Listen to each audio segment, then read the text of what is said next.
Good evening. Happy Saturday. Hope you're all doing well. Hope you all had a good weekend so far. And for those on the other side of the world, I hope you had a good weekend. Tomorrow being Monday and all. But I hope everyone's week wasn't as as interesting.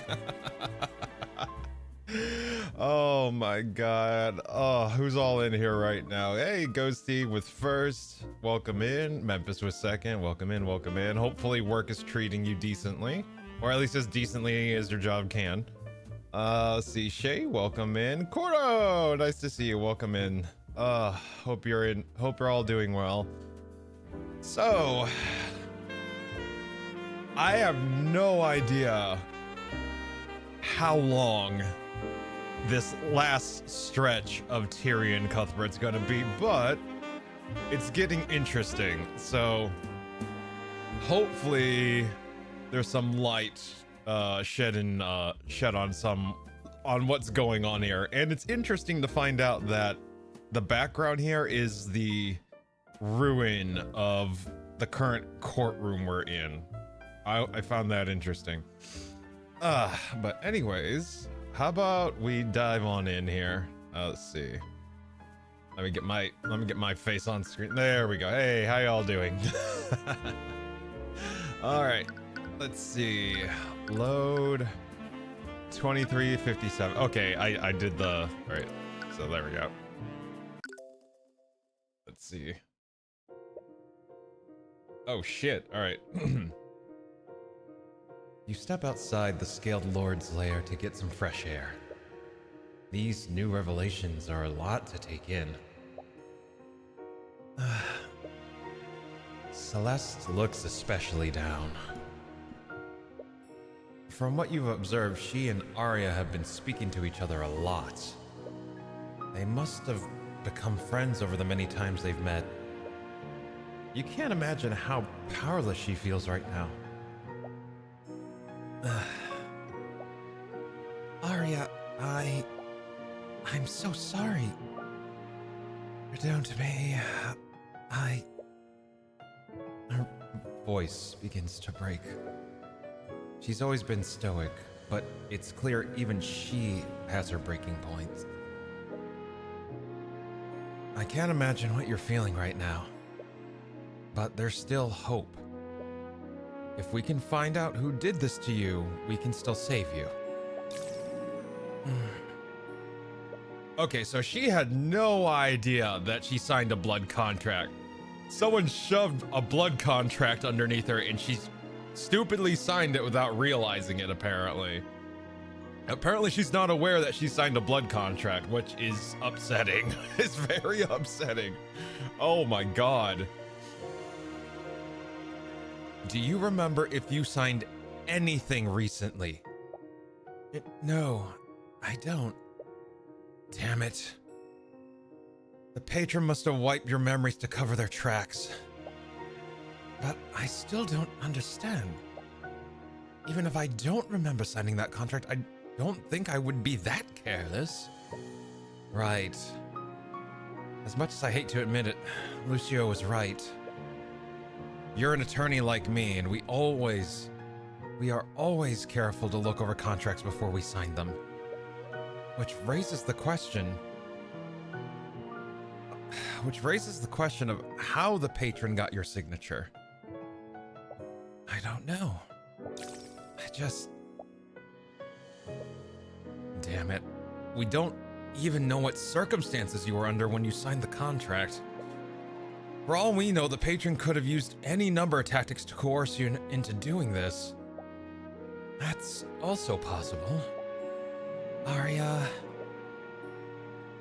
As you're deliberating amongst yourselves, Lord Steelwind approaches you.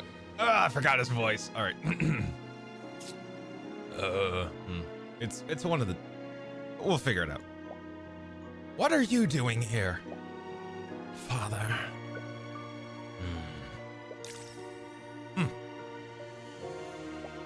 I can't believe him. How does he have nothing to say? His actions say otherwise, but you've sworn you saw something through the eye. It's almost as if he was saddened and worried.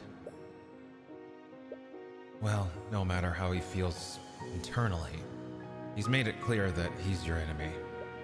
Whatever his motivations are, you'll overcome him, just like everyone else. We should head back, Celeste. Right. No matter what it takes, you're gonna see this through. Hold on. Let me adjust.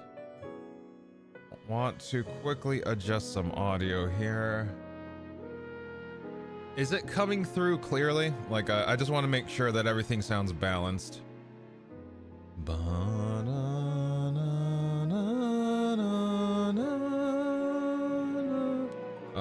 Oh, that's a nice hold. Okay.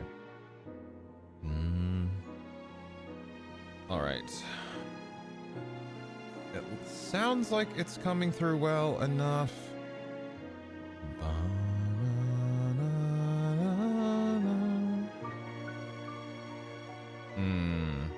Okay. They are about the same levels, so it's about right to me. Okay, let me just a pinch. There we go. All right. Let's move on.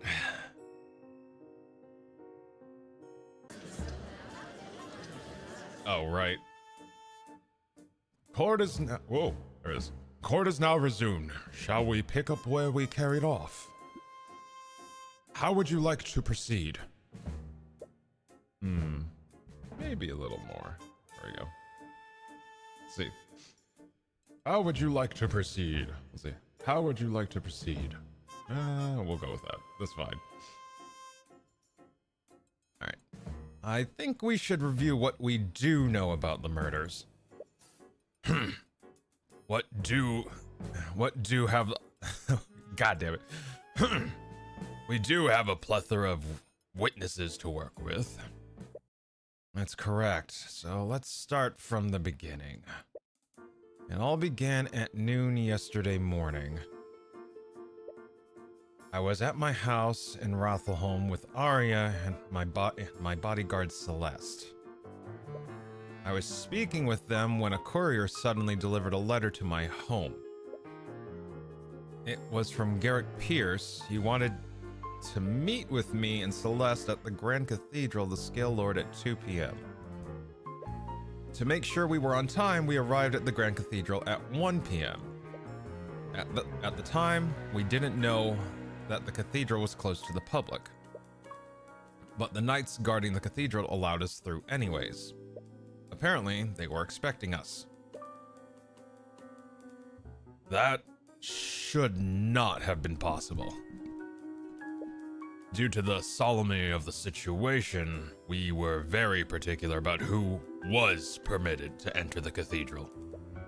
It's possible someone pulled some strings to let us through. Or you two entered the cathedral illegally. Well, I'm sure that knight from the Kingsguard can vouch for us. I know about every order given to the Kingsguard, and none of them were told to let you two through. It's possible the night we met fell comatose like the others. And as long as they're unresponsive, we'll never know. Perhaps we should continue. Anyways, we arrived at the church and spent the next hour sightseeing before we went to meet with Pierce. In that time, we met with Remus, Lucio, Arya, Aster, and Alaric. And around that time, Arya and Aster left together to meet with the High Speaker in his quarters. While exploring the cathedral, we spoke to Von Sanctus and Sybil. Then we spoke to the 3 Freyga sisters and Eris Ilmater. Eris Ilmater?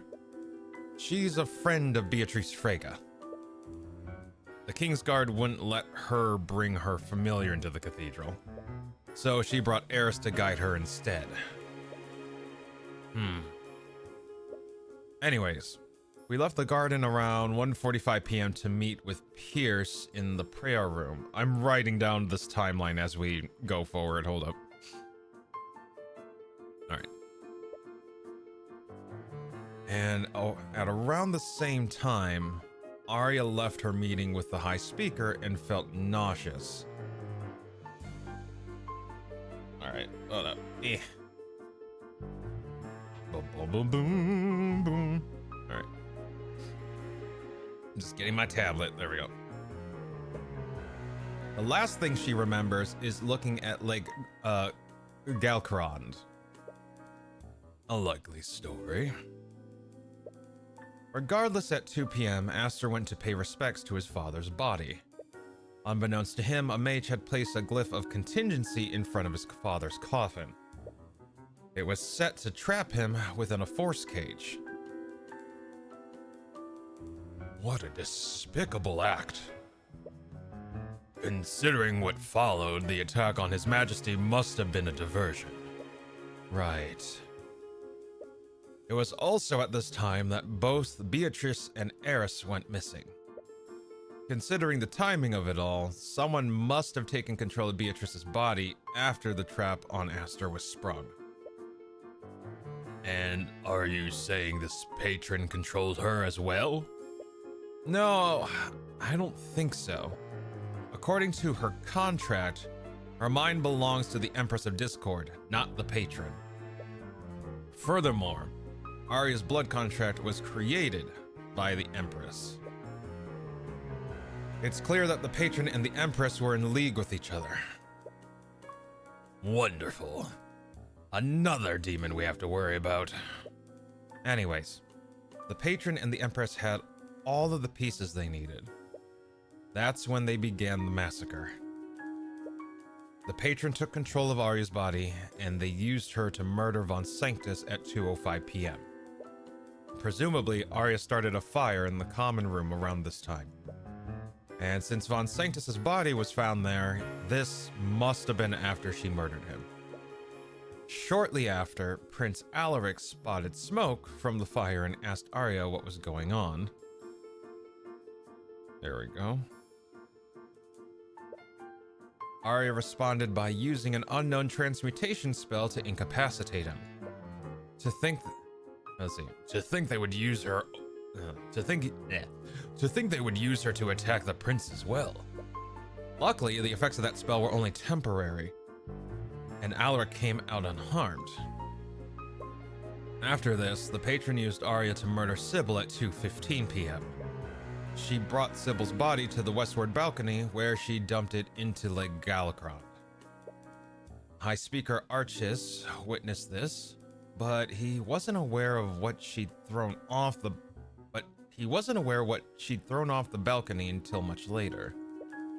The High Speaker thought this encounter was strange, but he continued with his business. He headed into the prayer room, but was turned away by the knight standing guard there. Meanwhile, Celeste and I were talking to Lord Pierce. When we showed up for the meeting earlier, he was clearly expecting someone else to show up. We tried to get to the bottom of what was happening, but he refused to answer our questions. And at about 2:20, we heard a commotion outside. All right. Celeste went to investigate. And that's when Celeste fought Arya. The patron's target was Garrett Price, but Celeste was too powerful to neutralize. They fought each other for about 15 minutes before Arya was finally able to push past her. During their fight, the Empress sent Beatrice into the prayer room. She probably made Beatrice invisible to move undetected. She then used her to cast a sleep spell on Pierce and me to knock us out. I remember checking the time close to when this happened. This must have happened at 2:30 p.m. If your testimony's correct, Beatrice Frege was actively used in this plan. Yes, and considering how quickly the massacre unfolded, the Empress must have coordinated with the patron. They probably planned how they would use Beatrice and Arya to carry out the murders.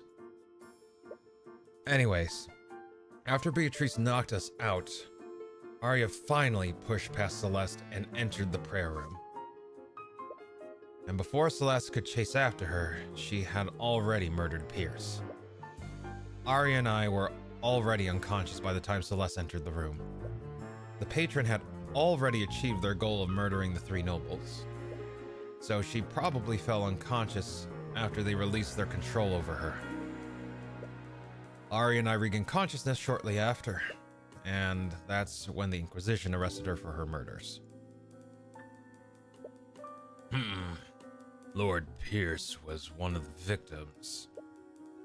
Your meeting clearly had more significance than I'd realize. So, tell us, Cuthbert, what was your discussion about? It's fine. You can tell them. All right. As long as you're okay, as long as it's okay with you. For the past few months, Celeste and I have been investigating who her birth parents are. I recall receiving many complaints about her during the Lord's Ball. Supposedly, Garrick Pierce had the information we were seeking. That letter he sent us said that he wanted to trade this information for his freedom. I assumed this meant that he wanted me to be his attorney. Do you honestly expect us to believe that? Why would he ask for the help from the attorney who indicted him in the first place? We thought the same thing. And when we arrived for the meeting, it was clear I wasn't the intended recipient. This means that Pierce sent that letter to someone else. You better not be lying to us, Cuthbert. Frankly, I don't much care if you believe me. Regardless, if we examine every action Arya took, we can build a psychological profile of the patron. I will give you that. To begin, the defense would like to call the Inquisition commander to the stand. His testimony might shed some light on how Von Sanctus and Sybil died. And despite all these witness accounts, we still only know how Pierce was murdered. Yes, he was impaled using a blade magically frozen from his own blood. Oof. Oof. In a grim sort of way, it's almost poetic that he died the same way Flinnar did. But you doubt that will give Celeste any kind of closure. Anyways, we need to find out exactly how Arya murdered Von Sanctus and Sybil. The massacre was swift and efficient. It must have required a lot of forethought and coordination. Hey, hiya. Welcome in, welcome in. If we figured out who might have had this knowledge, we might be able to find out who did this. I see. That sounds as good a plan as any. Kingsguard! Escort Commander Orm White to the witness stand. I'll be taking those, and then I'm a dip. All right. Welcome in. Enjoy the lurk. Witness, please state your name and occupation. Right.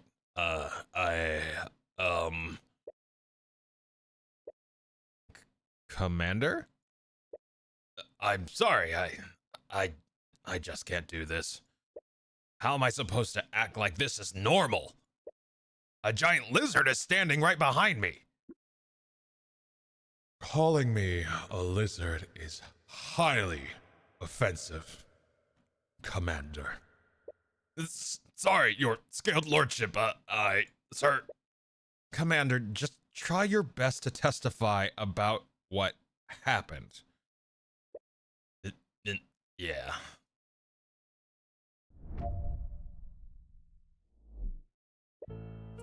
It all started when we received a report from the Kingsguard. The prosecutor attacked Prince Alaric, and a fire had broken out in the common room. We weren't sure what the deal with Steelwind was, so we went to the common room to put out the fire.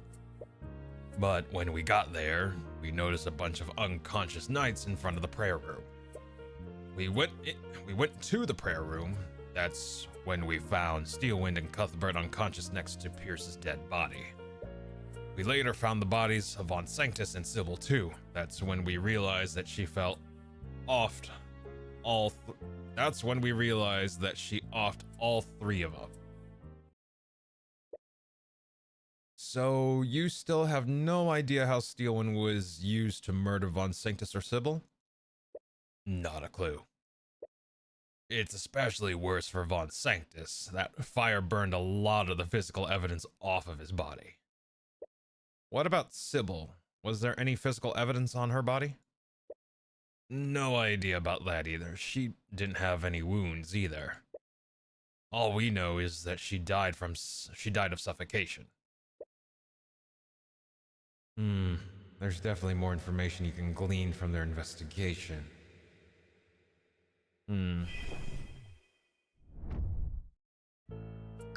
I mean, don't we actually have the traces of abjuration from where he was, where his body was found? Like, Von Sanctus? Let's see. We went to the prayer room. That's when we found Steelwind and Cuthbert. We later found the bodies of Von Sanctus and Sybil too. That's when, yeah, so according to that spell, it shouldn't have been possible to break through. Like he was in a force cage, yeah.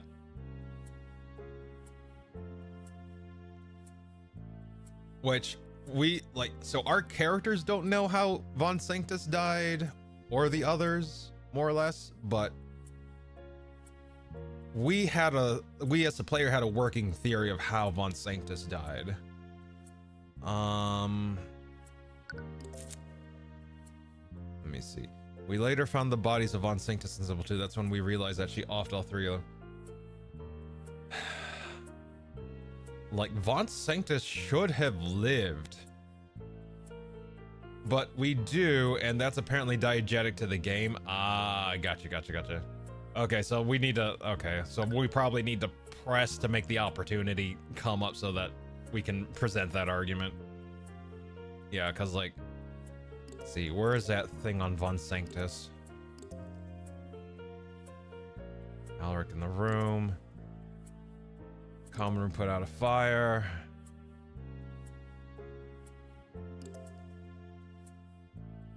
Because the fire was the attempt to kill Von Sanctus. We know that Sybil had oh my god, that's fucked up. I just realized. I'm wondering if Sybil was alive when she got yeeted off of the balcony, and because she had stone skin, she sunk to the bottom of the lake. She was using stone skin at the time. So, ooh. She suffocated, right? Yeah, exactly. I'm thinking she got yeeted over the edge and sunk to the bottom of the lake because of stone skin. Oh man, that sucks. Oh, that would suck. We found bits of earth near the site of where they supposedly fought, so someone was chipping away at that spell. You know, hold on, I'm gonna hit snooze on the ad breaks. There we go. Yeah, you seem to be on the right track. Yeah. All right, let me see if pressing him on this last one here, because we need something about Von Sanctus in the room where he was burning. Let's see. That last statement was a little vague. Perhaps you should ask him to elaborate more on one of the murders. But whose murder should he elaborate on? Von Sanctus, yes. Could you elaborate more on Von Sanctus's murder? Was there any evidence that implied how he died? Like I said, it's trickier with Von Sanctus because the fire primarily burned his body. And our divination magic can only tell that he died of suffocation. I see. So there's no other physical evidence. Hey, welcome back, Ghosty. I went to go shower before I got kicked out of bed. Taking meds right now. Okay. Take care of yourself, alrighty, Ghosty? Well, there is one thing. From the burn marks, we do know that he was hit with a firebolt before he died. We're guessing she wanted to weaken him before she dealt the final blow. So he took a direct attack from her before he died. Anyways, please add this to your testimony, Commander White. Sure, whatever you say, kid. All right. Let's see. From the burns on his body, she must have hit him with a firebolt to keep him. He didn't have anything to. There it is. He didn't have anything to defend himself with. That's not true. Where are the traces? God, I forgot where the traces are. Soundproof room. Report. Autopsy? No. Where the fuck did we put those traces? Traces of abjuration. There it is. Objection! Your Grace, it's clear that the witness testimony, and this is the piece of evidence that proves it. I failed to see how that. Ah, fuck, we fucked up. Okay.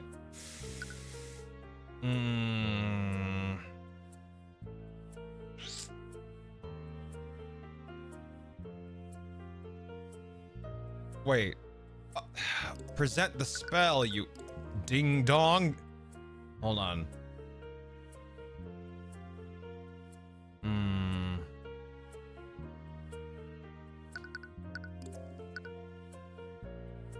Is it the spell? No, we have to prove he had a means of defense. So spell compendium. Where's this compendium? Yeah, maybe it's compendium. Yeah, exactly, Ghosty. You're on the same we're on the same wavelength on that. We have to prove that he was able to protect himself. Force cage. There we go. There it is. Okay. He also has mend wounds, right? Exactly.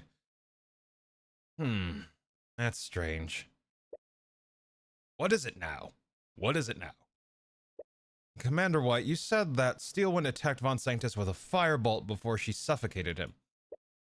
Yeah, she probably wanted to injure him so he'd be easier to subdue. But that's what I find strange. Von Sanctus knew he was under attack. So wouldn't he cast Force Cage to repel her? I guess that's true. Von Sanctus was hardly a warrior, Cuthbert. Force Cage is an extremely useful spell, but it has to be aimed. He was hit with a firebolt, and he must have been in immense pain. I doubt he'd be able to think clearly under those circumstances. I'd normally agree with you, but the crime scene tells another story. What do you mean, Mr. Cuthbert? What implies Von Sanctus used Force Cage? There's where we use the traces. Okay, that's where we use the traces. When we investigated the crime scene, we found traces of abjuration magic that formed a perfect square around the body. I'm sure if we measured the dimensions of that square, it would be 10 foot by 10 foot.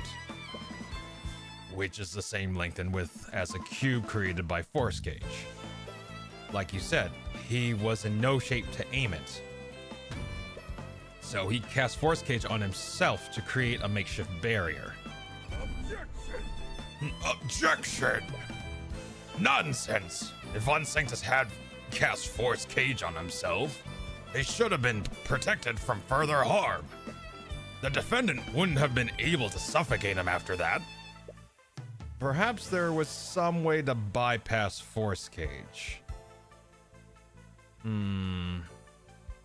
Well, yeah, like literally set fire, let the fire eat all the oxygen straight up.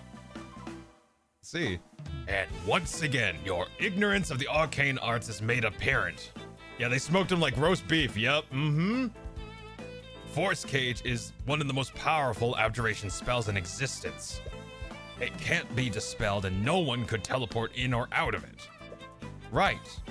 Aster was also trapped in a Force Cage, and he had to wait for the hour duration to elapse. So how did Steelwind suffocate him? Wait. If Force Cage is a perfectly closed space, is it possible he ran out of air? That would be a glaring weakness. House Von Sanctus obviously designed that spell to allow oxygen through the barrier. And before you ask, poisonous gases can't be pushed through the barrier either. Only oxygen can travel through.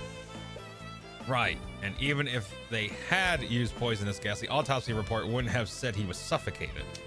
How did Arya suffocate Von Sanctus? Fire! Fire! Professor! Fire! Hot! Hey Tiku, welcome in. Welcome, thank you for the 3-month resub. Ooh. Thank you for rejoining us in our little corner of the internet. I hope you're having a good evening, Tiku. Welcome in, welcome in. Nice to see you again, as always. It felt longer. Oh my god. Fire hot, fire bad. Unga, yes. Fire hot. Let's see. What does he say? Only oxygen can travel through the bounds of the Force Cage. So how did Arya suffocate Von Sanctus despite that? Yeah, friggin' fire consumed. Let's see, all the oxygen inside the cage. Like, literally. No. Okay, so, all right. The fire consumed all the oxygen in the common room. No, inside. Wait, what's all the oxygen, the cage, into the hallway, inside the cage, in the common room? There we go. School fire, right? Oh my god. Let's see. Force Cage is specifically designed to allow oxygen through its barrier. But what if there was no oxygen left in the room? No oxygen? Ah, I see. It was the fire in the common room. The patron knew Arya couldn't harm Von Sanctus once he was in that Force Cage, so she started a fire to eat all the oxygen within the room. The murder of Von Sanctus. Arya's seal when attacked Von Sanctus with a firebolt in the common room. He reacted by casting Force Cage to protect himself. Seeing that she couldn't break through it, she started a fire to eat all of the oxygen in the room. Von Sanctus was probably helpless as he suffocated from a lack of oxygen.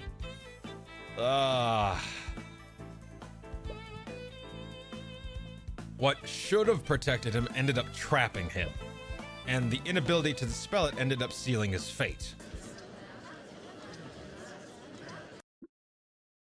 Well, I suppose that explains how the defendant murdered Von Sanctus. But with that in mind, a lot of this plan sounds like it was improvised at the moment. Just like the murder of Pierce. And not only that, we assume that the patron used the same method to kill both Lord Von Sanctus and Lady Sybil. But I doubt Lady Sybil died under the same circumstances. Correct. There was only one fire. And if Sybil was in that Force Cage, the defendant wouldn't have been able to throw her body into Lake Galcaron. Which means Sybil must have died by asphyxiation elsewhere. Then it is clear our next course of action is to determine how Lady Sybil was murdered. But we still don't know where she was murdered. And the only witness who saw her around this time was the High Speaker. Which was after the defendant disposed of Sybil's body. Well, the High Speaker's testimony is good as a start as any. For our next witness, the defense would like to call High Speaker Theron Archis to the stand. What's wrong? It's nothing. Please, carry on. Kingsguard, escort High Speaker Archis to the witness stand. Let's see. Who's the patron? We are uncertain. All we know is that they are likely working with Beatrice's contract holder. Oh, yeah, exactly.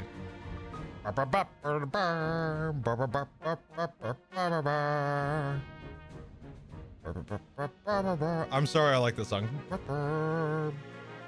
Alright. Witness, you will testify about... Oh, great and bless... Oh, no, it's old man. Oh, great and blessed Scale Lord! To think you would grace us with your presence! Oh my god. Forgive me, Lord Rathalion, I spoke out of turn.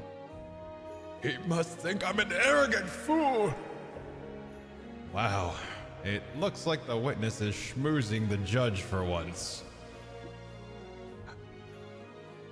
How many times do I have to tell you people that I'm not a god?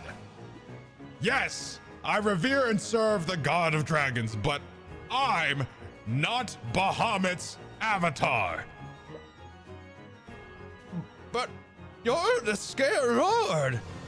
I'm just a dragon. I'm not even a powerful one. I'm not a deity. This humility. That's exactly what Bahamut's avatar would say. I swear to Bahamut. He even swears by the god's name. Lucio, please handle this. Please. Perhaps another approach is warranted. Oh, wait, what did he say? I missed that. My notebook hit my spacebar. High Speaker Artress, the great and power... Oh my god, he just leans into it. High Speaker Archis, the great and powerful Rathalion calls upon you today. We require your... You require my blood? Of course. I will gladly give my life for the Scale Lord. What? No! Of course. My blood could never be enough. Would you just let me... I will do as you wish, my lord. It might take some time, though. I'll need some time to gather some followers and... Ah! Oh my god, we just want your testimony! Just tell us what you saw when Miss Steelwind was with the westward balcony yesterday! Oh, I see. If that's what you truly wish, my lord. Are we just going to ignore how ready he was to commit mass murder? No? Just me. Just me. Okay. All right. Just want to make sure that we're clear on that. All right. Just me. Got it. Be quiet. What? Be quiet. He was... Be... God damn it. Be quiet. We just got him to calm down.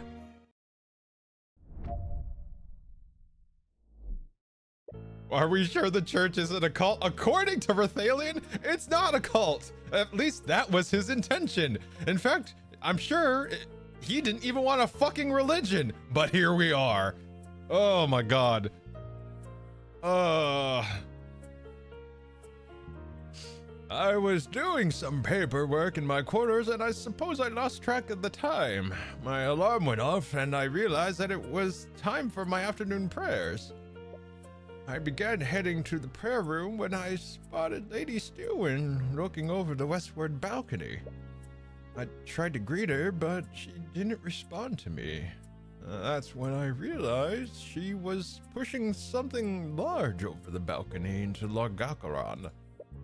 I asked her what she was doing, but again, she ignored me and went towards the prayer room. I thought nothing of it and made my way there as well, and that's when the guards there turned me away. I went back to my quarters to do my prayers there. Considering the timing of it all, this must have happened minutes before she began attacking the prayer room. Yes, I consider myself lucky. The Scale Lord must have graced me with divine luck. Please, just stop. Considering how quickly she was moving, there has to be a reason why she waited there. Hey Peach, how you doing? Welcome in. Hope you're doing well on this Saturday. Hopefully we can help you relax this evening, Peachy.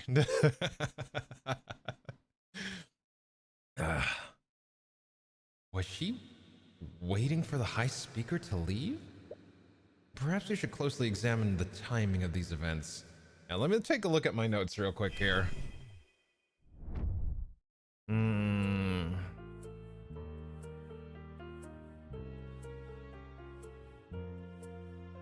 Okay.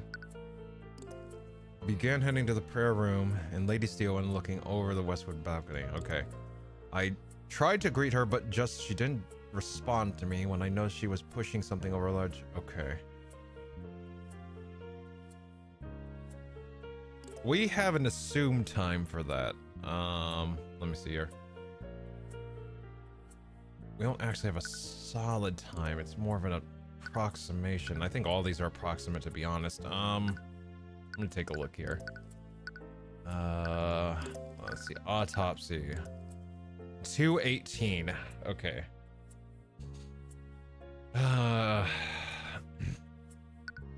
2:05, 2:18, 2:45.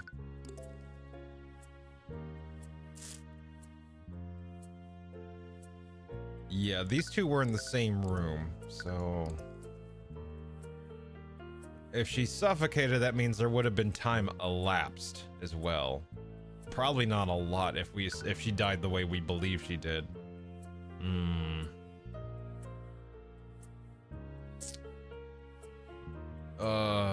Convulses bitter, so bitter.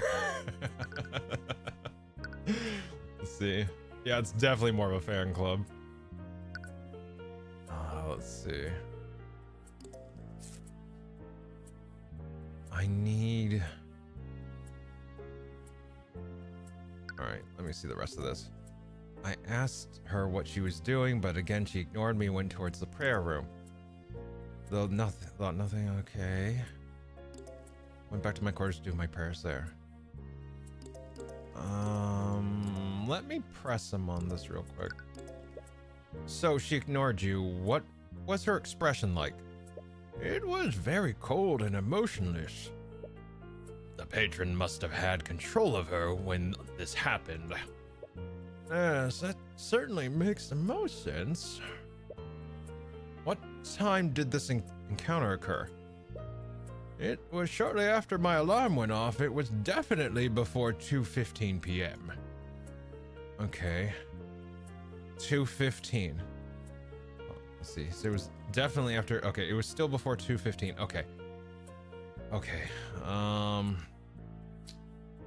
Let's see. So that gives me. Let me fill in my timeline here. Okay. So if it was before 2:15.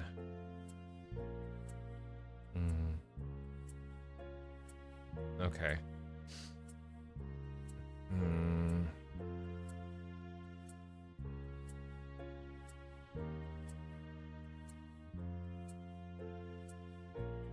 If we went strictly with the statement, that means Sybil. Hold on. Let me check the evidence here. What's Sybil's autopsy look like?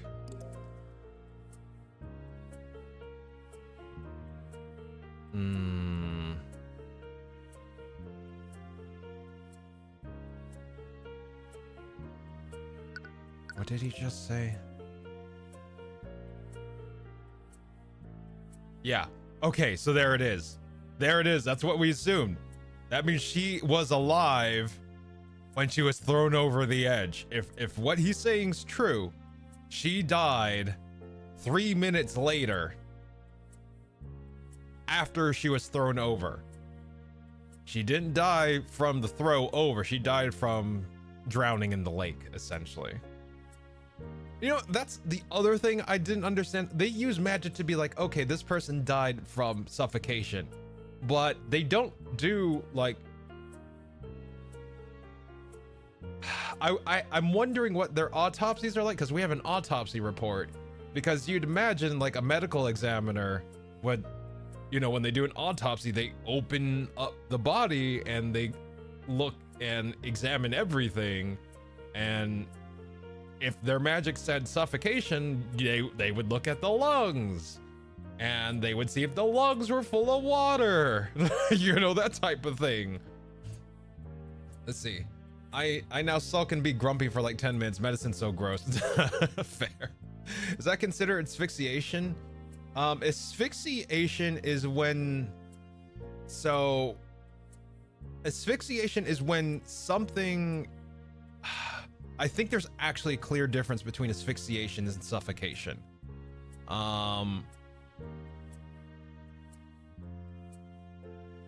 Actually, let me see here. I mean, do you really think the Inquisition would be that thorough? They should be, but they're not. Let me see. Let me take a look here. So, let's see. There are two types. Okay. So, suffocation is a condition where they're deprived of oxygen, leading to unconsciousness and ultimately death. The process of being unable to breathe due to lack of air in surrounding environment. Okay. And asphyxia is... Okay, so suffocation is when the environment prevents you from breathing. Asphyxia is when your airway or something to do with your airway is preventing you from breathing. So like being like someone wrapping their hands around your neck and choking you would be asphyxia. But if you were in an oxygenless environment, it would be suffocation. Okay, there we go. Okay, that's what that means. All right. I learned something new today. Oh, okay. I rest me case, DA, right? Fair. Okay, so let me present the autopsy. That means she was alive. Yep, there we go. Wait, what? So it's like the difference between venomous and poisonous? Exactly. It's the method. Venomous is like poisonous is literally like poisonous is something you ingest, something that's been ingested. It's the delivery method when it comes to poison versus venomous. With asphyxiation and suffocation, it's also the method essentially. The circumstances in which your air has been removed essentially. Is something wrong? There is, but I'm not really sure what it means. Well, you know what it means, Cuthbert. Stop stammering and say what you want to say. Hi, speaker. You said that you saw Arya dumping something over the ledge of the balcony. There's no need to be vague, Cuthbert. It's clear from the evidence that he saw my daughter dumping Lady Sybil's body. No, he's dumping Lady Sybil. That's the thing, Lord Steelwind. It couldn't have been Sybil's body. What are you talking about?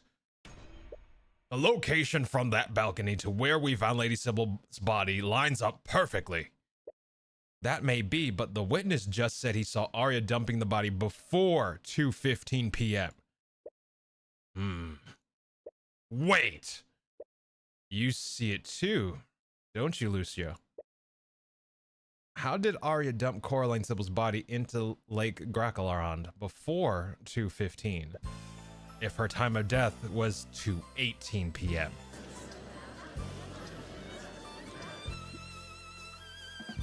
I see. That does seem peculiar. But we know the defendant threw Sybil's body from that balcony. There would be no other explanation for how it ended up there. Yes, that's also true. Suffocation, no breathe. Right, Ghosty. Excuse me. Perhaps she was still alive when Arya threw her off that balcony. She could have been knocked unconscious with a sleep spell. Oh, Grace, there were no traces of conjuration magic on her body. And even if she was asleep, she wouldn't have survived a fall from that height. The distance from that balcony to the lake is more than 30 stories. And the autopsy report says that the cause of death was suffocation, not blunt force. Right. So when did she die? She died. Whoop. She died after she hit the water. She must have died after she hit the water. But Mr. Cuthbert, Lucio just said that she would have died upon impact. That is assuming she didn't do anything to lessen the blow. She might have had the opportunity to cast a spell to protect herself. That might explain why her body isn't damaged despite falling from such a great height. Objection! Objection! Again, that doesn't match with the evidence. Lady Sybil's spell compendium contains the spell Slow Fall. If she had the opportunity to cast a spell, she would have just used that spell to slow her descent. And she wouldn't have taken any damage from hitting the lake if she had done that. That's a really good point. But just indulge me for a second. Which spell did Sybil cast on herself? Yeah, we know. Where is it? Stone Skin. She must have cast Stone Skin on herself. Stone Skin? If you recall, the High Speaker mentioned that something was strange about the object Arya threw over the balcony. It was much darker and didn't match with Sybil's usual garb. Almost as if there was something else Sybil was wearing. That object was actually Lady Sybil protected by a layer of stone.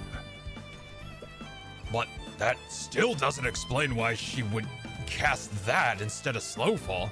Because she wasn't in a situation where she needed to fall at the... She was fighting Arya. That's why. She was fighting Arya. Let's see. He's right. Why did Sybil cast Stone Skin on herself? Sybil cast Stone Skin before... See, being thrown into the... Yeah, there it is, being thrown into the lake. Fuck! Oh, wait, I have the patron. Whoopsie. Sybil. There we go. Oh, for fuck's sake. Sybil cast Stone Skin before. Oh my god, I'm blind. My mind's ahead of my muscles. She casts Stone Skin. Divine this bitch. Let's see. She cast Stone Skin on herself before she was thrown into the lake. Arya must have attacked her, and she cast that spell in response. That would protect her from the Steelwind strike. But that doesn't seem quite right. What do you mean? I may not have seen much, but I saw that the object Arya dumped off was stiff and motionless. If it had been Lady Sybil, she would have been struggling against her, wouldn't she? That's a good point, too. The High Speaker saw Arya dumping a motionless Sybil. But if we assume my logic is correct, she would have also been alive. Why was Sybil motionless despite being conscious? She was asleep? So why wasn't she struggling against Arya? Hold on. Does Arya have the sleep spell? Let me take a look at her compendium real quick.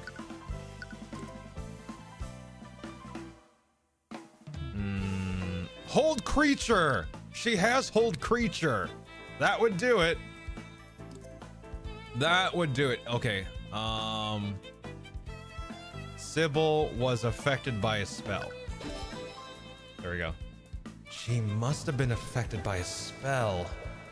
And considering it kept her from resisting Arya, the patron must have made Arya cast that spell on her. What spell did Arya cast on Sybil? Hold creature. Let's see.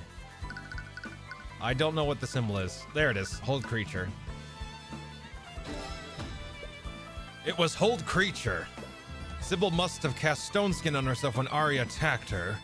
The patron must have known that Arya couldn't physically damage her like that, so they ordered her to restrain Sybil with that spell. Huh? And Sybil died by suffocation. That's right, Lucio. How did Sybil suffocate? She drowned. After she was restrained, Sybil was still protected by Stone Skin. That would have left only one option for the patron. Let's see, Sybil drowned. in like Galacrond. Sybil suffocated when Arya threw her into Lake Galcaron. Her stone skin lessened the impact of the fall, but it also made her drop like a literal rock. Arya's hold creature spell prevented her from moving or releasing her spell. She was helpless as she sank to the bottom of the lake.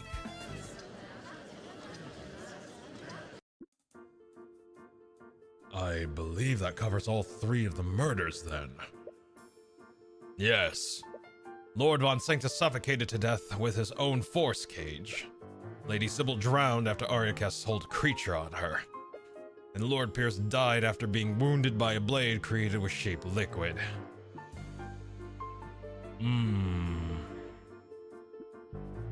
The only common thread I see is that the patron used some of the victims' magics against them. But how does that connect to Pierce? Did he cast shape liquid to make a blade to defend himself? Maybe the murderer took it from him and used it against him? No. But he was knocked unconscious alongside you. He couldn't have been the one to create that blade.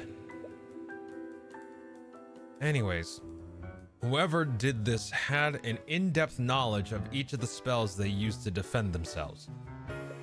They knew that Von Sanctus couldn't dispel his own force cage. They also knew that he still needed oxygen from within it. And in Sybil's case, they knew Arya couldn't physically harm her once she had Stone Skin active. They also knew that Hold Creature would prevent Sybil from dispelling her own Stone Skin. Not only that, they did all of this in a quick time frame. Von Sanctus and Sybil died within 13 minutes of each other. And if Arya hadn't encountered Celeste, Pierce might have died just as quickly. So whoever did this had an in-depth knowledge of high-level magic. Not only that, they came up with creative ways to bypass the defenses put up by Von Sanctus and Sybil. Yes, they had the ability to react quickly and decisively. But considering the circumstances, that hardly narrows it down. Several members of the Four Pillar families were present that day. Each and every one of them studied at the Imperial Academy. They would all be knowledgeable in magic and its applications. Something they're saying isn't sitting right by you for some reason. There's something there, so why can't you see it? It's no use. You just can't piece it together yet. But you're not finished yet. There's another angle to this. Consider who the patron did and didn't target. What's similar about some of the targets? The victims were Lloyd Von Sanctus, Coraline Sybil, and Garrick Pierce. What's a similarity that we can draw between at least 2 of them? I mean, they're nobility. They're all nobility, so...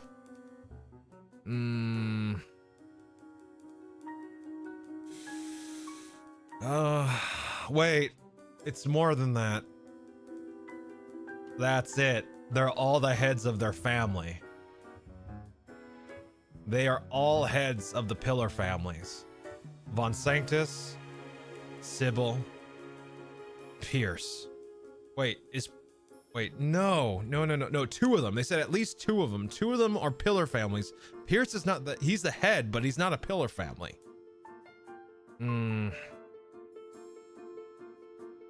They did say 2, right? Hold on. What is the similarity that we can draw between at least 2 of them? Yeah, there we go. Sybil and Von Sanctus are house leaders of Pillar families. There we go.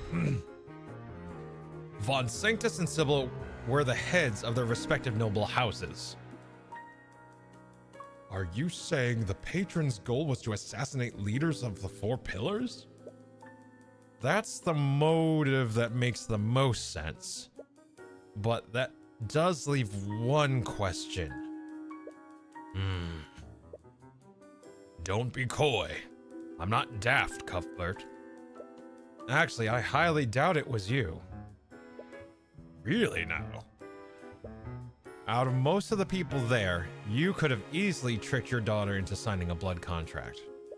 But why would you need to do that? You're the Grand General of Wyvern military, and the cathedral was filled with your men. You could have easily equipped one of your best mages to carry out this massacre. But you wouldn't even need to make a deal with the demon to do so. So why wasn't Lucio targeted then? From her encounter with Celeste, it's clear that there's a limit to Arya's combat capabilities. The patron might have simply doubted Arya's ability to defeat the Grand General. But there's also another explanation. Why didn't the patron target Lucio Steelwind? It's part of the contract. It could be part of Arya's contract.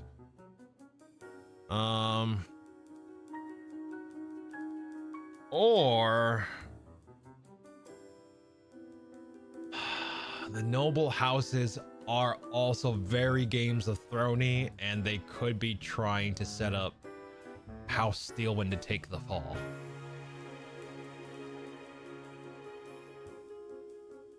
Those are the only two reasons I can think of at the moment. Either it was part of the contract, which means that Arya would have to have had knowledge of what she was signing.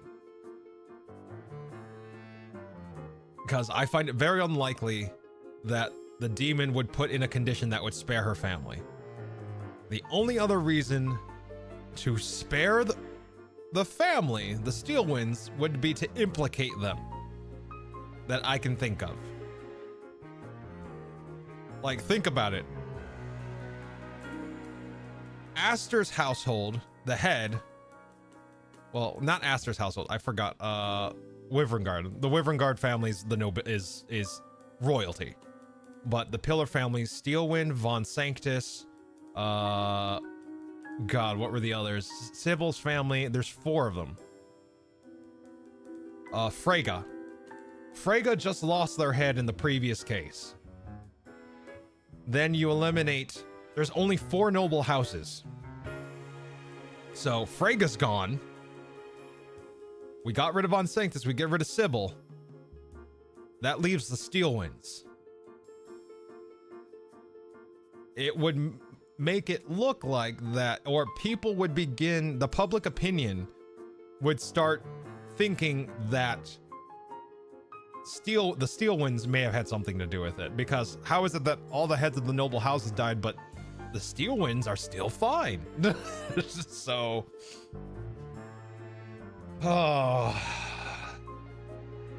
like, you have to think of like what would happen, who would benefit the most from that.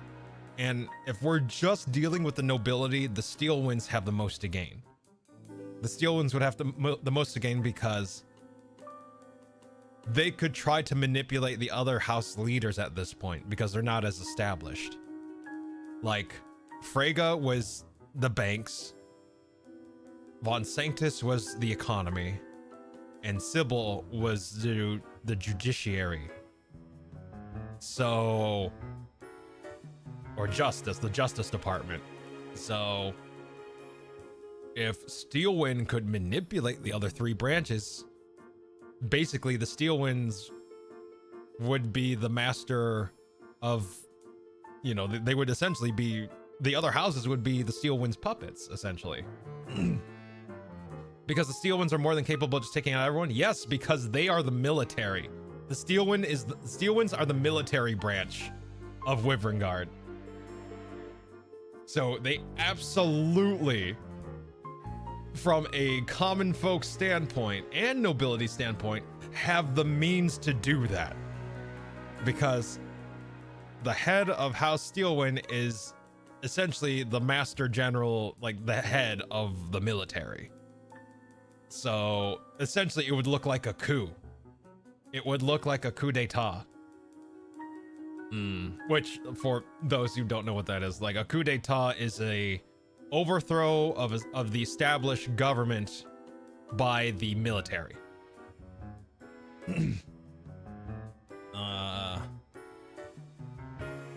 At least that's what I remember, and the only reason I know that is Gundam Wings, so I don't know if my knowledge is accurate. Let's see. Yeah, whoever is orchestrating this has a goal. Yep, 100%. You know what? That makes more sense. Let me see. What are my options here? There we go. House Steelwind. The patron wanted to frame House Steelwind for the murders. There it is. The patron wanted people to suspect House Steelwind for the murders. They used Lucio Steelwind's daughter to commit the crime. Then they intentionally left him alive to cast suspicion on him. Exactly. Exactly. That's why they used my daughter? Is that a tinge of anger you feel from him? Anyways, that leads me to my next point. Imagine if we never discovered Arya's blood contract with the Empress of Discord. What would have happened? We'd still think that Miss Steelwind succumbed to Mage Blight.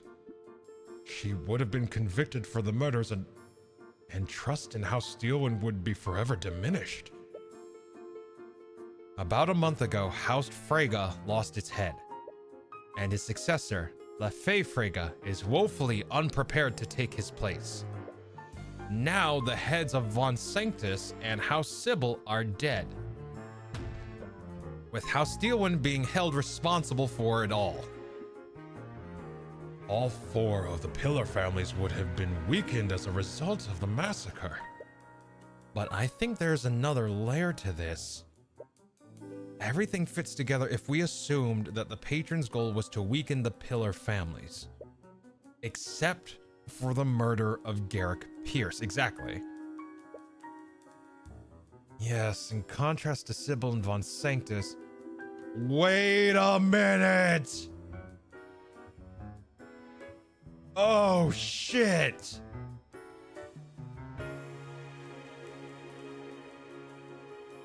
His info would implicate that he knew. That means Celeste has a very, very real possibility of being part of one of the Pillar families, or she surpasses the Pillar families, which means she's a dragon descendant.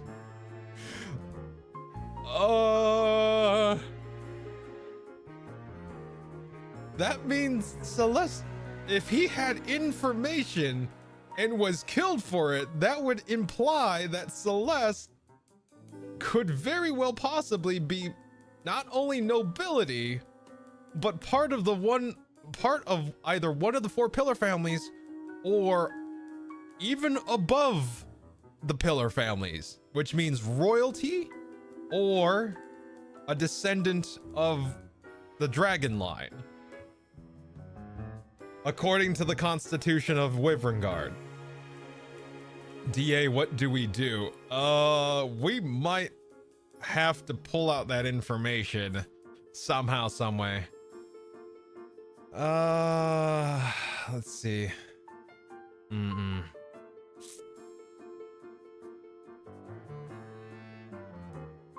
Let's see.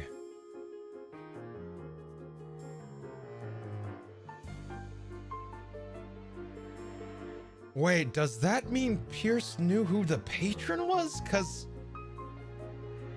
the message wasn't originally meant for us. That means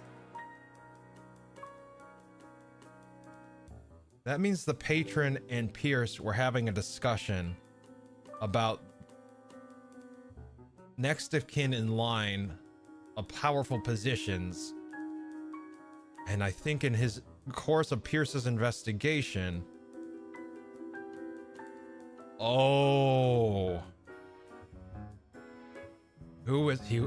No, Shay. He was expecting the patron. Think about it. The man is on death row. The legal system is not going to help him. He's made so much of a public bad taste of his fucking murder and his case that not even his status is going to save him. Because they have to keep up the illusion of justice even if the system's not fair. So he made a deal with a demon. Pierce has a contract. That would be my guess. Pierce has a fucking contract with the patron. He had to. You're right. He probably heard scuttlebutt and was willing to trade information for something. I'm pretty sure the patron was using Pierce's connections to get to make a final plan on this attempt. He was the spy. He was the inside man to get intel. That's what I'm thinking here. He was trading information for a deal with a demon to get free from his sentence. That's what he was trying to do. That's my bet. Okay. All right. I don't know. Like, I'm going way ahead of what the story's telling us, but I think we're on the right track here. Let's see. Yes. Yes. In contract to Sybil and Von Sanctus, Pierce's political power pales in comparison. Furthermore, Pierce was already scheduled to be executed next month for the murder of Flynard McCoy. Why did the patron target Garrick Pierce? The information he had. Why would the patron go to the trouble of murdering a condemned man? Let's see. Pierce knew the identity of Celeste's parents. Yeah, there we go. Like Celeste's parents, the identity. So, Pierce knew the identity of Celeste's parents. The patron murdered Pierce because they needed him to die as quickly as possible. Pierce knew the identity of Celeste's biological parents. My parents? Do you remember what Pierce said when we showed up for the meeting? You finally arrived. I suppose this means you finally decided... What? Well, you two? We got your letter. Letter? What letter? You sent us a letter, Pierce. It said that you knew who Celeste's parents were? I did send that letter, but not to you two. We weren't the intended recipients of that letter. That's right. So that leaves one last question. Who did Pierce originally send that letter to? The patron. There's only one person Pierce could have sent that letter to. The person who orchestrated the massacre in the first place. The patron. But that means the patron is someone who would be threatened by Celeste's parentage.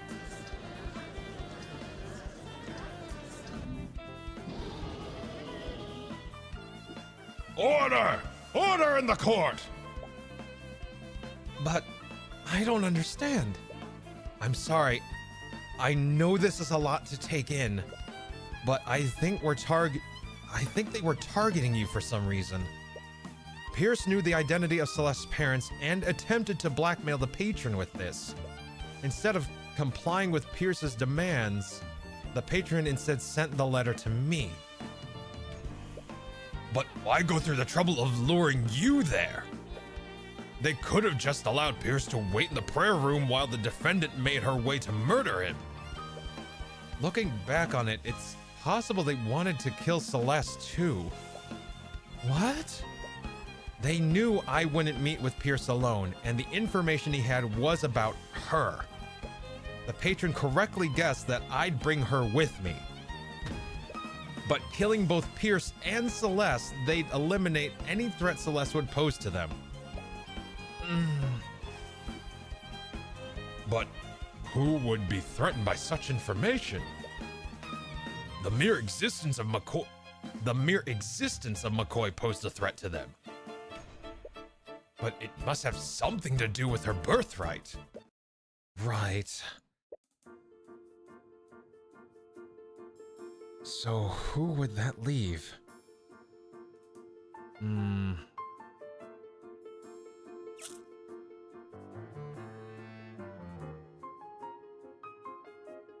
Let's see, the royal family? King de Wyverngard just recently died. What if Celeste was a member of the royal family? You think I'm a princess? I don't want to suspect Aster, but we need to consider every possibility. And when it comes to conflicts of inheritance, a royal line of succession is the first thing that comes to mind. Not only that, the king would have the authority to pardon Pierce for his crimes. But that wouldn't entirely make sense. What do you mean? If McCoy was abandoned at a tavern in Cornhaven, we must assume she's a bastard child. Okay, I don't know why you have to bring that up. My point is that King Oliver wouldn't abandon a child of pure royal blood. The kingdom requires heirs to continue the royal bloodline. He would have leveraged her in a diplomatic marriage. That's disgusting. That's diplomacy, Cuthbert. Anyway, even if McCoy was of royal blood, Aster is the king's eldest child. And he's of pure royal blood. McCoy would have no claim to the throne under these circumstances. Right, I see what you mean. I suppose that eliminates Aster for now. Anyways, we should consider the other suspects first. So who would have that leave? House Freyga. Okay, so I guess we're gonna review each and one of them. Yeah, Game of Thrones style. Like, it's like there's a pinch of Game of Thrones in here. Like, it's a large pinch, but there's a pinch of it. I'm making egg and cheese sandwich. Ooh, nice, Ghosty. I knew it! Alright, hold up. Yeah, like friggin' Celeste is a warrior princess. Alright, I recall during Beatrice's, excuse me. Small hiccup there. I recall during Beatrice Freyga's trial, we heard William Freyga's last will and testament. It mentioned that House Freyga's assets would be divided evenly between all of his children. If McCoy were to be revealed as a Freyga, his daughters would be legally obligated to share the estate with her. Could I seriously be a Freyga? I don't want to suspect Lafay or Miriam, but we need to consider every possibility. And as we've seen, the Freygas are no strangers to making deals with demons. But it doesn't quite fit. I doubt Lafay or Miriam would do something like this. What are you basing that on? I tend to be a good judge of character, and they just don't seem like the type to do something like this. Bah! You're far too trusting. I hold no doubt that any of William's children would be capable of something like this. I suppose we'll have to see. Anyways, we should consider the other suspects first. So who would that leave? House Steelwind. As much as I have my doubts, House Steelwind is the only Pillar family whose house leader survived the past month. God, it's such a fucked up way to say that. Well, House Steelwind is the only one that survived the last month, so it sounds like some sort of fucking Hunger Games bullshit. May the odds forever be in your favor, you noble pieces of God.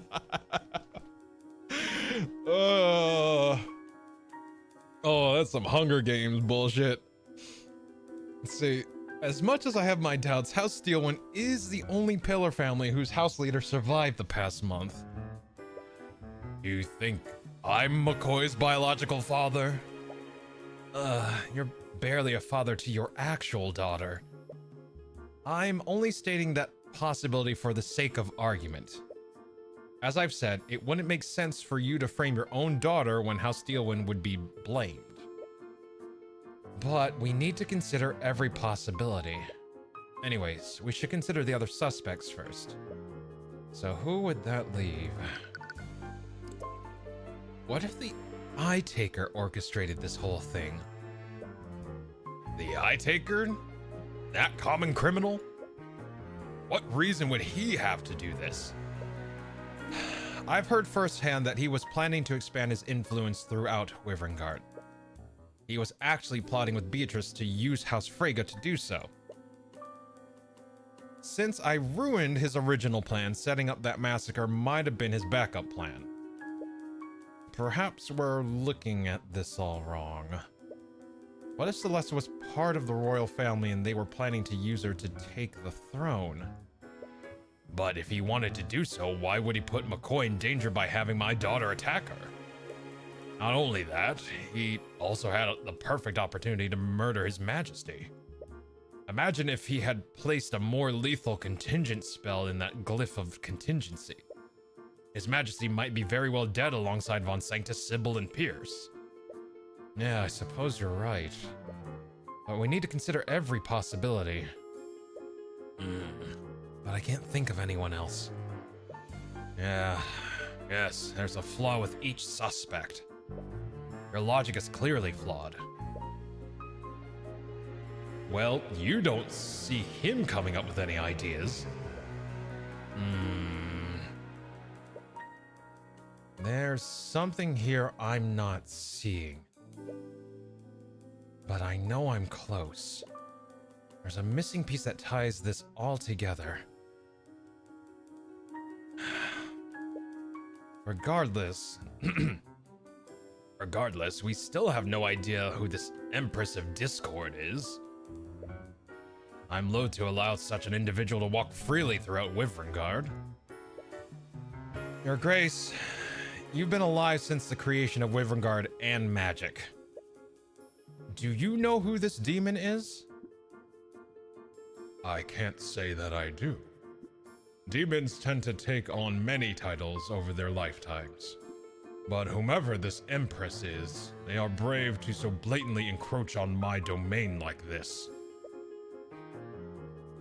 Well, I suppose we'll have to cross that bridge when we get there.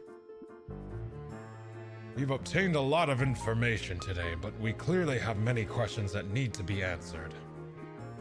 How should we proceed?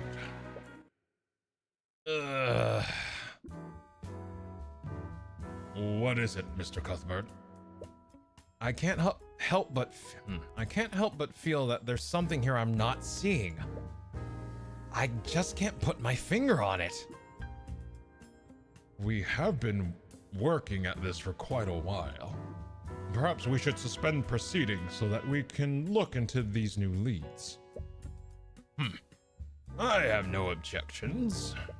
It would give my men some time to look into what we've discovered today. Then it's settled. We'll be postponing proceedings for now. But you'll all be expected to return here by tomorrow morning.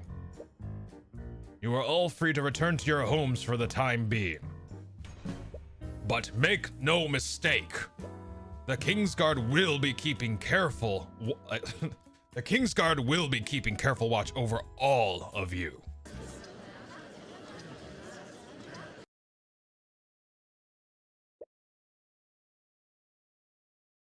There's still this constant nagging sensation in the back of your mind. Hey, Tyrion? It's as if you've forgotten something extremely important. Tyrion? What is it? What could be so important yet so difficult to remember? Tyrion! Sorry. I was just thinking about everything. You're looking really stressed out. Do you want to head back to your house to rest? No. We only have a day until the trial resumes. If we can't figure out what happened after tomorrow, the magical traces will dissipate. But you already know what happened. You just don't know who did it. Yeah, but we should speak with the suspects again. Maybe if I get lucky, I'll see something through the Eye of Horus. But one of the suspects is the Eye Taker. What are you going to do about him?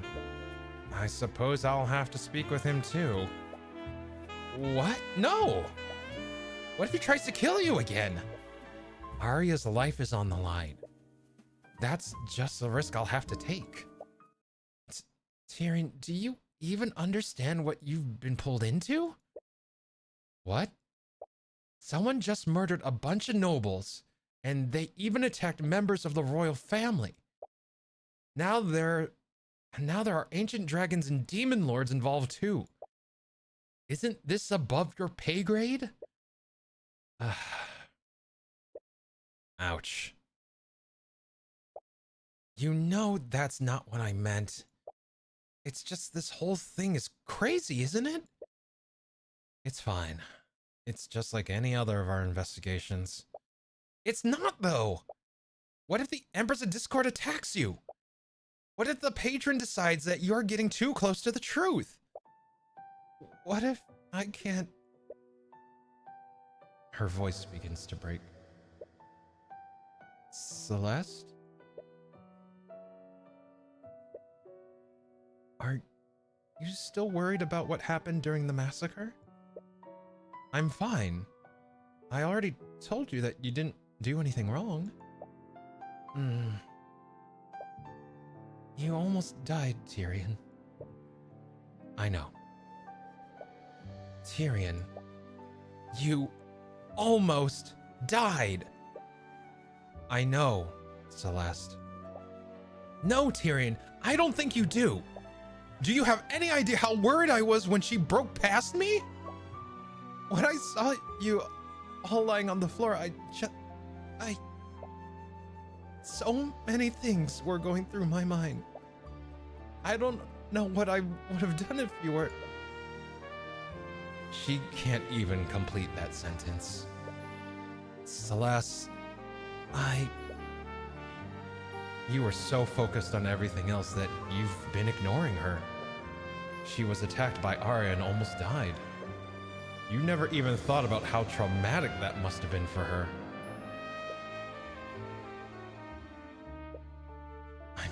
I'm sorry. I didn't think... Don't apologize. Just... Please. Please just leave this to Lucio and the Scale Lord. You've done enough already. They can figure the rest of it out. And what if it's not enough? I'm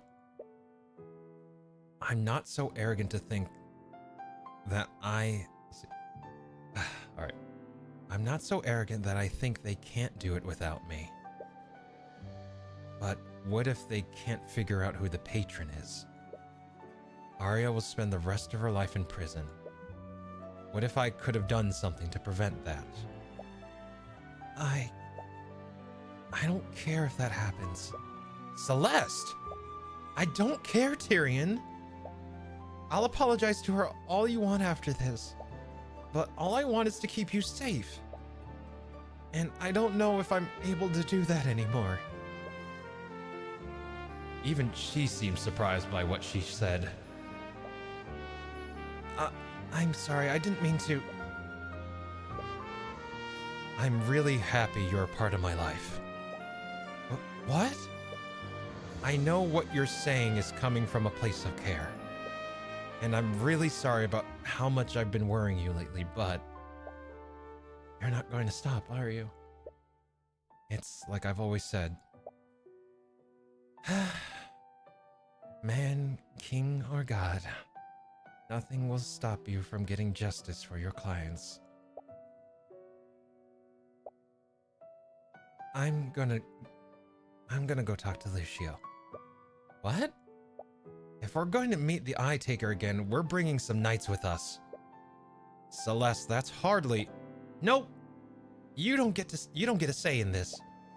And if you're not here when I get back, I will find you. Judging from her expression, it's not an empty threat. Fine. just go. She might have a point, though. Before everything happened, you weren't even sure if you wanted to continue being an attorney. Maybe you should consider a safer, quieter life after all this is done. Perhaps a life with her. Wait. What? All right, Lucio's cleared it. It was surprisingly easy to convince him. Are you okay? I'm fine. Fine, I'm fine. Let's not waste any more time. Before she has a chance to respond, you hastily walk past her. Hey, don't look so far ahead. You need to stay focused on the trial for Arya's sake. But when this is all over, you'll... Well, you suppose you don't have to think about that until then. Would you like to save your progress? Yes, I would. I would like to save. And I would like to save again. And again. And one more time. And one once. Oh, forgot to save. There we go. Alright. Using the Kingsguard's teleportation network, you arrive back in Rathwellholm. Due to Celeste's insistence, you're being escorted by a division of the Kingsguard. They definitely make you look out of place. As you walk through the city, you draw strange looks from nearly everyone who sees you. Sir, where will we be heading first? It's a little strange giving orders to knights. It's definitely going to take some take some getting used to. What's wrong? There's definitely something fundamentally missing, but what? Just don't push yourself too hard, okay? Yeah, I'll try to pace myself. Anyways, we should speak with each of the suspects and confirm their alibis. That might help me finally put things together. Each of the nobles has returned to their respective homes. But our teleportation network should help you travel around Wyverngard. Okay.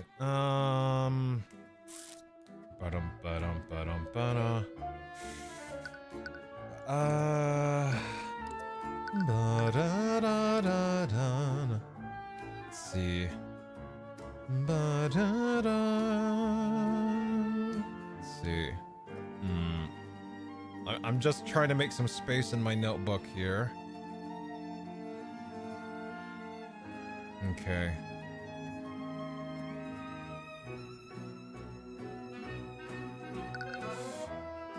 Let's go to the Grand Cathedral. All right. You arrive back. Oh, wait. You arrive back at the Grand Cathedral of the Scale Lord. You probably won't need to investigate the crime scenes again, but you wonder if Aster or Lucio might be here. Sir, I've spoken with the groundskeeper. His Majesty and the Grand General are currently visiting Lady Steelwind, but supposedly they'll be here later today to talk to the High Speaker. All right.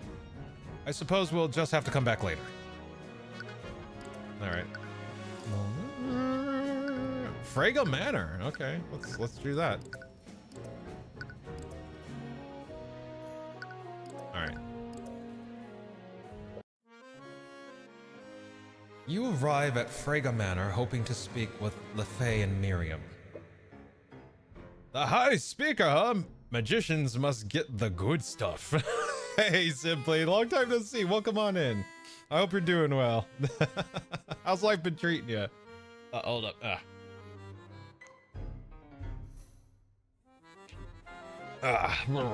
Okay, there we are. That's good long bottom leaf. Oh my lord.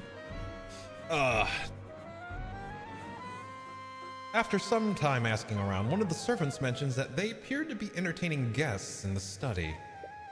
You normally wouldn't interrupt them, but you've already eaten up a lot of time traveling here. Whatever they're discussing can wait.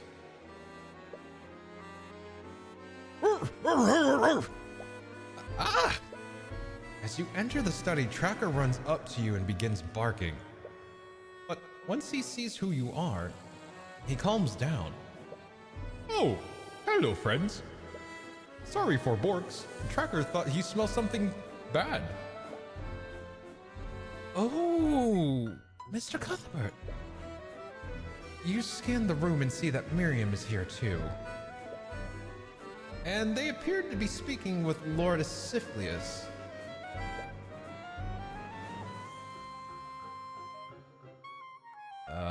I think I mispronounced that. Is it Lord Asclepius, or something like that.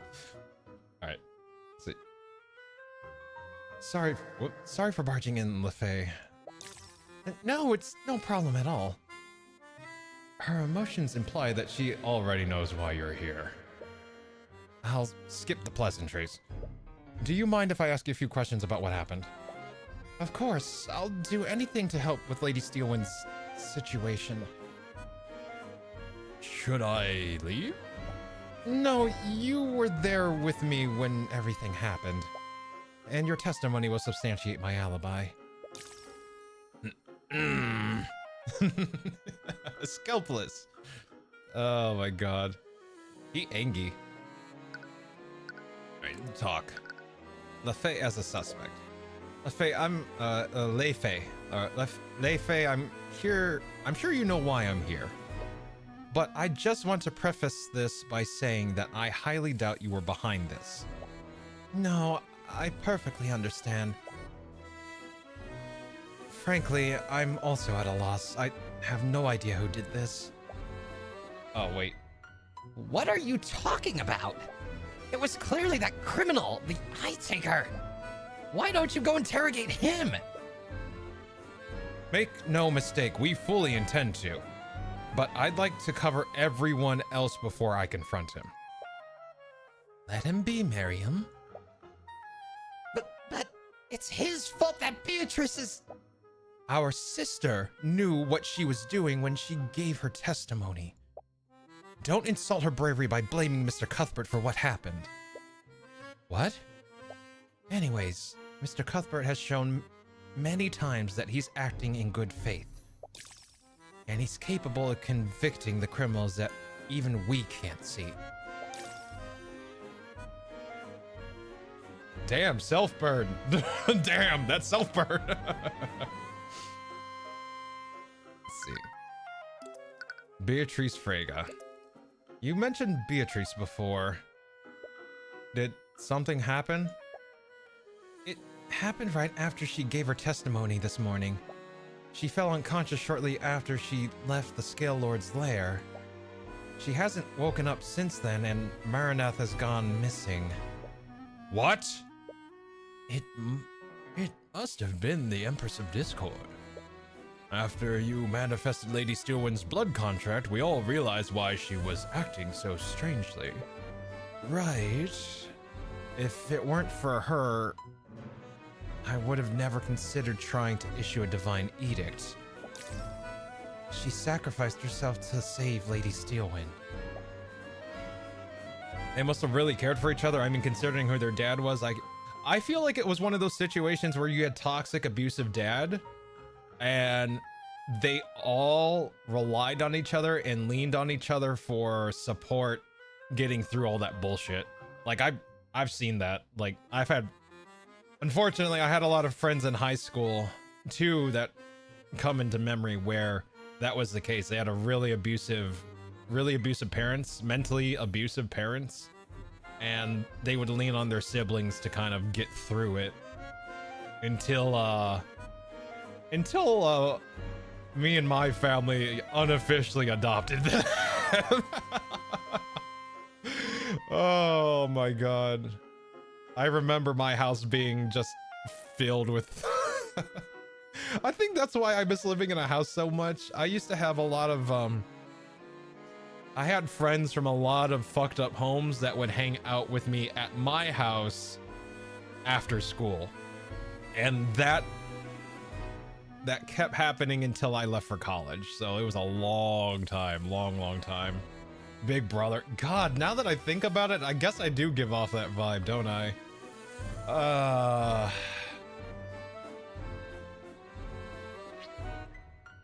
I had 1, 2, 3, 4, 5.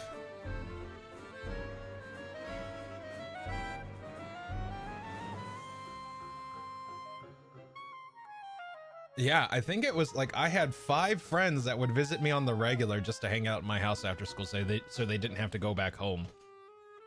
Like, and we would just hang out in the basement. We would just hang out in the basement playing video games, eating snacks, and doing homework. Oh my god.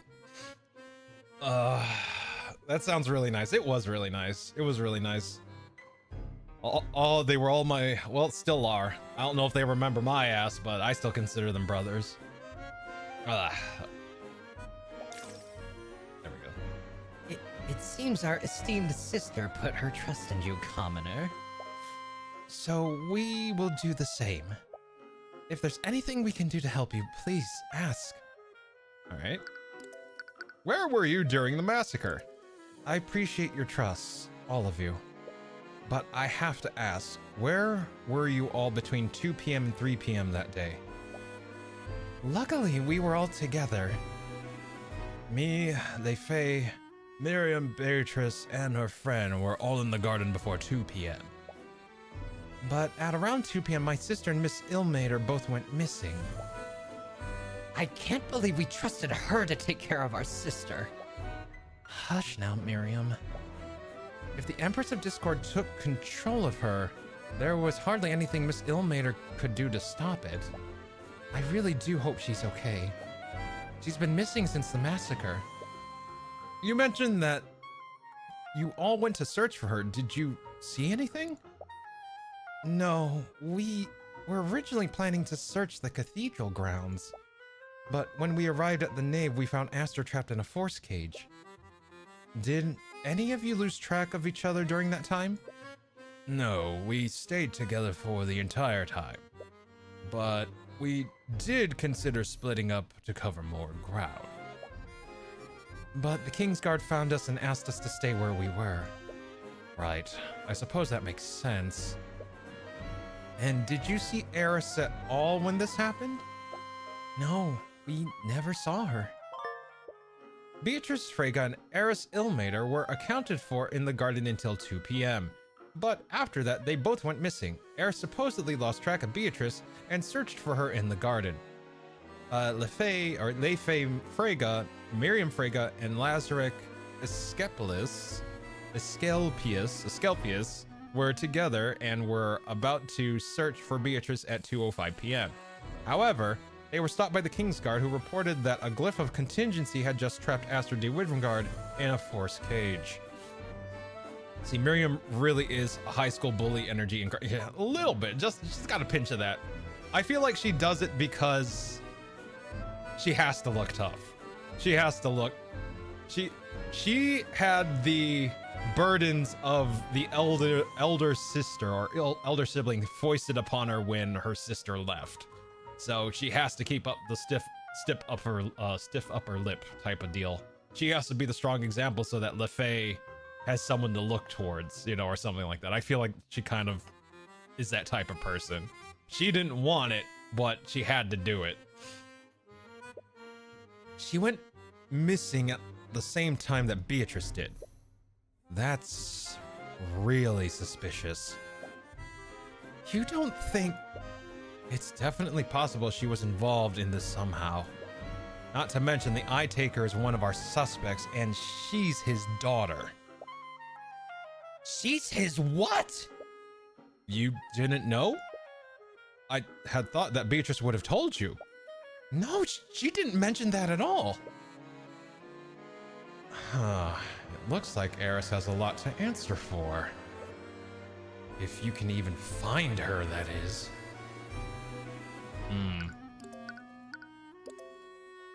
I suppose I'll stop beating around the bush. Have any of you made a blood contract with a demon lately? How dare you? This arrogant little peasant. No. What? No, I understand where you're coming from. I want to understand, but the very idea is infuriating.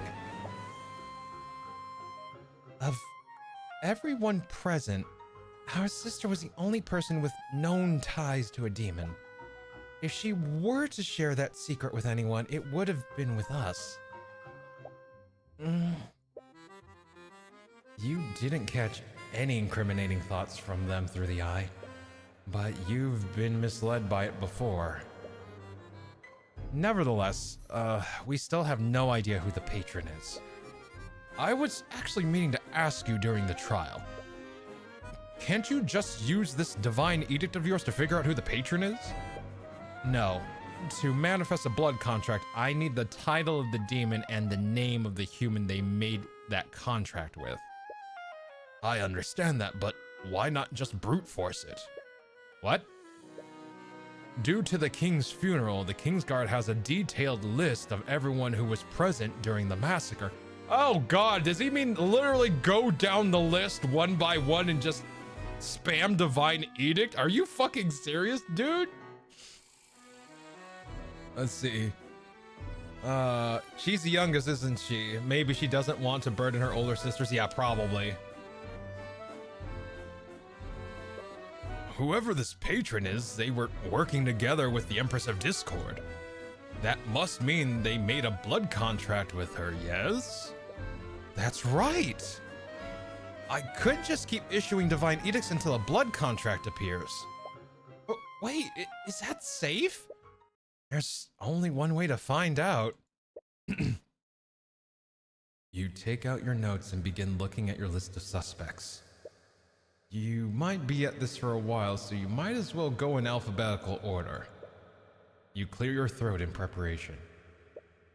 Empress of Discord, wherever you may hide. I release thy guards and manifest your blood contract with Aster de Wyverngard. Tyrion, what's wrong? You collapse to the ground as you suddenly find yourself overcome in immense pain. What? What's happening to him? Lastiel, use your magic to heal him. Right.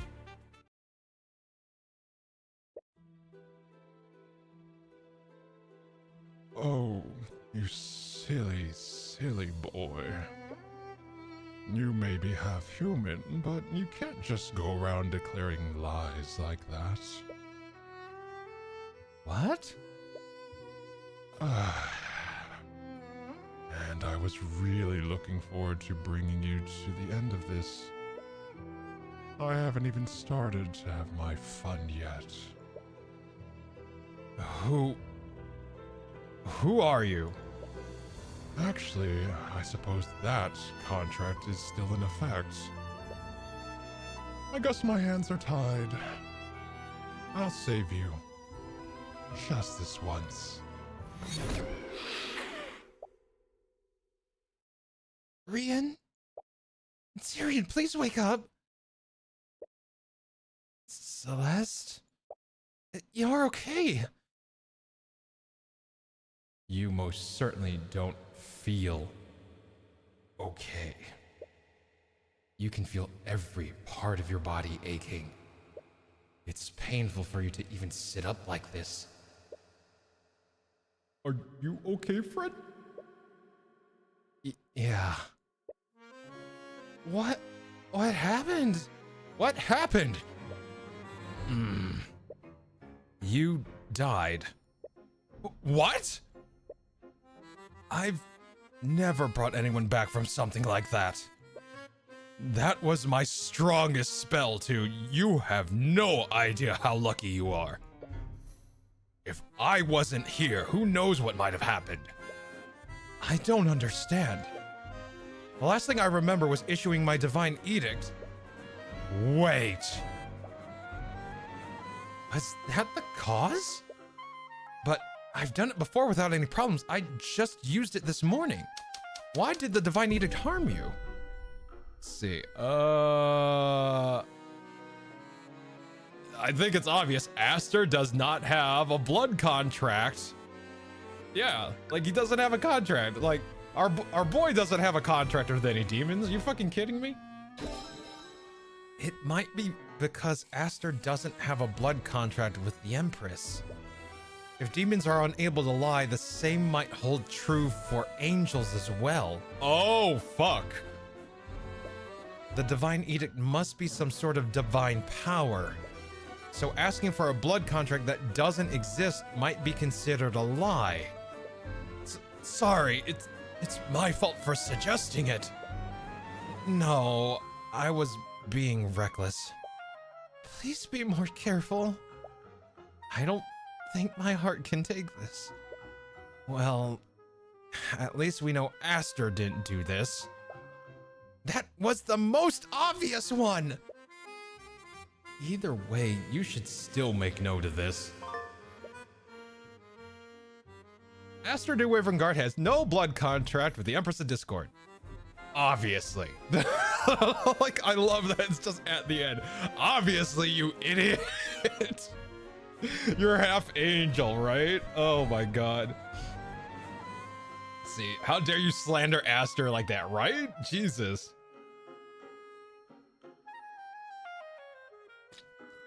There we go. Anyways, it's clear that I can't just brute force this. I'll just have to wait until I'm certain that the patrons of the patron's identity. Just please be careful.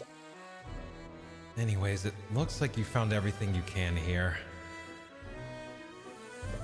Perhaps you should move somewhere else. You're a half angel. Yeah, we're what do they call it in D&D? We're Azamar. Tyrion Cuthbert is an Azamar in D&D lingo. We are a half celestial.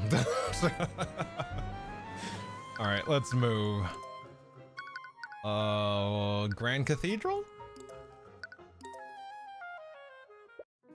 Oh, there we go. You arrived back at the Grand Cathedral of the Scaled Lord. Hopefully Aster and Lucio are back by now. Oh, Mr. Cuthbert. Oh wait, do I have the set for him? Yeah, there we go. Yeah, I'm a prince. Wow. Yeah, okay, we're good. As you enter, you're approached by Aster, Alaric, and Lucio. How is your investigation? Are you okay? You look quite pale. Yeah, there was a bit of an accident earlier. You're a little too embarrassed to admit that you almost ended up dying. Well, try to exude more caution next time. It'd be dishonorable if you didn't fall by my hand. Why is everything you say so aggressive? Anyways, you finally have your next suspect here. By judging from the evidence you gathered, it's very unlikely that Aster is the patron. You do wonder if he saw something, though. All right.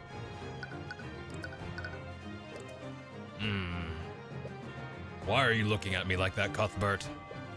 Oh, sorry. After he attacked you in Frega Manor... Bum-ba-da-da. Just making... Hold up. There we go. I realized how big this song's going, so I'm cranking up audio just a little bit. There we go. After he attacked you in Frega Manor, you've always been a little wary of him. If it weren't for Celeste's reflexes, he might have very well killed you that day. I'm not going to attack you again. Celeste, just like, you're damn right you're not going to. I hope you can understand my uneasiness. You did almost kill me the first time we met. What? No, what? That's not... It's because you're Heavensborn. What? What does me being a Heavensborn have to do with this? It's difficult to explain to someone like you, but warriors such as I must hone and develop our senses to survive in battle. Eventually, we develop the ability to sense hidden enemies and anticipate danger. I heard that such senses are heightened when in the presence of extraplanar entities. Until I met you and Beatrice Frega's familiar, I thought those stories were complete nonsense. Me and Marinath? As a Heavensborn, your blood is said to originate from the heavens. I wouldn't go so far as to say that I believe in the existence of other planes, but I admit that I still feel a certain aura from you that doesn't feel quite human. So that's why you attacked me? I was exuding a threatening aura? It was actually the opposite. Your aura was too calming and benign. I thought it must be some kind of trick or illusion. I see. That's quite an astounding ability. What about you, McCoy? What? Did you not sense a similar aura when you first met him? Is that true? Well... Wow, there's a really big carriage outside. I wonder who it belongs to. Oh, there's someone inside the inn too. Is that guy visiting my dad? Now that I get a good look at him, he's kind of cute. Yeah. It was kind of similar. For some reason, you feel a little embarrassed. Aster as a suspect. All right. Aster, I'm sure you know why I'm here. Is it because I'm one of your suspects, isn't it? Let me try that again. It's because I'm one of your suspects, isn't it? Your Majesty, you are the reigning king of Wyverngard. I expect you to conduct yourself with more dignity. Of course. My apologies, Lord Stewen.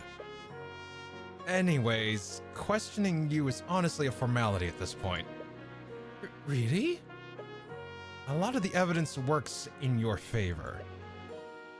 He doesn't have a blood contract with the Empress after all. Well, I appreciate your vote of confidence nevertheless.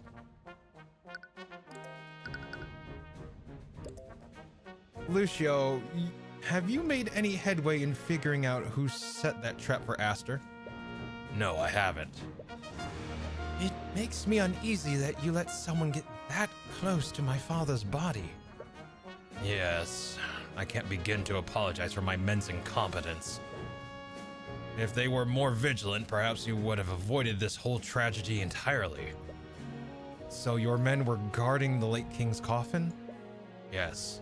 There wasn't a single moment when his body was left unguarded. We found traces of illusion magic at the location of the force cage. Although we're still not sure about who could have set that up. There are also members of the Kingsguard that can cast both force cage and glyph of contingency. And many of them fell comatose during the massacre. So we don't even know if one of them betrayed us. Do you think my men are that weak, Your Majesty? I think anyone can be made weak when put through enough stress. Regardless, we have no way of telling who may have been guarding the coffin when the trap was set.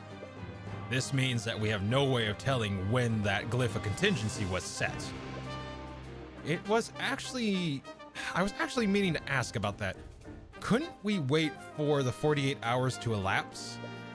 If we make note of the exact time the traces of evocation disappeared, we can work backwards to discern the exact time the trap was set. Well, normally we would.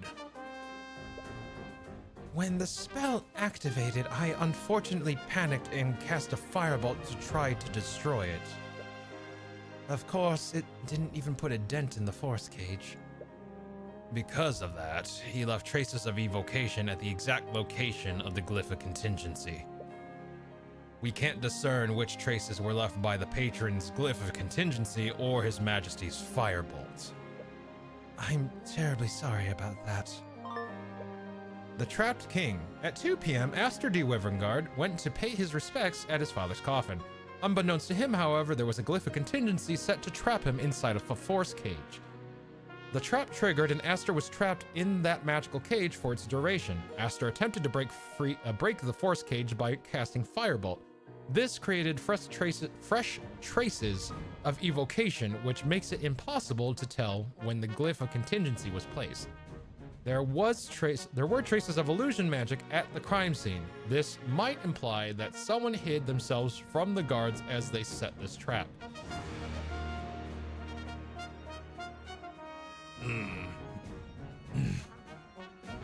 Well, we have more evidence supporting Ilmater, because they're an illusion master, or illusion focus. Not a master, but a focus.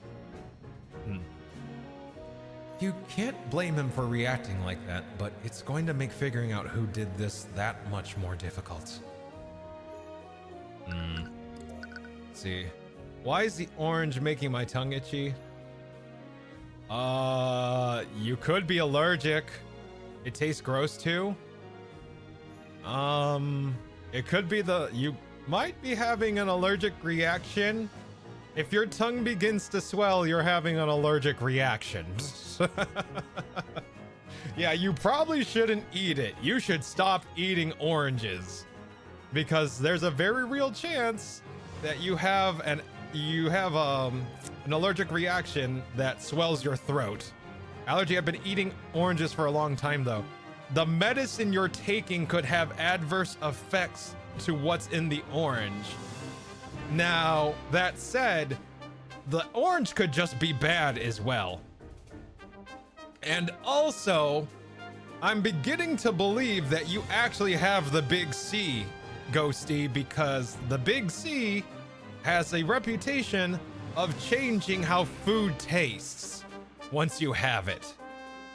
So there's a very real chance that either you're having an allergic reaction or you have the Big C, and one of the effects is that it changes how food tastes. Looks away. You have the Big C. Did I fucking call it, Ghosty? It's not COVID, I swear it isn't. Okay. What did the doctor say? What did the doctor say? Because the other explanation, I'll take another rest right now, because the other explanation is that your medicine is affecting how citrus fruits taste.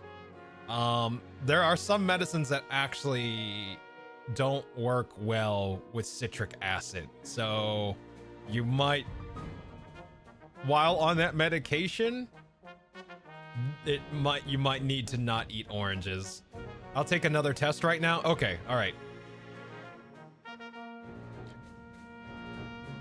Because there are a few things that are causing that, Ghosty, or can cause that. I'm no doctor, but those are the ones I know of. All right. I heard that you two visited Arya earlier today. How is she doing? I think she's doing the best she can, all things considered. No thanks to you. What? She's only in this situation because of you. Lucio, that's not... Me? You're the one who's heartlessly prosecuting her. She's far too weak for this. If that's what you truly think of her, you're grossly misunderstanding the kind of person that she is. She defied the role that you tried to force onto her, and she instead dedicated her life to fixing our broken kingdom. Ever since this started, all you've done is insult her. But you know nothing about her. See, no, whoops, wrong one. Ever since this started, you've done nothing but insult her, and you know nothing about her. She's far stronger than you realize.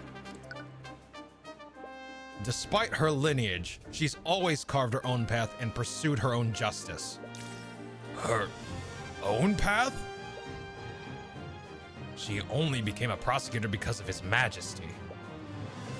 What? What are you talking about? She became a prosecutor to fix our corrupt justice system from the inside. And who do you think put those ideas into her mind? If she wanted to fix our justice system, she could easily have done so by slowly weakening House Sybil's influence. But she knew about your strange idealization of Ruby Tamora, and she knew how closely you followed each and every one of her cases.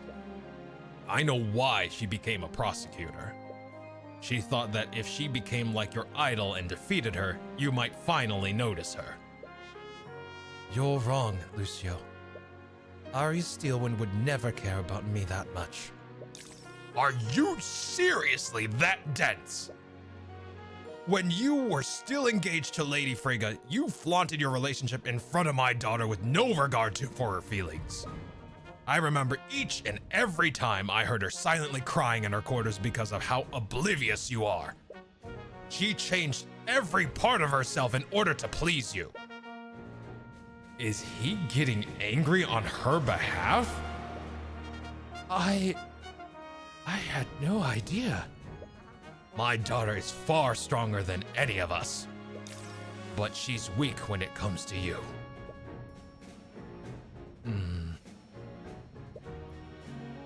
Lucio, there's no point in fighting amongst ourselves.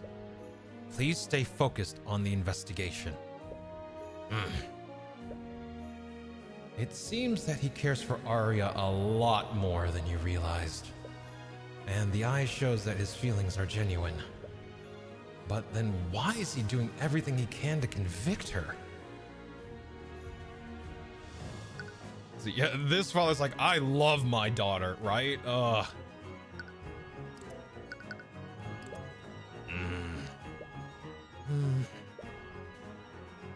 The mood's a little tense.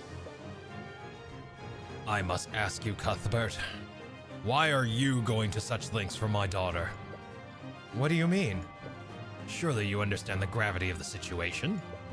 By taking part in this trial, you risk drawing the ire of both the nobility and whomever the Empress of Discord is. What are you planning? Lucio, I'm not planning anything. Please, do you honestly expect me to believe that you're doing this out of the goodness of your heart? Well, Scale Lord, you actually are doing it for that reason. Is this what all Heavensborn are like? I don't like thinking about it that way. I just can't stand by while I see injustice taking place. Even if you're standing in my way, I'll do whatever it takes to save Arya.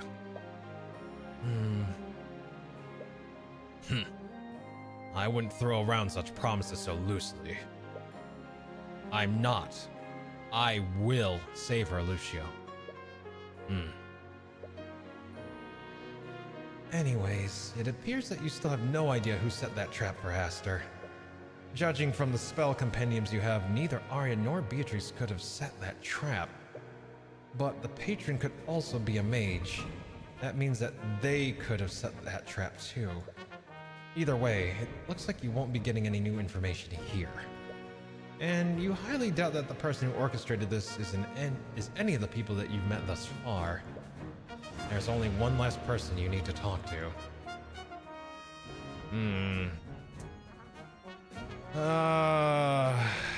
Let's see. I guess we move. Rathholm back alley, here we go.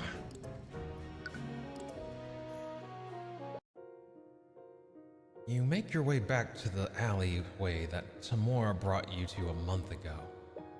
It would be too conspicuous to bring the Kingsguard with you, so they've hidden themselves in a building nearby. They gave Celeste an enchanted runestone to hold and channel her magic into. If she ever stops focusing her magic into it, the Kingsguard will be notified and they'll storm the building. Are you ready? Yeah. Let's do this. The Eye Taker is your prime suspect. Everyone else has an alibi and lacks a motive. Not to mention, Eris was with Beatrice when she went missing. You don't want to suspect her, but her father is a criminal. And she still hasn't turned up since the massacre. All right. On 3. 1, 2, 3. What? There's no one here. Damn it! Of course he's not here. You betrayed him and you knew where his hideout was. You take a close look at the desk he was sitting at during your previous visit. There's a thick layer of dust on it. It doesn't look like anyone's been here for a while. He must have moved his operation elsewhere the day you convicted Beatrice. I guess there's no point in staying hidden anymore. You see Celeste toss the Kingsguard runestone onto the ground. A few seconds later, you hear the footfalls of soldiers rushing towards your location. Freeze in the name of the Wyvern Guard! You see him freeze as he scans the room and sees no one else there. Be careful, sir. They appear to have turned themselves invisible. They're not here, you idiot! Oh. You let out a frustrated sigh as you take a seat on a chair nearby. A cloud of dust is launched into the air as you do so. He had the last piece we needed. None of the other suspects had the means nor the motive to do this. But he's probably long gone by now. What about Tamora? Wouldn't Tamora know? It's over. I'm sorry. But you did everything you could, couldn't you? Didn't you? But it wasn't enough. A part of you knew it was a long shot. If he were involved in this, he'd definitely keep his head down. What do we do now? There has to be someone who knows where he is. Tamora! Wait a minute. Actually, there is one person who might know where she is. What do you... Wait, you don't mean... At this point, it's the only option we have. Are you sure you two aren't exactly... I know, but I can't let my personal feelings get in the way of saving Arya. You're not looking forward to seeing her again. At least, that's what you keep telling yourself. You'll have to process these feelings later. You have a job to do.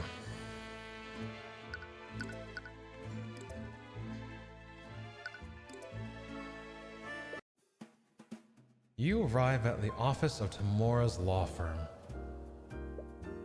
According to Arya, Tamora is still practicing.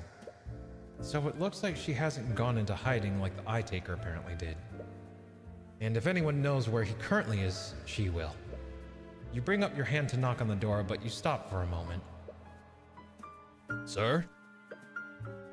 After everything that's happened, you still don't feel ready to face her. For the past month, all those things you said to her keep replaying in your mind. You feel the familiar warmth of Celeste's hand again. You take a deep breath and steel your resolve. You knock on the door. Every moment of silence thereafter fills you with anxiety and dread. I'm sorry for the inconvenience, but I'm not currently accepting clients at... Cuthbert? She looks completely frozen for a while. Her gaze narrows as she notices the legion of knights escorting you. Are you here to arrest me? No, of course not. Can we come in? Yes, of course. You take a seat inside the office, but you can't really think of anything to say. And the knights aren't really helping to alleviate the tension. Hey, Celeste? Could you take the knights outside and do a perimeter of the building? What? But... Are you sure? I am. But what if something happens? Celeste, we're in a populated building in the capital city of Wyverngard. I think I'll be fine. No, but... sorry. You're right. I'll just... With a motion of her hand, the knights follow her out of the office. Right before she leaves, she waits at the door and looks at you for a while. But after a while, she realizes how long she's been staring and quickly closes the door. Now then, let's get this over with.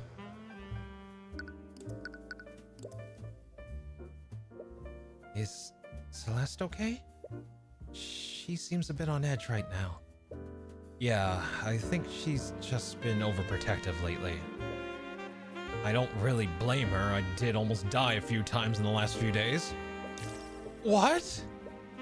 It's a long story. And I don't think I'm even allowed to talk about it, especially not with you. That last part came out a little more disdain than you intended. You take a deep breath. I received your letters. Oh, did you? I haven't gotten the chance to read them yet. Of course, whenever you're not busy. This is really awkward. But you were going to have this conversation sooner or later. Perhaps it would be best to just be direct.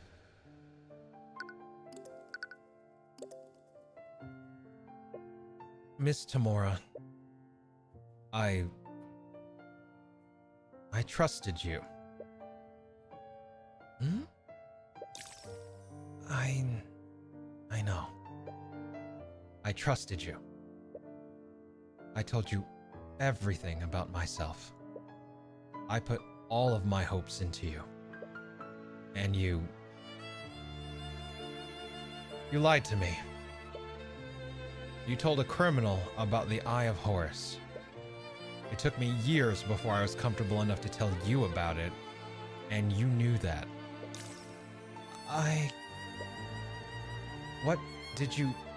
Why did you even adopt me? You could have just left me in Arnax and moved on with your life. Why would you pull me into this? It sounds like she's trying to look for an answer, but nothing comes to her.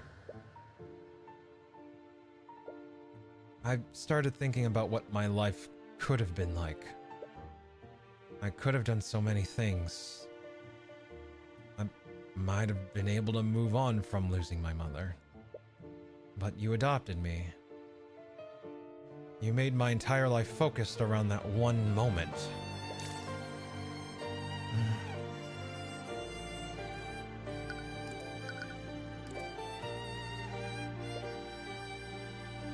I had a son once. Before you, I mean. What? I wasn't always a city person. I used to live in an old farm town, just like the McCoys.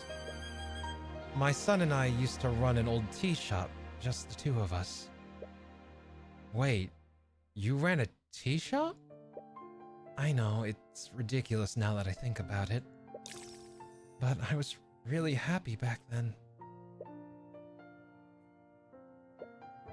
What happened? One night, a local nobleman had too much to drink at the local tavern. He barged into our shop and started destroying it with his magic. My son tried to stop him, but the Inquisition swept that entire case under the rug, obviously. They said that the nobleman felt threatened and acted in self-defense. never told you about this before. What was his name? It was Ryan. Oh.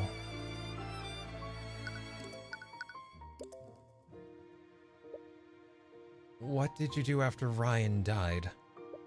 I thought long and hard about what I wanted to do. I was hurt and blinded by rage, so I decided I would take justice into my own hands. Wait, you didn't? No. At the time, I thought that killing him would be too easy. I broke into his manor and found every incriminating document I could find. I found everything from records of illegitimate children to plots he was making against the other noble houses. I released everything to the public.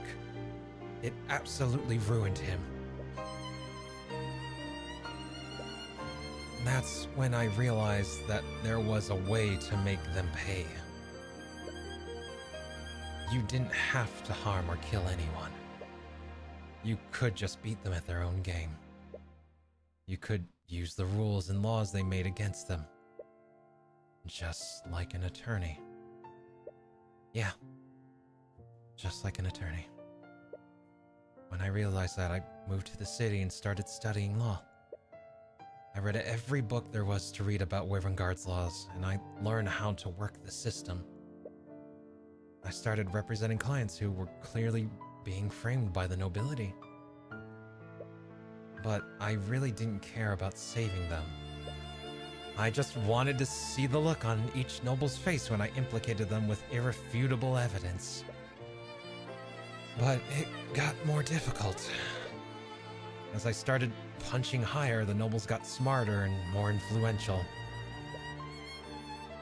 I continued to acquit my clients, but the trials got closer and closer each time. But I was arrogant, and I felt invincible.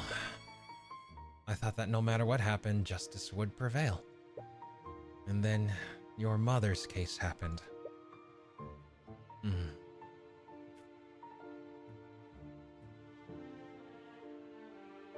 See, yeah, Ghosty, take a break, but if you were walking around for just being winded, I'm starting to think it's the big C.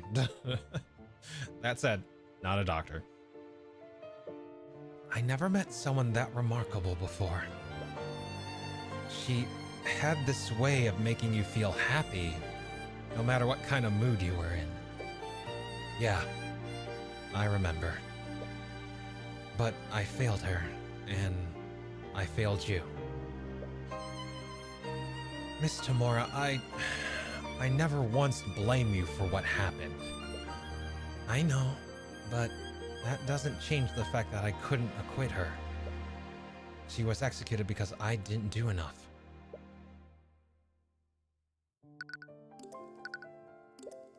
When you asked me to train you to be an attorney, I was blinded by my desperation.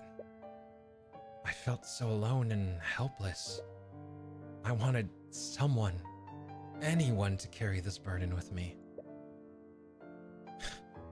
So how pathetic must I have been that I'd look for that in a grieving 10-year-old child.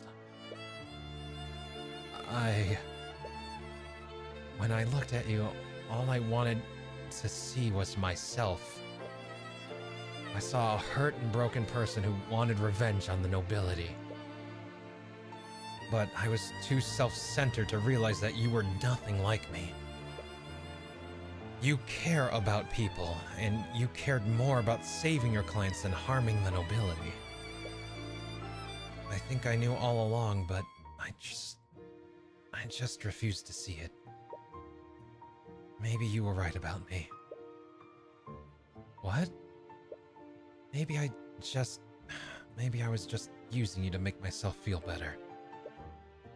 I took you from your home and forced you to dedicate your life to my dream. Maybe I never really cared.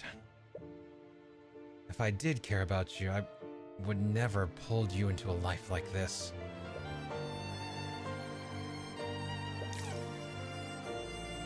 I'm sorry, and I can't begin to apologize for doing that to you. The eye shows that her feelings are genuine, but does that even matter at this point?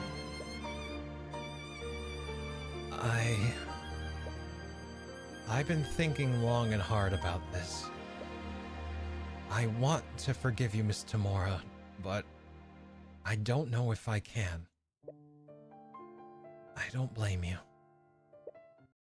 But I want to try.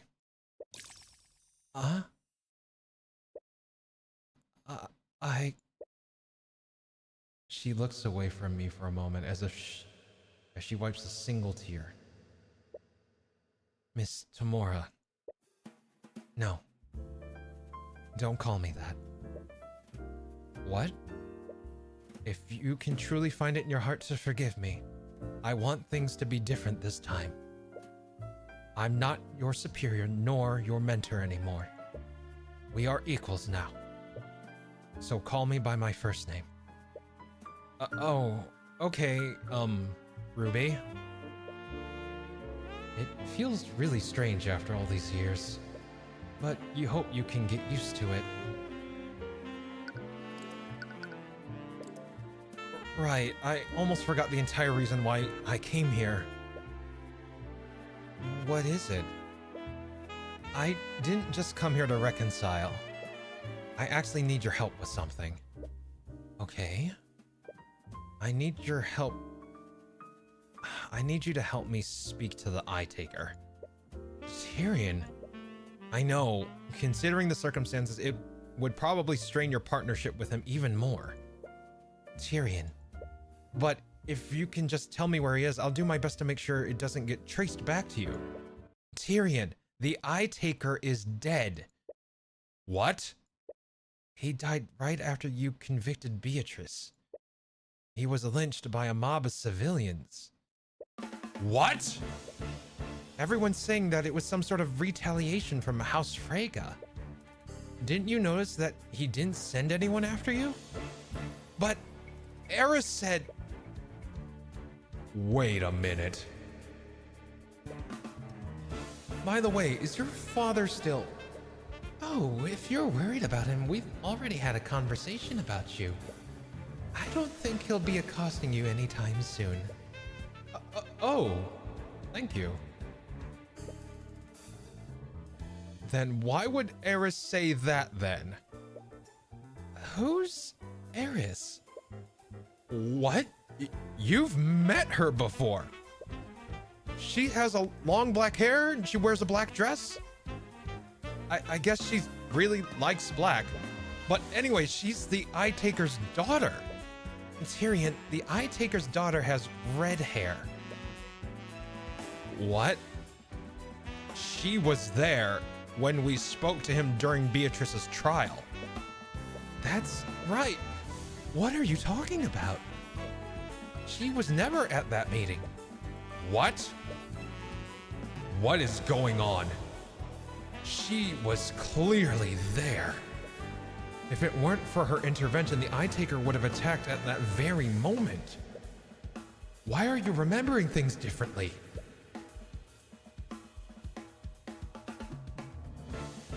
I'm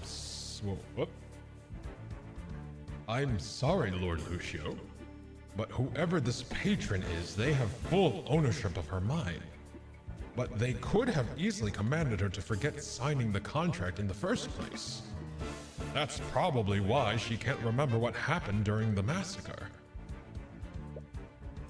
Did you see friggin' Rathalian's age? 1,203. Rathalian's age. We actually have Rathalian's age. That's amazing. 1,203. I didn't notice that till just now. No. Tyrion, what's wrong?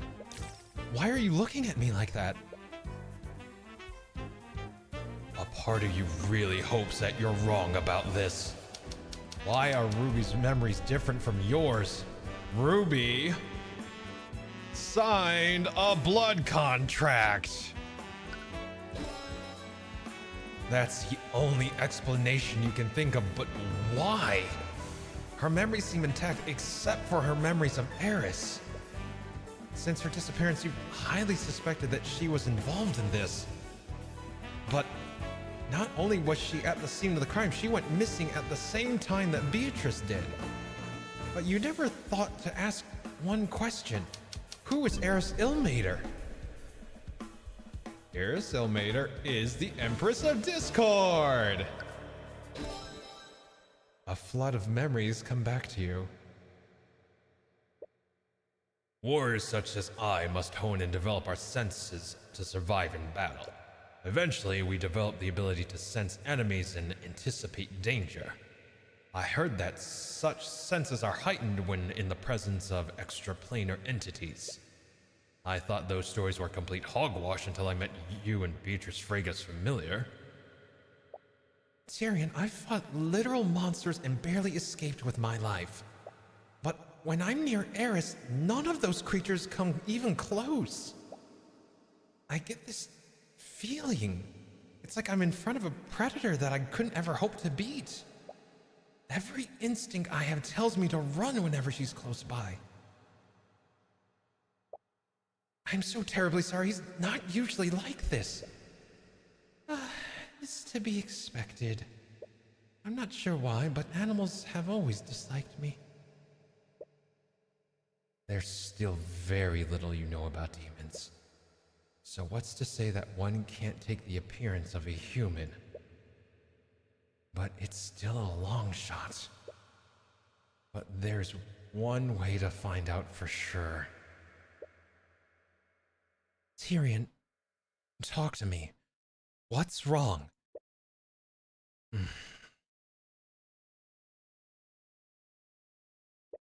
Ruby, I'm about to do something stupid. If I fall unconscious, I need you to call Celeste and tell her to contact Lord Asclepius or the Archduke. What? If you're wrong about this, there's no way either of them will get here in time. But it's already late, and the trial resumes tomorrow. You can't waste any more time traveling to either of their locations.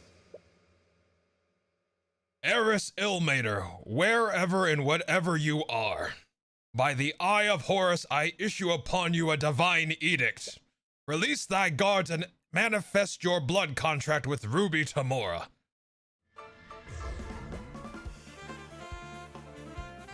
So, you finally figured it out, my dearest Tyrion. This entire time, I've been chasing you! You have, but it's been so entertaining watching you scramble about. You've been making contracts with people across Wyverngard. You took control of Arya and Beatrice. But why? Why would you want to do any of this? Oh, I can't possibly reveal all my secrets. Hey, Vanguard, welcome on in. Hey, Raiders. Hope you're doing well. Hey, Vanny, how you doing? Welcome in, welcome in, welcome to our little corner of the internet. We just had a fucking revelation with jazz music, so enjoy that. Love your face, Vanguard. Welcome, Raiders. Hope you're doing well. Hope we can help you relax this evening and decompress and hopefully enjoy the rest of your Saturday night. Let's see. Hey, Clockwork, welcome in, welcome in. Let's see.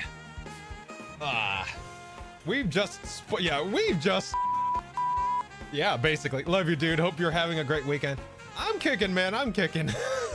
Doing pretty good, actually. I hope the same. Hope the same's going for you, man.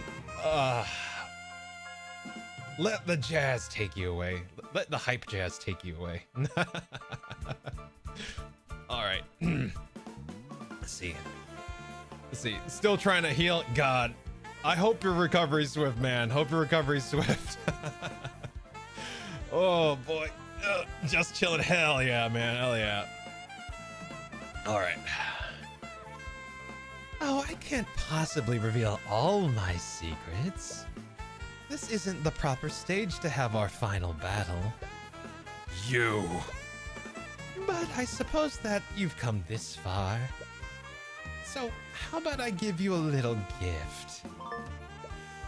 Ruby's blood contract. Fuck. Upon signing this contract, Ruby Tamora grants the Empress of Discord access to her memories.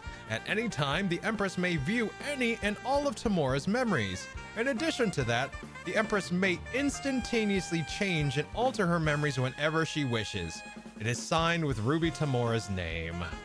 Wow, fuck. What was that? Ruby, Eris Ilmater is a demon. And she's not just any demon. She's the Empress of Discord. And you signed a And you signed a blood contract with her. That's why you can't remember anything about her. What? Tyrion, I swear on my life, I don't know anything about this. I know. She probably tricked you into signing this. Just like she tricked Arya. Arya? What does the prosecutor have to do with this? Come on, you two. I know things are kind of tense, but there's no need to. What are you holding? Is that a blood contract? Celeste, Eris is the Empress of Discord. What? It was her the entire time. She tricked Arya into signing a blood contract with her. And she probably controlled her and Beatrice to orchestrate the entire massacre. What? Tyrion, this is crazy.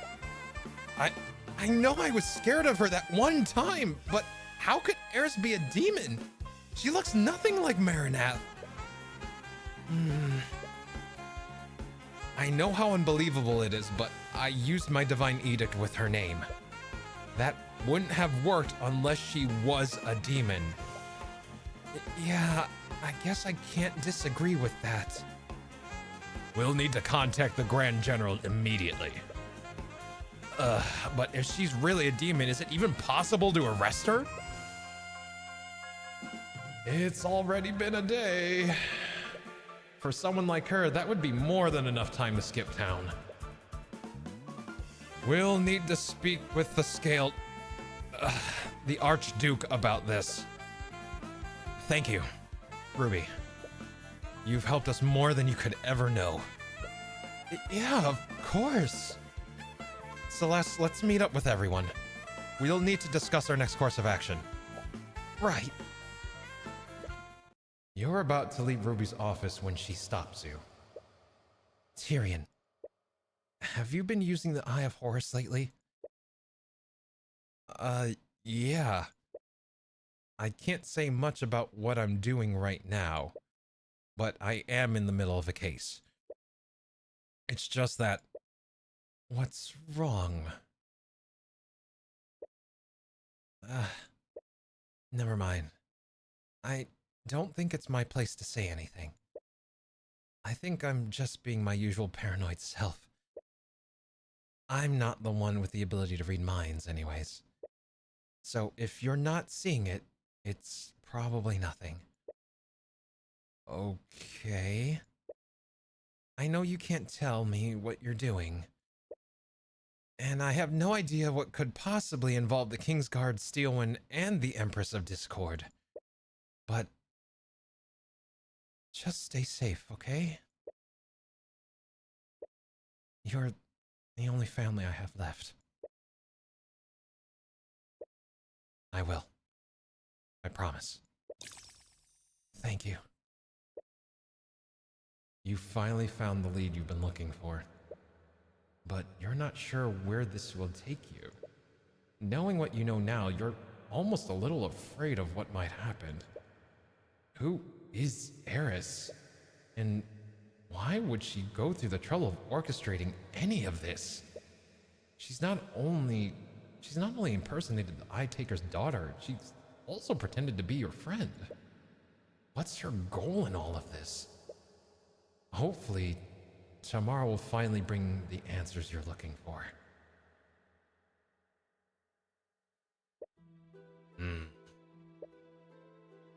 something wrong, Commander? Don't play dumb with me. They told me what you really are. What's your game, demon? Why would you just deliver yourself to our doorstep? Oh, Orem, I've put far too much work into this story to miss the final act. I can't wait to see how this ends. You killed 3 people and enslaved an innocent girl. Is this all some kind of game to you? That's exactly what this is to me. I'll admit, looking back, it does feel a bit derivative. But I think I've done enough to differentiate myself from those that came before. It's a shame, the timing of all of it, though. You're goddamn insane. That look, that took you long enough to notice. I guess the oafish Inquisition Commander does have some observational skills after all. Whatever. You just better not try anything. You know I can't lie, so I'll reassure you. I promise I won't harm anyone. While I'm in this prison.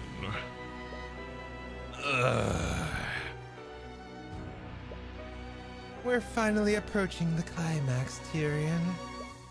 No more deductions. No more talking.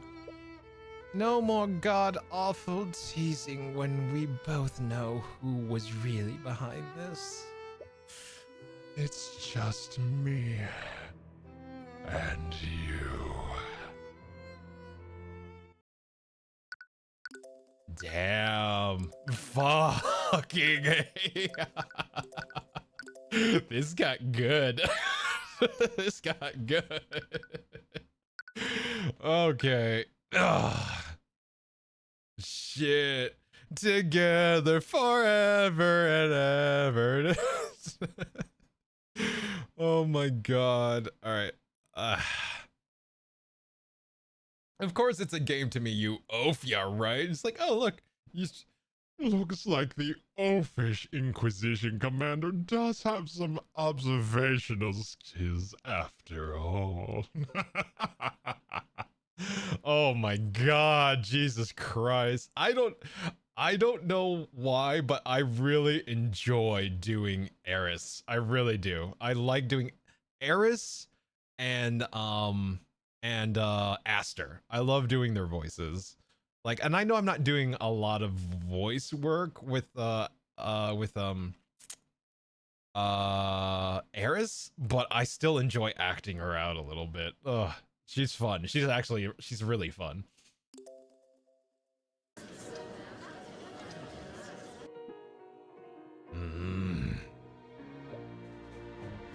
Hello, your lordship. I think this is the first time we've met. You're a lot smaller than I expected.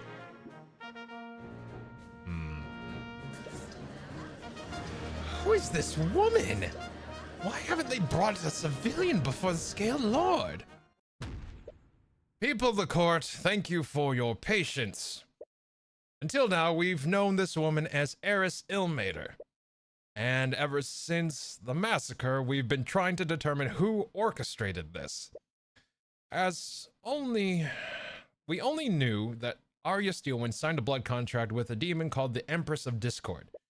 We still knew very little about this demon. We had no idea who they were or what they even looked like. But we know the truth now. People of the Wyverngard nobility, the woman on the witness stand isn't a civilian. She is the demon known as the Empress of Discord. I have no idea how, but her form is that of a human. Using this disguise, she entered the Grand Cathedral posing as Beatrice Frega's guide. She then aided the patron by using Beatrice Frege to help Arya Steelwind massacre members of the nobility. Why are we continuing with this? She's already admitted to taking part in the massacre. Let's force her to tell us who the patron is and be done with this. How typical. The Grand General thinks he can solve all his problems with violence. But let me ask you this. Why are you assuming that the patron is a human? What? In Arya's contract, it says that the patron is the individual who gives the contract to her. How do you know that I'm not that individual? I go by many names. The Empress of Discord is only one of them. If what you're saying is true, that makes this a simpler matter. We simply need to execute you for your crimes against the kingdom. Haven't you forgotten what my underling said during Frege's trial? As a demon, I can never truly lie, and I can never truly die. If you destroy my body, I'll simply reform in the abyssal hells. I wonder what might happen to your daughter if you were to draw my ire. No prosecuting her and playing the villain. But I know the truth. You secretly care about her, don't you? What nonsense are you spouting? When you thought she had a mage blight, you had to prosecute her. You held on to the little hope that you could convict her and convince her to take a plea deal. As the king's wife, her position might have been salvageable. And you did this all so she could be with a beloved Aster.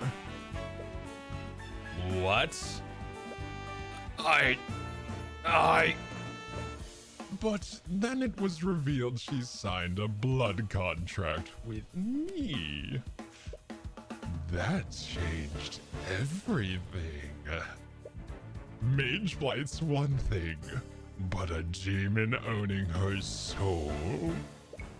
She can't very well be a queen like this, now can she?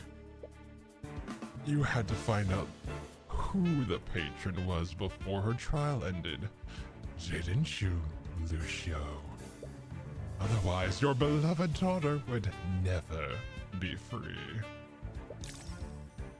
And you did all of this because you felt bad for what she did to her. Everything I've done is for the good of House Steelwind. Ah, is that what you were doing? Because the way I see it, you abandoned her for her entire childhood. You felt so guilty about killing her mother that you didn't bear to face her. No, Eris, stop this. And you know what that did to her? You didn't just take her mother away. You took away her father, too. You starved her for any affection. She couldn't help but latch onto the first person to show her any kind of superficial kindness. Eris! She didn't fall in love with Aster. She became obsessed with him. She stopped being her own person, and she clings onto him like a parasite. She changed everything about herself to suit his likes and his desires. And you know deep down in your heart, You knew that if he is ever taken away from her, she will fall apart.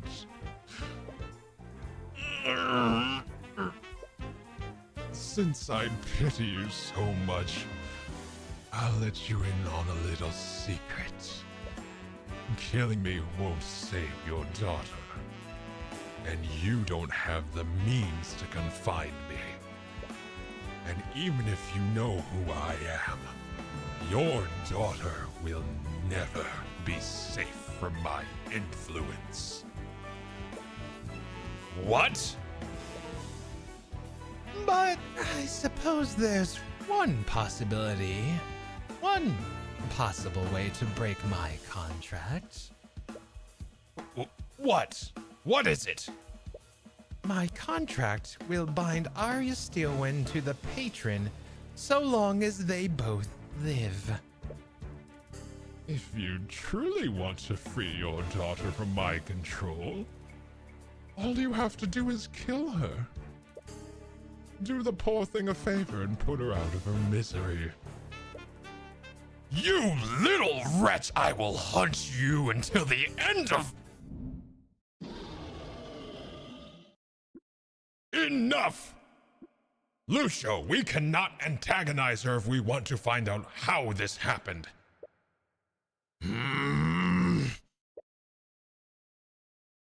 She's right.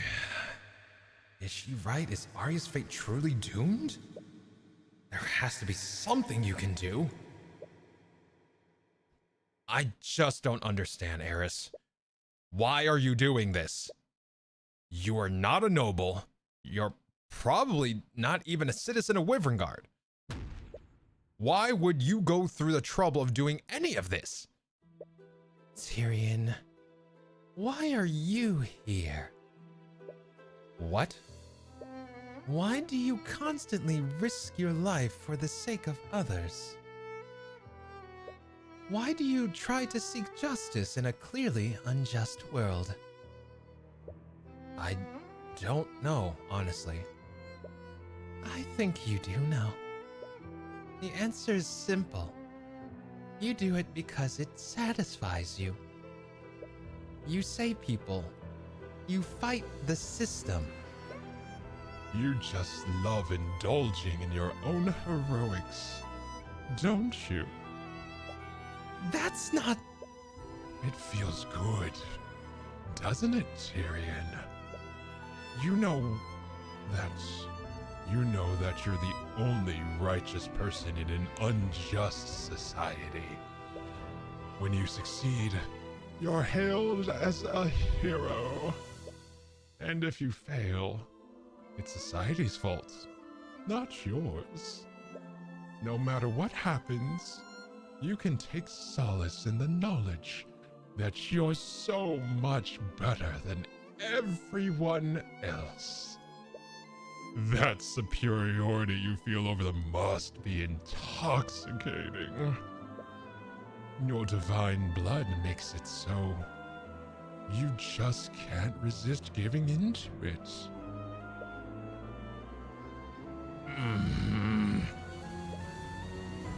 But just as your divine blood compels you to do good, my hellish blood compels me to do the opposite. I just can't help but take every opportunity to make you all suffer.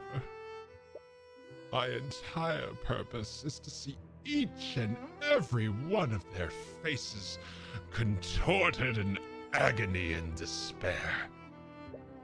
Humanity is a stain on the world. They're worthless parasites who steal, maim, and get to kill what they want. That's all they are. And I despise those who try to pretend that they're doing anything different. You're wrong, Eris. Humanity is so much more than you realize. And I truly pity you if that's all you see in us. Oh, so now it's us. That actually just reminded me. There's something I hate even more than humanity. I despise the Celestials of the upper planes who go against the natural order. They condemn and admonish beings like me, all while watching humanity suffer from their secluded little heaven. They realize that humanity would never willingly choose good over evil. So they created the Heavensborn to tip the balance in their favor. It's so self-indulgent that it makes me want to puke. That's what a Heavensborn are? It is. And I've made quite a hobby of breaking them and sending them back to their creators. I throw them into the deepest pit of despair before extinguishing their lives. There's been no greater joy in my eternal life. And it took a lot of work to get you right where I need you, Tyrion. Wait. Are you saying... You asked me why I did this, didn't you? My actions that day were all for you, my dearest Tyrion. Also, I could see the despair on your face when you realized the truth. Tyrion? No. Objection! That's enough out of you, you witch! Lucio! Cuthbert, you promised me that you would save my daughter we would save my daughter together. I'm sorry, You said those words to me with such conviction. Yet here you stand quivering like a grunt in his first battle. Are a few meager doubts enough to force a retreat from you?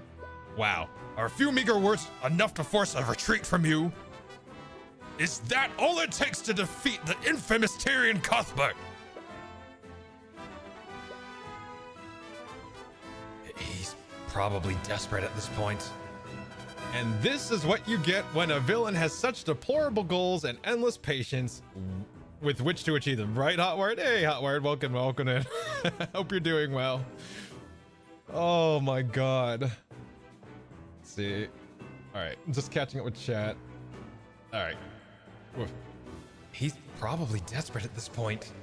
If Eris is the patron, there's very little hope for Arya. Unlike Beatrice's, her blood contract was short and concise. There was very little room for interpretation, so you probably can't dispute it either. But what kind of attorney would you be? No. What kind of friend would you be if you didn't see this through? Eris, we didn't call you here today to wax Eris, we didn't call you here today to wax poetic with you. The people you've harmed have a right to know what you did that day. So either give us your testimony or get out. Even now, you're still undeterred. I really do love that about you. But I do wonder how long that will last.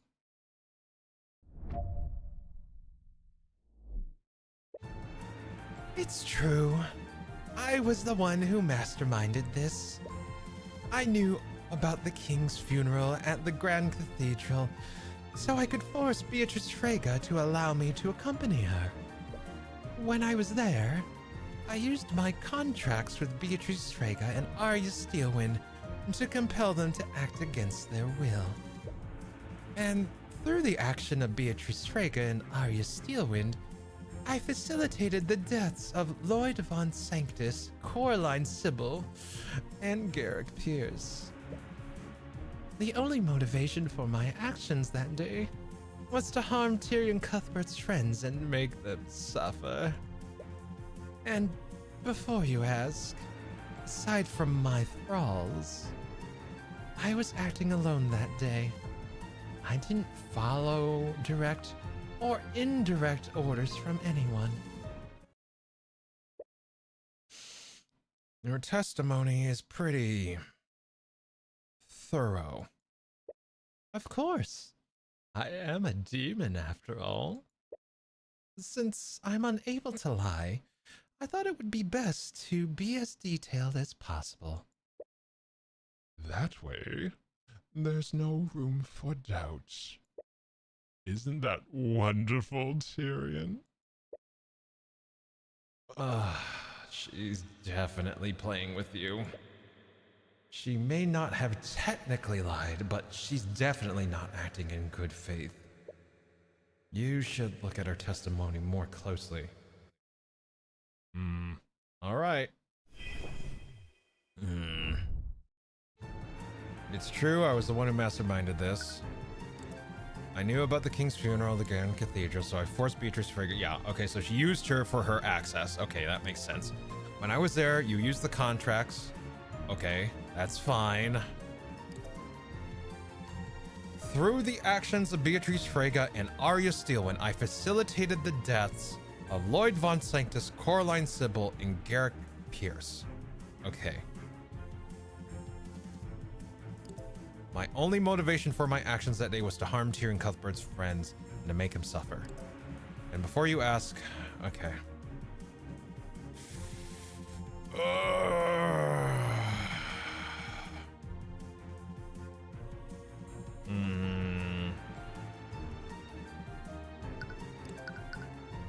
I need to take a look at my notes. And I need to look at... Is it this one? All right, let me see this.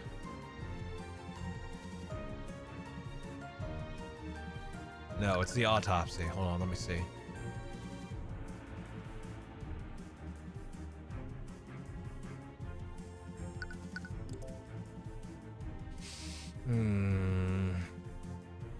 The only thing that stands out to me is the friends bit, but it's not very relevant. Exactly. That was the other thing. Like I attached myself to that too, Ghosty, but that was the second thought I had. It's not relevant to the case. Right now, we need to worry about Arya and Beatrice.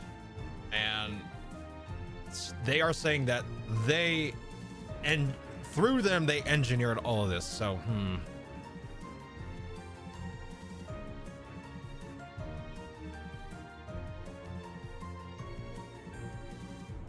Yeah, there it is.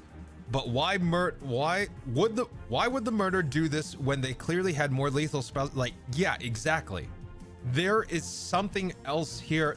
Like the way that he was killed says a lot. If you were just to kill him, why not use the quickest fucking spell? Why not go through the trouble of like creating a liquid blade, stabbing him with it? Like if you had planned this, Also, if they had planned this, they could have killed Pierce second, but didn't. They had the opportunity to kill Garrick after Von Sanctus, but passed him up. There was a method to this. I think we're having the same bad thought, Shay. I think we're having the same bad thought. Right, the death pattern's very odd. Exactly.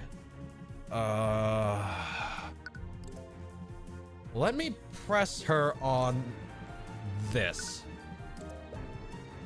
Why are you using their full names? You know I can't lie, so I thought I'd give you something. For example, I could have easily referred to another Steelwind or another Freyga that I enthralled. That list is very long, you know.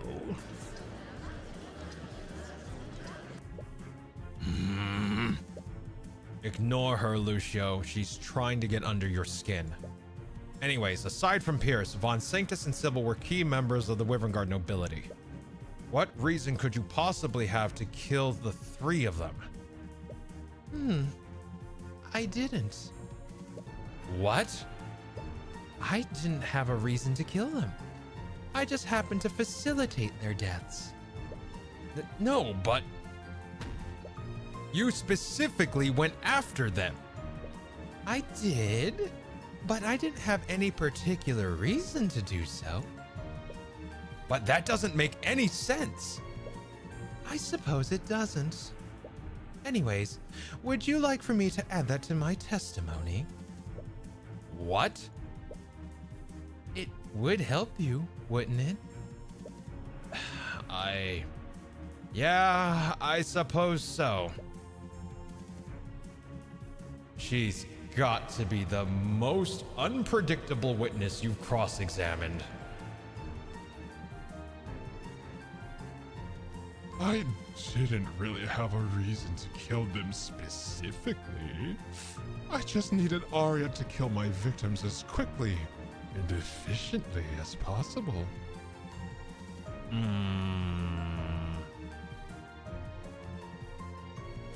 That's not true. Because we go back to the murder with Garrick. That's not true. On press. We already established that Pierce was killed due to his knowledge of Celeste's parentage. How could you possibly have no motivation to see them dead?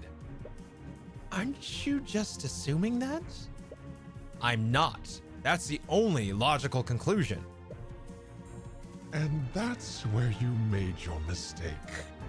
You're assuming that I act logically.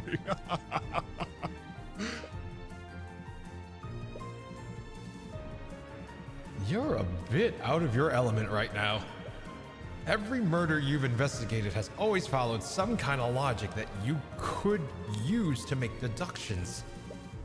But Eris is a different beast entirely. For all you know, she could be completely insane. You might very well be seeing connections that aren't there.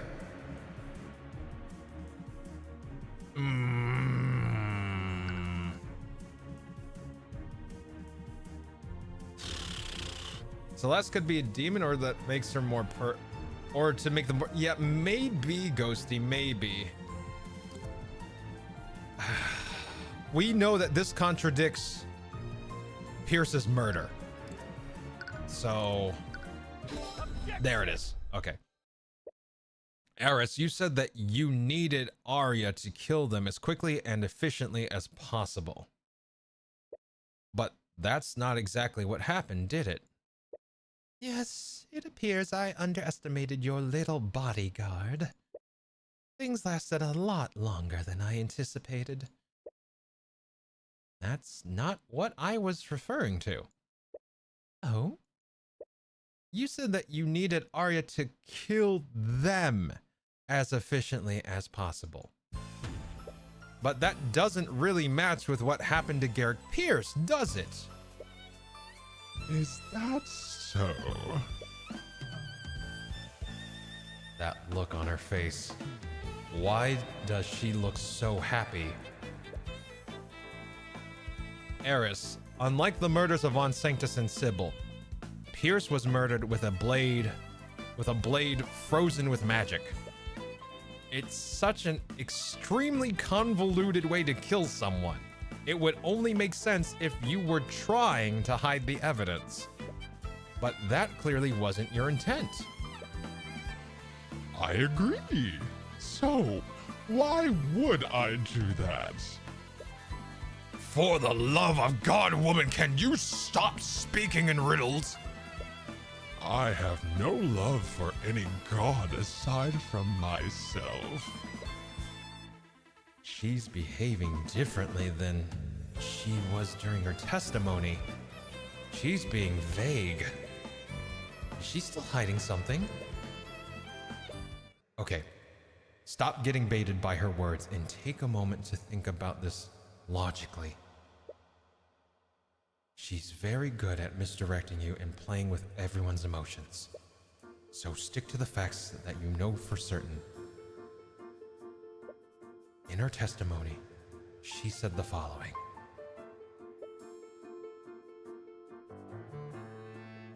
I didn't. Oh, wrong one. I didn't really have a reason to kill them specifically. I just needed Arya to kill my victims as quickly and efficiently as possible. She could have been trying to mislead you. Which phrase did Eris use to mislead you? No, considering who she is, she was definitely trying to mislead you. I didn't really have a reason to kill them specifically. I just needed Arya to kill my victims as quickly and efficiently as possible. To kill my victims.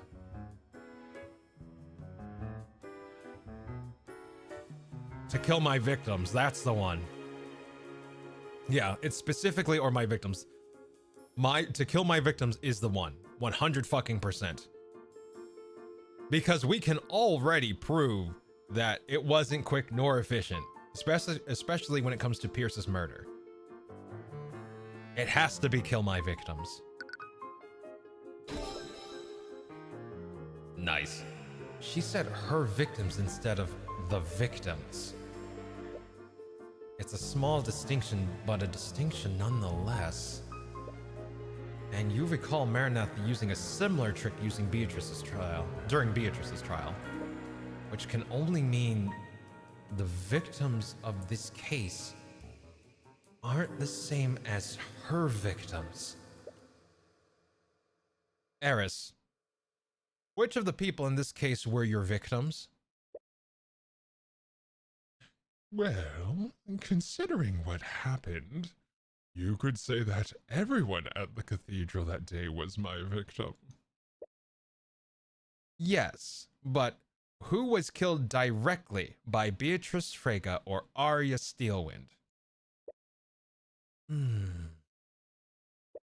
I knew it. You're hiding something, aren't you? If that's what you think, it's definitely possible. This again with the vague answers. Why would she even agree to testify in the first place? There's nothing any of you can threaten her with, and nothing you can do to permanently harm her. She could have easily gone into hiding. She never had to come here. Which means she wanted to come here, but why? Just tell me, Eris, who killed Lloyd von Sanctus? Arya Steelwind. And who killed Coraline Sybil? Arya Steelwind. And who killed Garrick Pierce? Why are you staying silent? Out with it, demon! Who killed Garrick Pierce? I refused to answer.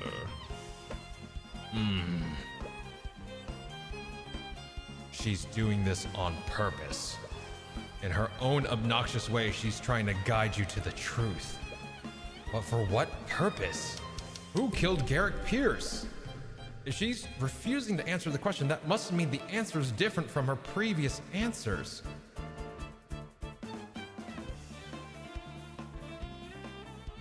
It's someone we don't know. She can't lie. Someone else killed Garrick Pierce. Yep, I see it. Yep, like we had the same thought. Yep.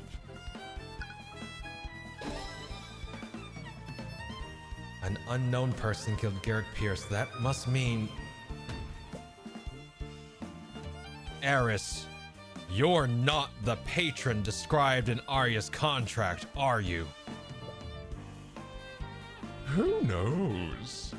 I've never confirmed nor denied that. Are you serious? I grow sick of your games, demon. You knew it. The murders were too politically motivated to have been completely random. You can unequivocally prove the patron's identity by issuing a divine edict. But because of the risk of getting it wrong, that just leaves you right where you started. Who is the patron, Eris? Who's responsible for all of this?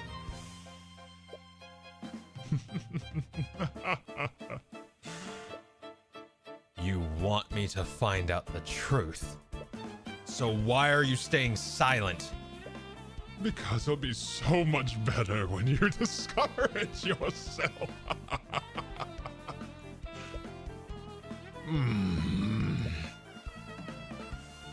That means you already have the evidence you need to do so. You felt it, haven't you? Ever since the investigation started, you've felt a nagging feeling in the back of your mind, haven't you? What? How did you?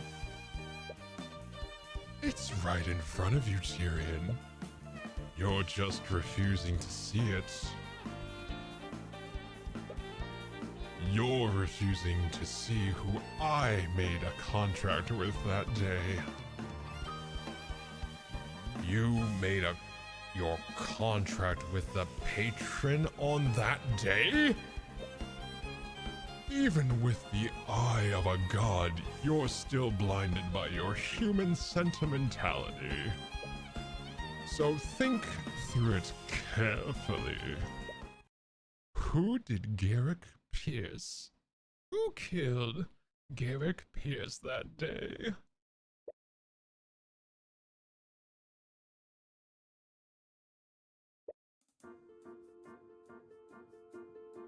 I'm looking at my notes real hard. Hold on. Also, let me change the audio source because I noticed that my vocals are changing quite a bit because of the hard tune. So let me change that real quick when it comes to Eris. Let's see. Eris is on that one. Let me change the hard tune. You know what? No, we'll keep it. We'll keep it. I like how it kind of gives her that unhinged feel to it. So let's keep it. Okay. Let's see. Whoop. Okay. Okay. Think through this. Let everything else disappear from the world and only think of the facts. If Eris wasn't the patron, that means someone else was controlling Arya's actions. Wait. Oh, fuck. Defense attorney Lastiel, this is insane. You're not wrong. Lastiel has been a divine being before. This is old hat for a cowboy justice. But they still coordinated with Eris, who had control of Beatrice. In an extremely roundabout way, Eris admitted that Arya was used to kill Von Sanctus and Sybil. When the patron killed those two,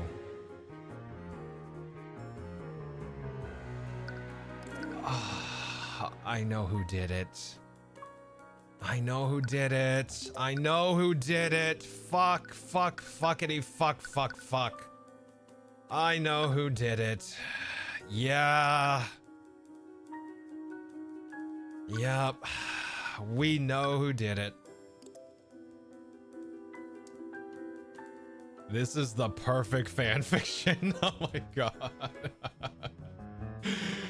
Oh, our sweet Celeste. Why?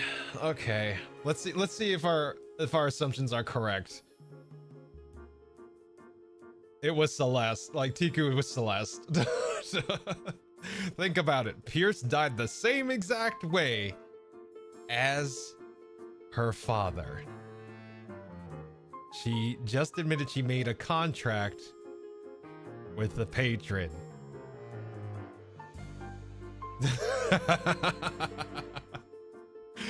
Oh boy. Okay, let's see if we're right. Let's see if we're right. When the patron killed those two, they were unable to effectively counter every magical defense they brought up. What do we already know about the patron through the first two murders? They knew Von Sanctus still needed oxygen in his force cage, and they knew Sybil could still drown if she was frozen by Hold Creature and affected by Stone Skin.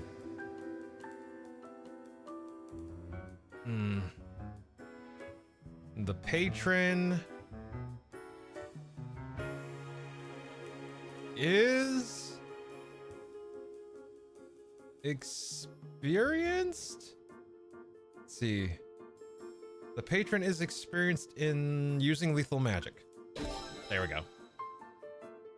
They were well versed in using magic lethally. So whoever did this had an in-depth knowledge of high-level magic. Not only that, oh damn. Not only that, they came up with creative ways to bypass the defenses put up by Von Sanctus and Sybil. Yes, they had the ability to react quickly and decisively. But things changed when they murdered Pierce.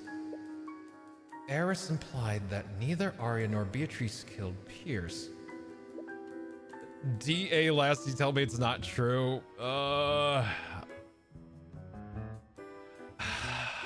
I think it's true, Ghosty. I think it's true. So did the patron kill him personally?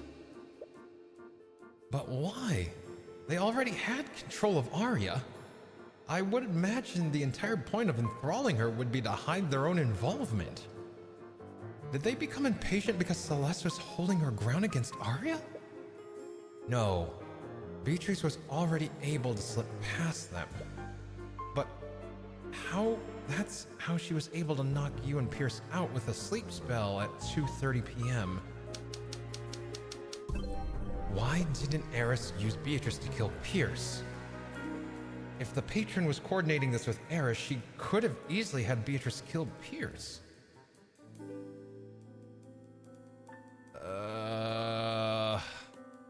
Eris, Beatrice, Arya, the murderer. Eris was forced to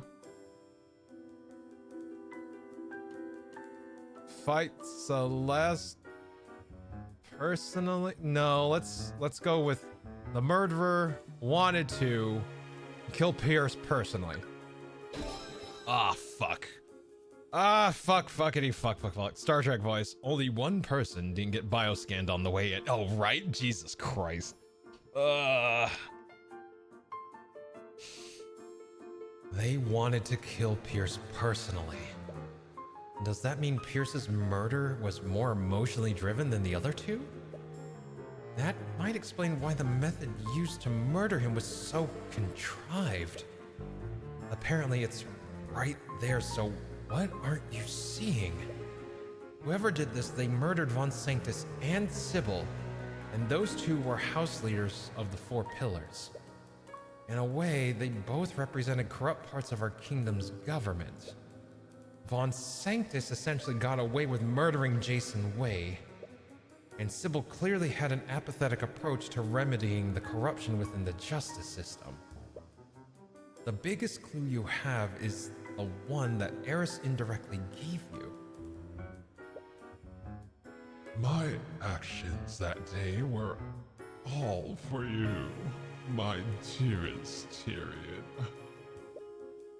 Also that I could see the despair on your face when you realize the truth.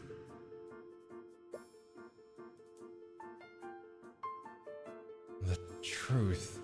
She wants you to discover it. At first, you thought she was trying to make you feel guilty for what happened. But if that were true, she wouldn't still be here. There's something else that she wants you to realize, because it will throw you into despair somehow. Let's review everything you deduced about whoever she made a contract with. Through the way they controlled Arya, they were creative and skilled at using magic. They must have been constantly exposed to creative uses of magic. Not to mention they somehow personally handed a blood contract to Arya and had her sign it. Going by what you know, Arya was either threatened or tricked into signing that blood contract.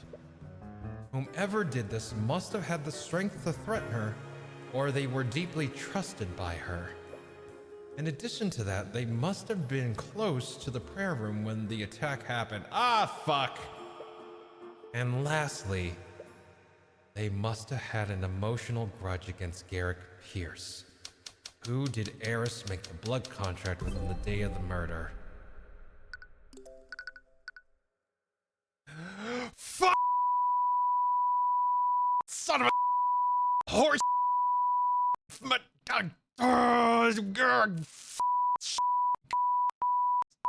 Cock ass mother with a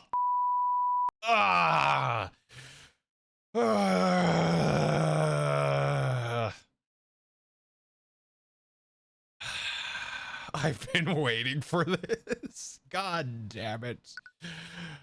I've never seen Lassie so bad before. For so long. Do I resign? I want to resign. I can't resign though. God. Oh, my sweet dear Celeste, where are you? There you are. Hold on, let me wipe my eyes. Oh, God. Oh, all right. Detective, what do we do? Ghosty, we do what we always do. Neither king, God, we always look for justice.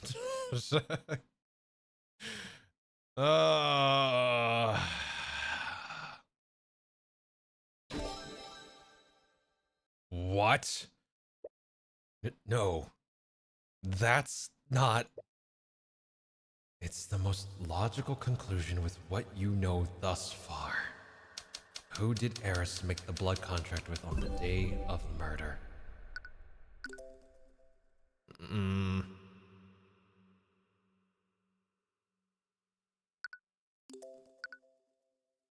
Oh, is he in denial? Is that why we're doing it again? Oh shit, he's in denial. Oh, my poor Tyrion. Oh, my poor Tyrion. To quote Sherlock Holmes, whatever remains must be the truth. What is it? What is the saying?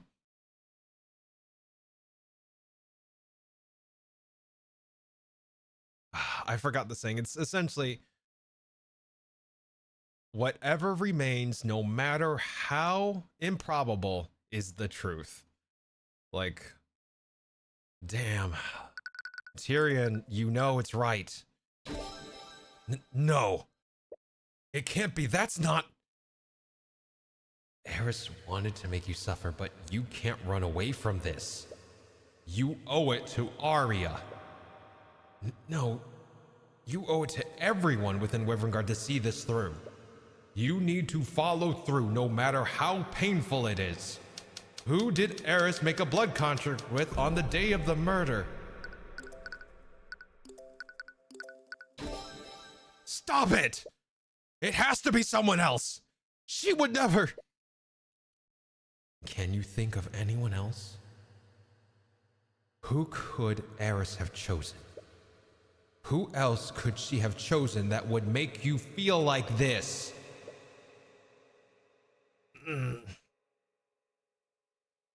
Denied, Ghosty. Who did Eris make a blood contract with on the day of the murder?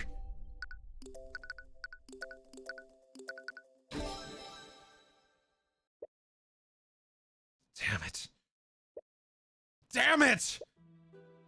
Ugh!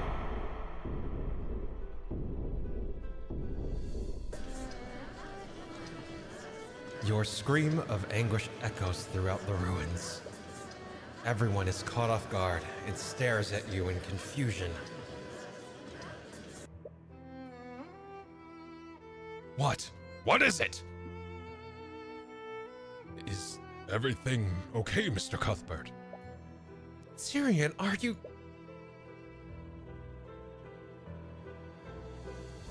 You can feel your eyes well up as you look at her. You look at her expression. One look at your expression tells her everything she needs to know. There it is! You've realized it, haven't you? I've been waiting for this moment for so long! What are you talking about? I demand an explanation! Mr. Cuthbert, what have you discovered? Tell them, Tyrion. Tell them who did this. Issue your divine edict right now.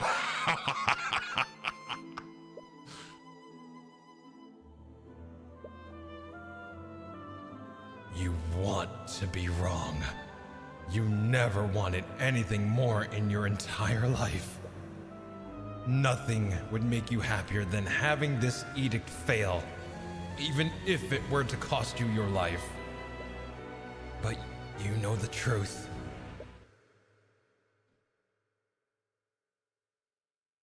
Eris Ilmater, Empress of Discord. Tyrion Cuthbert, attorney of the Arcane. By the Eye of Horus, I issue upon you a divine edict. Release thy guards and manifest your blood contract with...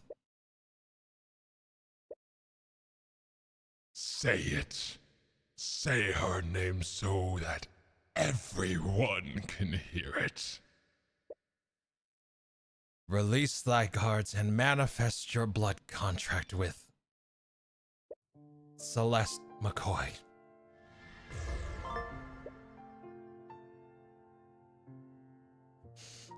Roll credits. With the apparent death of Tyrion Cuthbert, the Empress of Discord shall revive him, contingent upon... That's why Eris said that the contract was still in play. Fuck. Okay.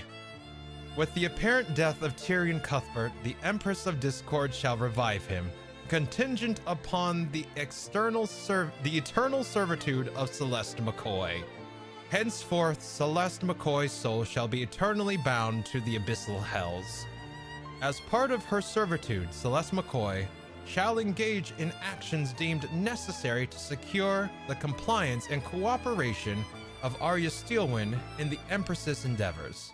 Lastly, it is stipulated that Celeste McCoy, of her own volition and agency, shall bring about the demise of Garrick Pierce by her own hand. Afterwards, Tyrion Cuthbert's consciousness will be restored.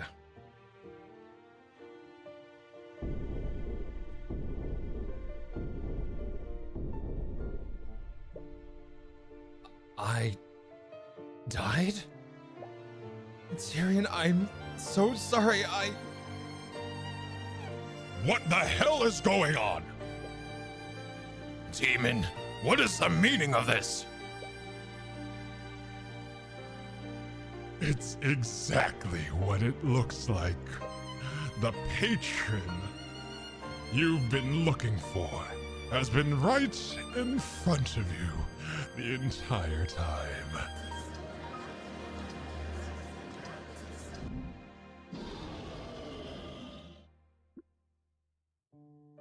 Miss McCoy, did you sign a blood contract with the Empress of Discord?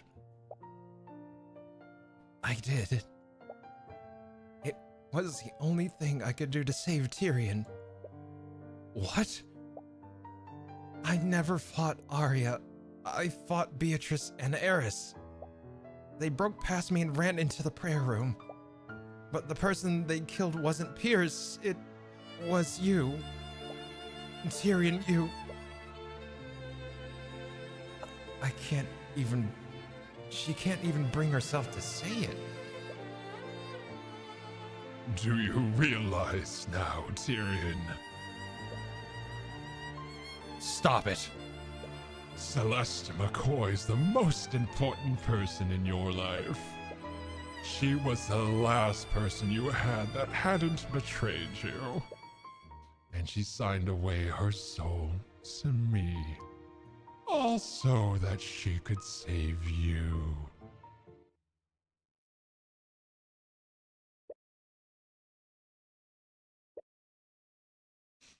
Why the somber look, Lucio? Weren't you going to execute the patron the moment you knew who they were? McCoy, does this mean what I think it means? Yes. I'm the one who tricked Arya into signing that blood contract. What? How could you? I was so stupid. When I made that deal with her, I didn't expect her to... Oh, man. She used that contract to make you act against your will. So it wasn't just Miss Steelwind and Miss Frege who were controlled that day.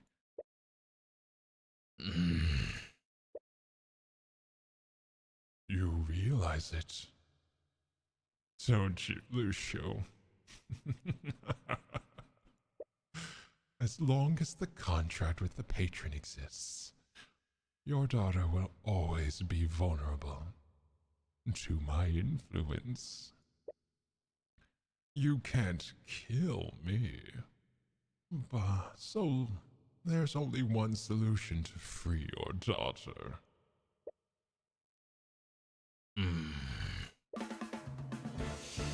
I must execute Celeste McCoy. What? Understand one thing, Mr. Cuthbert. After what you've done for my daughter, I have nothing but the utmost respect for you. But I will do whatever is necessary to protect her.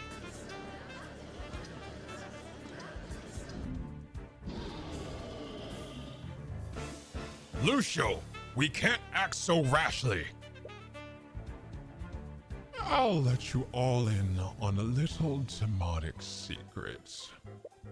It doesn't matter if you confine her within a prison. The patron will be able to take control of Arya, no matter where she is. But if you were to kill her, Arya will finally be free from my control. Do it. What? What are you saying? I should have done this from the beginning. When I realized what happened, I should have just come forward and admitted to what I did. But I kept holding on to the hope that it was all some kind of trick. I prayed and prayed for the patron to be someone else. Tyrion, I was hoping you'd find something that would prove all this wasn't my fault.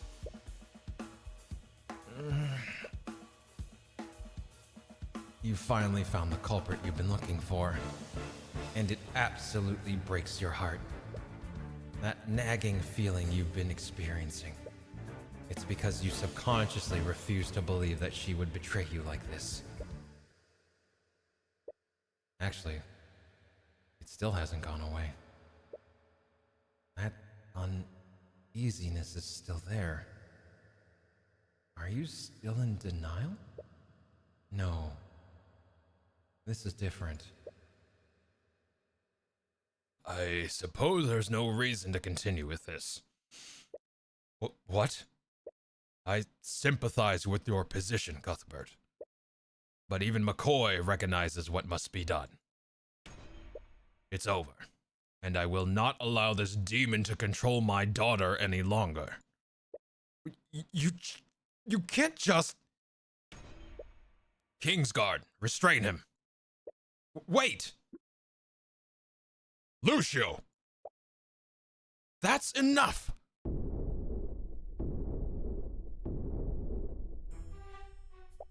What kind of court is this? To everyone's surprise, Arya leaped from the platforms above and landed right on the witness stand. She forcibly pushes Eris out of the way, something that catches even her off guard. Arya? I'm so sorry, Celeste! You are innocent until proven guilty. I won't let anyone pass judgment on you until that is unequivocally proven. But Arya, I did this. Arya, what are you doing? How dare you, father? What? How could you possibly think that you have the right to decide the lives of...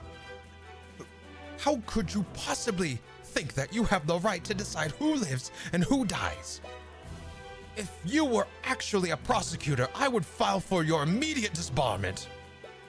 And you, Mr. Cuthbert, how can you just stand there?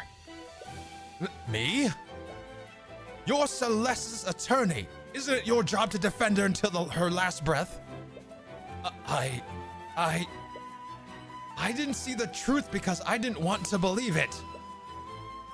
I almost let it slip away because of my own personal feelings. I almost put you at risk. As much as it pains me to do so, I need to approach this objectively. Tyrion? To hell with that! What? Justice may be blind, but it's not heartless. I see it in her eyes whenever she's with you, Tyrion. You mean the world to her.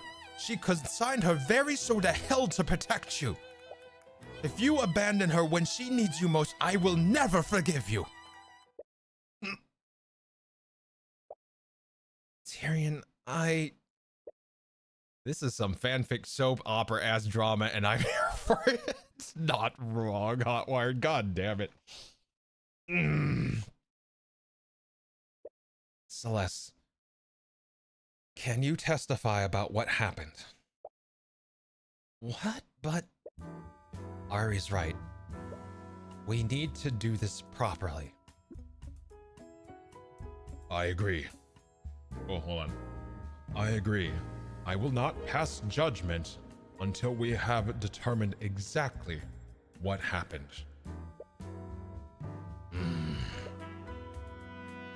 It is obvious he wants to be done with this as soon as possible.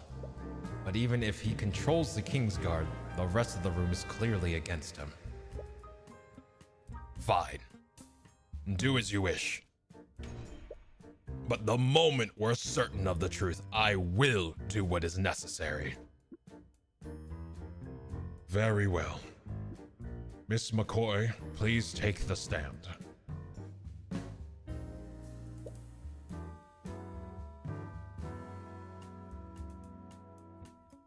Hold on, I'm creating a fresh page of notes because my fucking notes are everywhere right now. I need a fresh page here. New page. There we go. Celeste McCoy. Case 5. Okay, there we go. All right. All right.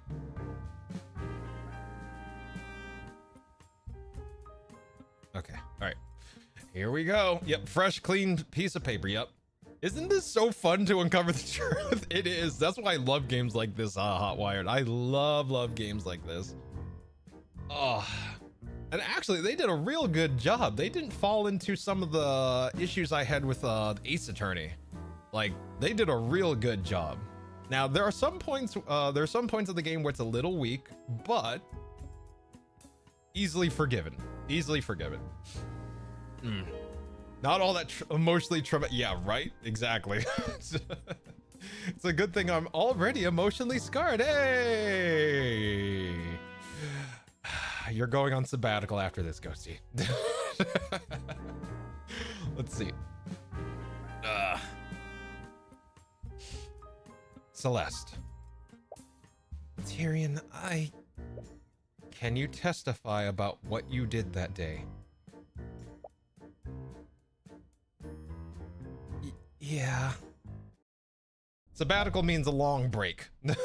You're going on a long break. Oh shit! Eris, stop that shit! Okay. The truth is that Eris rewrote your memories, Tyrion. You were actually knocked out at 1:45 p.m. We went into the prayer room a lot earlier for our meeting, and that commotion we heard was actually Beatrice and Eris attacking the guards at 1:40. They tricked me and slipped into the prayer room, and Beatrice, she killed you. I didn't know what to do. That's when Eris told me that she would resurrect you in exchange for killing Piers. I know I shouldn't have done it, but I just wanted you back. I didn't care about what happened to me.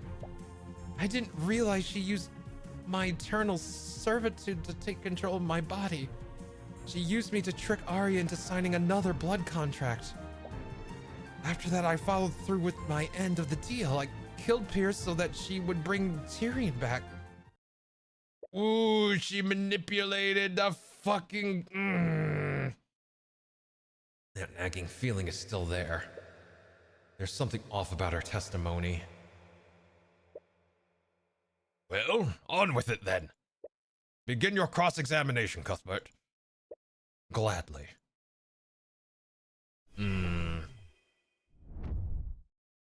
Okay. The truth is Eris rewrote your memories. You're actually knocked out. Hold on, press. She rewrote my memories. I didn't realize it until after you woke up and gave your statement to the Inquisition. She must have changed your memories when she resurrected you. Eris has the power to take control of people against their will. And she clearly has the power to bring people back from the dead. But if that's true, you can't even trust your own memories. We went to the prayer room a lot earlier for our meeting, and that commotion we heard was actually Beatrice and... There's testimony that contradicts this. Hold on. Let me check my notes. Hold on.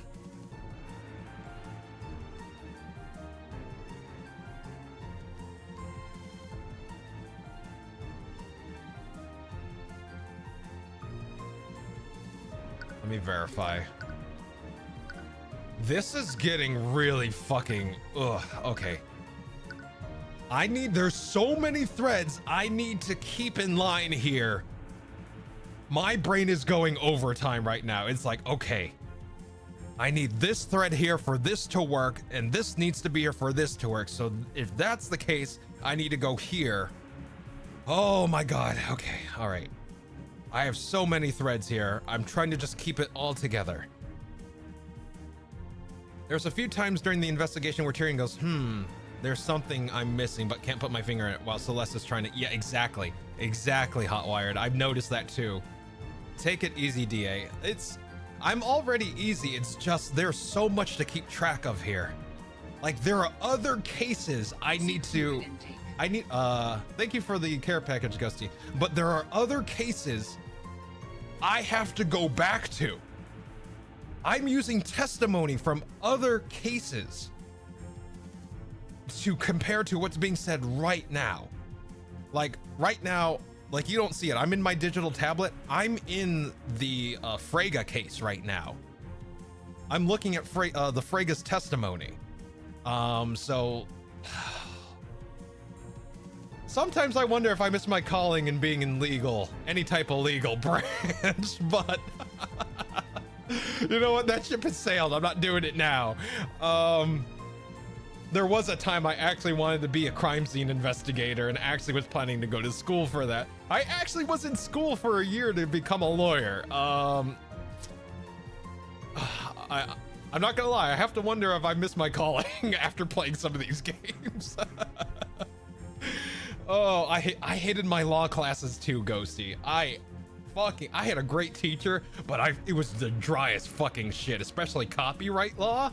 Oh my God, I hated that shit. I hated that shit. US copyright law is fucking awful. Oh God. All right, let's see.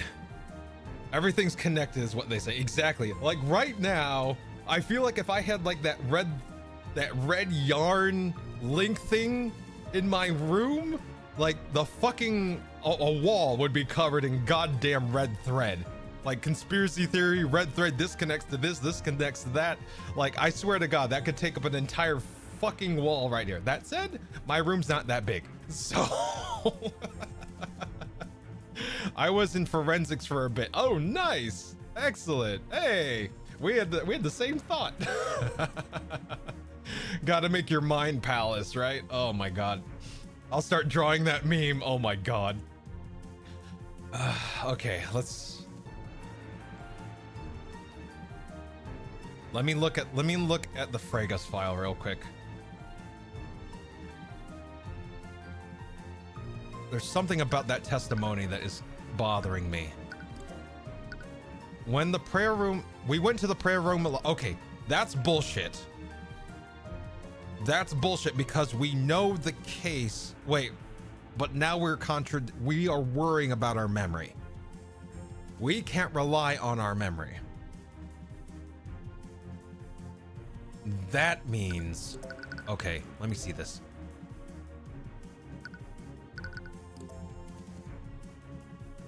The times of death wouldn't have changed. Even if our memory's faulty, times of death wouldn't change. If they came to the room earlier, Garrick would have been the first to die, but that's not the case. That's not the case. Hold on, let me cross-reference with something that I think it was the face.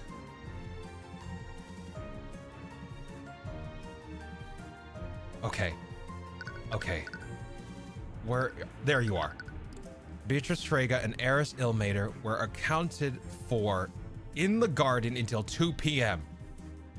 Yep, there it is. But after that, they went missing. They said they went there at 1:45, and during that time, Celeste was still with us. That's bullshit. We have 2 pieces of evidence that counter what's being said just now. I gotta know, when did you start suspecting Celeste? I started suspecting Celeste. Let me look at my notes. I started suspecting Celeste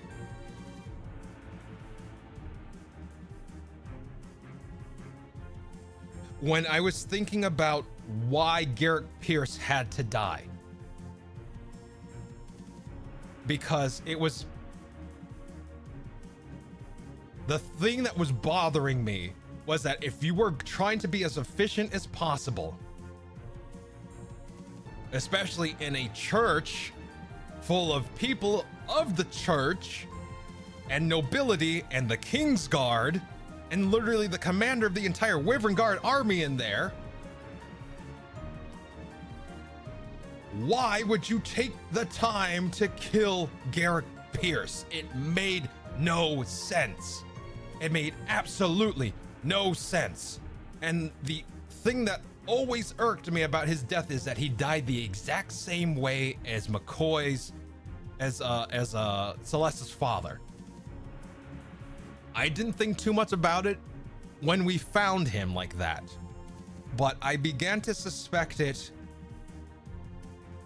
in the previous chapter, when we were trying to figure out, okay, Sybil died by drowning in the lake. Van Sanctus died by suffocation from fire-consuming oxygen. And then my mind started wandering. And I was just like, the only person that had the opportunity to do any of that is Celeste. But I didn't think too much about it. I will admit, I didn't think too much about it, but I began suspecting Celeste around that time. Hotwired. Okay, let me bring my notes back to current, because dear God. Okay, here we go. My suspicions were based mostly on intuition, foreshadowing, and general experience. Let's see, when I thought the death was personal, it clicked. I was like, yeah. That confirmed it for me. That confirmed it. Like, like, actually, you can see it in the stream when I start having that realization. Like, Shay said it at almost the same exact time as I did. We both went, I have a really bad revelation just now. We both had the same I think we had the same exact thought. We went, I think it's Celeste. You can actually see it in the VOD. We had the same exact reaction, almost at the same exact time. Mine was much earlier when we thought about the autopsy.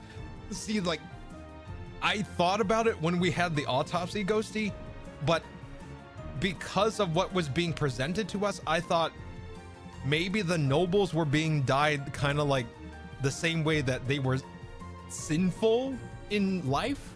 Like Von Sanctus was, his most recent major crime was essentially putting Wade in a vat of corrosive liquid. So he died in a similar manner. So I thought like the deaths were aligned to their sins, but as we started getting into the case, so I initially thought Celeste might have something to do with it, but as we started getting further and further away, or getting deeper into the case, I kind of discounted that, because a lot of the evidence didn't really make sense. But then there was that nagging feeling that if you were trying to kill these people as quickly as possible, why take the time? Why take the time? It always fucking bothered me. Why would you take the time to do it?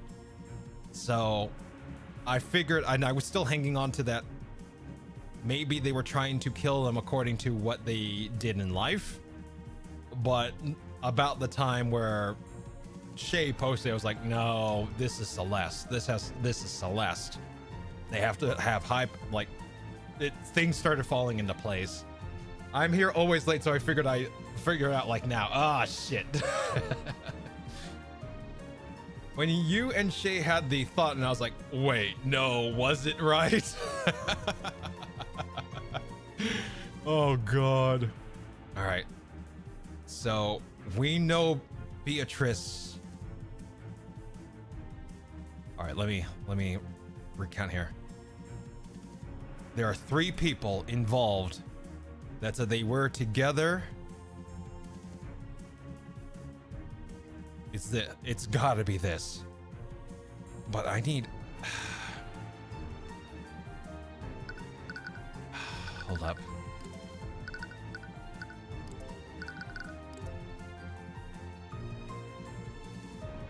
Wait, if Celeste is the patron and this letter was intended for her. Garrick Pierce sent you a letter. I hope you understand I would never contacted you unless I had no other choice. I know the truth behind McCoy's true parentage.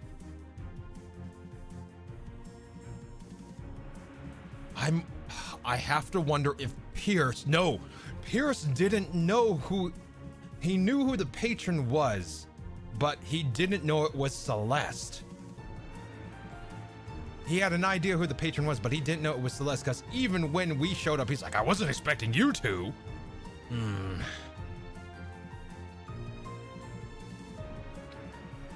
Okay. Okay.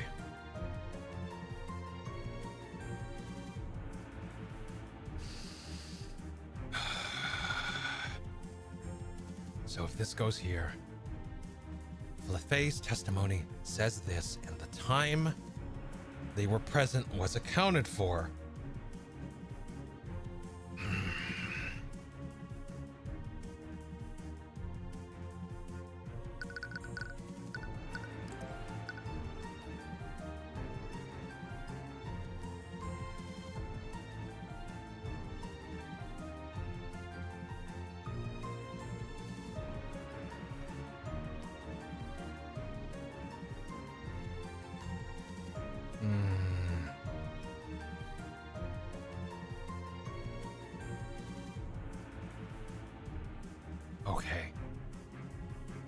It's such a good betrayal because it was one done for Tyrion's benefit. Oh my god, I feel bad for Tyrion. Oh, okay. Think. I need to think but not overthink. That's my problem sometimes. I overthink. The Fae's testimony puts them in a place that immediately contradicts that testimony that Celeste just gave us. The piece of evidence we have to back that up is the letter from Garrick, because he was meeting with the patron. He was meeting with the patron. And the thing is, like, wouldn't that mean that Celeste had to have known prior to Tyrion's death? If he was sending communications beforehand? Hold on, let me think of this.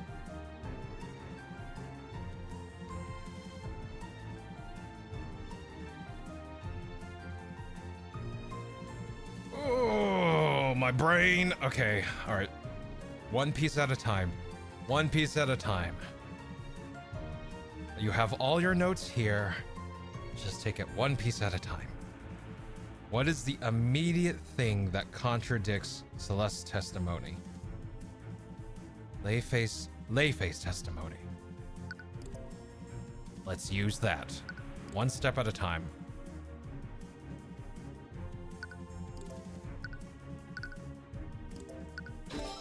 Okay.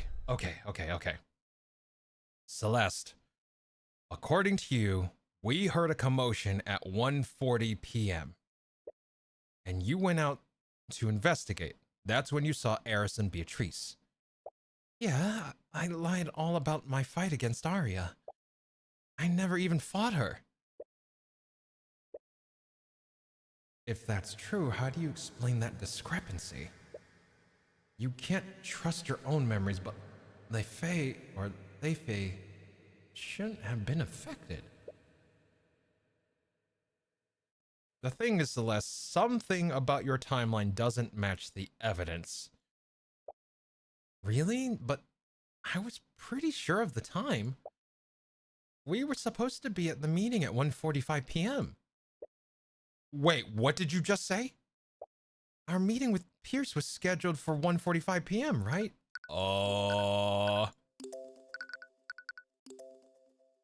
Nope, sure the fuck wasn't. Okay.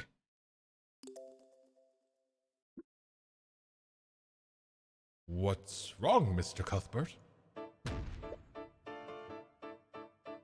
Celeste, there's something fundamentally off about your testimony. What? But I swear I'm not lying. Your timeline of what happened is completely off. A lot of your testimony doesn't match what we've learned thus far. Firstly, it's about the exact time you saw Eris and Beatrice. According to you, you saw them at 1:40 p.m. But Layfae, Miriam, and Escapolis didn't lose track of them until 2 p.m. What? When did they say that? What are you talking about? You were there with me when we spoke to them. I know, I was paying really close attention. I needed to see how close you were to finding me out. So why can't I remember? She can't remember? Cuthbert, judging by what happened to you, Eris Illmater clearly doesn't need a contract to affect people's memories. It's possible she changed the memories of Layfae Freyga and her entourage. It's not just that, Lucio. There's something else that Celeste is clearly remembering differently that contradicts a physical piece of evidence. Which physical piece of evidence? I'm glad you asked, game. Billy Mays here for fucking evidence. Celeste, this letter from Garrick Pierce told us to meet, Celeste, this letter from Garrick Pierce told us to meet him in the prayer room at 2 p.m. What? Eris may have changed my memories, but changing a physical piece of evidence is a different thing entirely. But we don't know the full extent of her capabilities. Can we really rule that out? You were unconscious. Illmater had plenty of time to access your body and your belongings. At this point, anything's possible, and Eris is far too unpredictable to say for sure. But if Lucio's right, Eris could have gone around doing whatever she wanted. She could have wiped the memories of every witness who saw the crimes, and she could have manipulated the crime scenes however she wished. But if she had done so, there would have been logical inconsistencies. Until Celeste was revealed as the patron, every piece of evidence you found or deduced has been logically consistent. The contradictions in what Celeste is saying could be explained by Eris changing several elements of the crime. What explains Celeste's contradicting memories of what happened? But there's a far simpler explanation.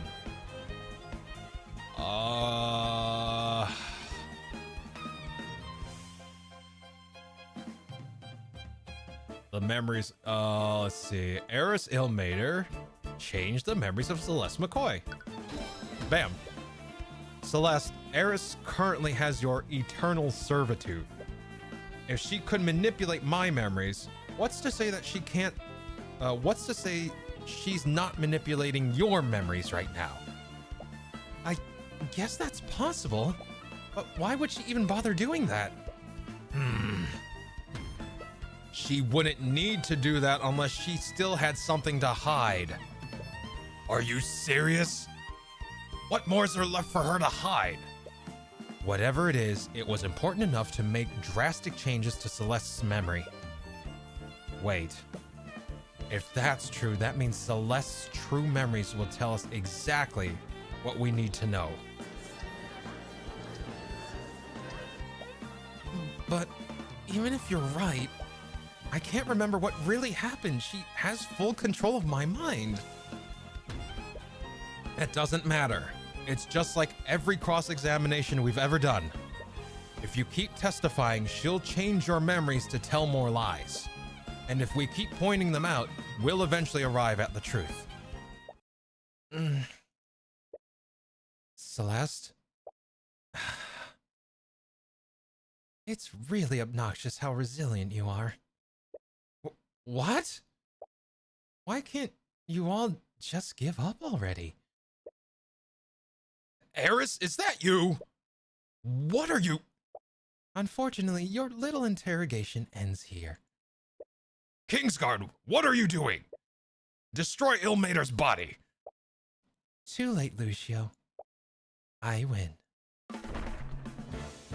Celeste! Damn it! Eris, what did you do to her? I put her to sleep, just as I did with Beatrice. You... Why would you do such a thing, Ilmater?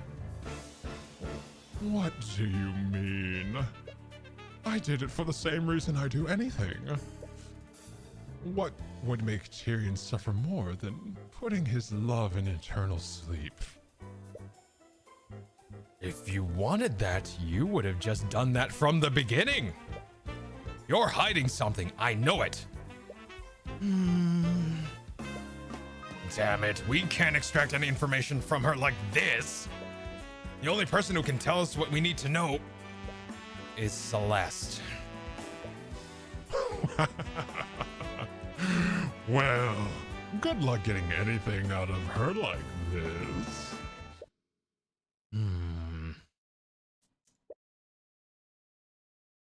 Ever since you discovered the truth about what she did, one possibility has been floating around your mind. But is it even possible? No. It doesn't matter if it's possible. Eris Ilmater. What is it? What would happen if I nullified Celeste's body contract? Assuming there's anything to even dispute, everything granted by the contract would be reversed. And I don't think you fully understand what that means. Lucio, what is it? Your men know where Ruby Tamora's law office is, right? They do? Where are you going with this? You'll need an attorney to cross-examine Celeste's testimony. She owes me, and she'll be able to finish this on my behalf. Wait. Wait. And tell her I'm sorry I couldn't keep my promise. You're not serious, are you? I'm one of the eldest evils that ever lived. I would never create a faulty contract.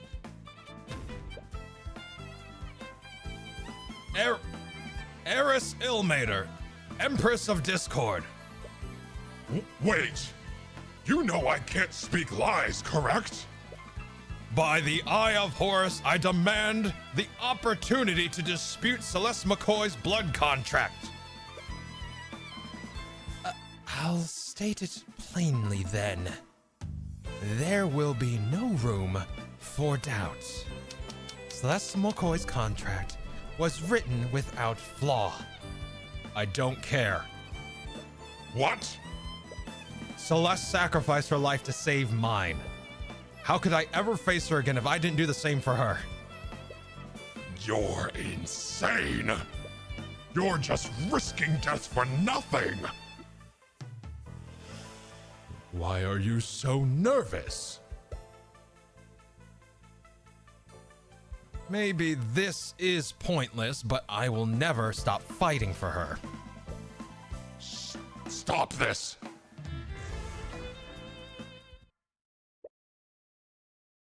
I can't help myself. I'm only human after all. Once you pass this point, you will not be able to save your game for a while. It is recommended that you make a save file now. Thanks, game. Appreciate you. We're gonna save. And then we're gonna save again. Oh my god, that fucking background. And we're gonna save again. And we're gonna save. And save again. And save. And one more time. And I think I forgot to save. Okay, we're good. All right. Also, I need to honor Ghosty's redemption from a while back. All right, so let me stretch. All right. Stretch, posture, and... Okay. And the drink. Oh, all or nothing, right, Ghosty? Into the breach we go, my dear friends. Okay. Here we go. Here we go. Would you like to see your progress? Oh, game forgot to tell us. Gotta save. And once more. Okay, we're good. Okay. Are you a gambling man, Lasty? That doesn't matter. Too bad. All right. Okay. I've killed people. They were usually criminals or bandits.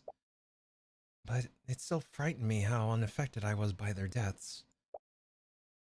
It always came so easily to me. I was good at it. A little too good.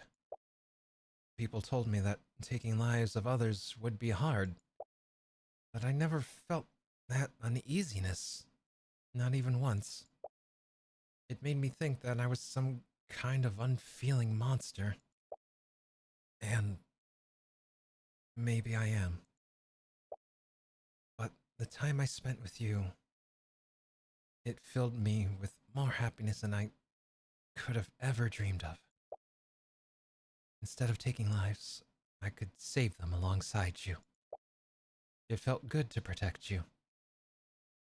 I felt needed when I knew you were relying on me. It made me feel like I was actually worth something to someone. And whenever I saw the light in your eyes, it filled my heart with a warmth feeling that I never felt before. But it was too good to be true, wasn't it? In the end, I failed you. I couldn't protect you. Just like I couldn't protect my father. I don't understand. What did you ever see in someone like me? I really don't understand. Why would you go this far for me? It's good to see you too. Ow! What was that for? You know what it's for, you jerk! I literally had to sign my soul away to hell to keep you alive! And you just threw your life away? What else was I supposed to do? Should I have just let Lucio kill you? Yes, that's exactly what you should have done! It's a lot better than gambling away your life! I was never going to go along with that. Do you even know me? Oh my god, this is why I couldn't tell you the truth. Because I knew you'd do something stupid like this, you dumb f. You know I always get to the truth in the end. All you did was make that process extremely frustrating. I could have gotten away with it. You can't even beat me at chess. How are you gonna hide a murder from me? Oh, you mother...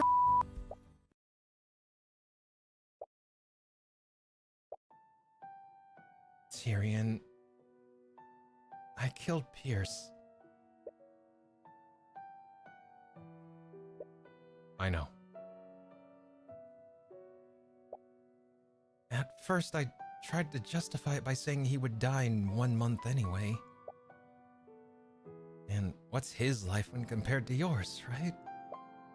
But when I looked at him just lying there unconscious, I just got so angry. So I woke him up.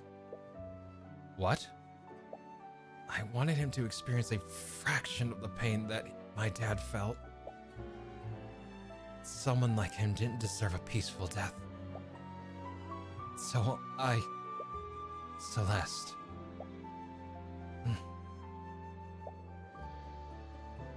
You hate me, don't you? This time, I'm the disgusting murderer you've been looking for. So why couldn't you just let me die? Do you honestly think I care for you that little?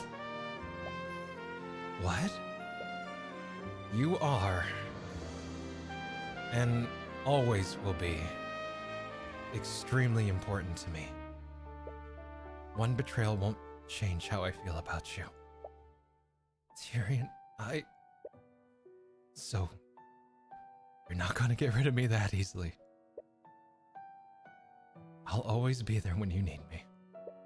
And no matter where you go, we're going there together.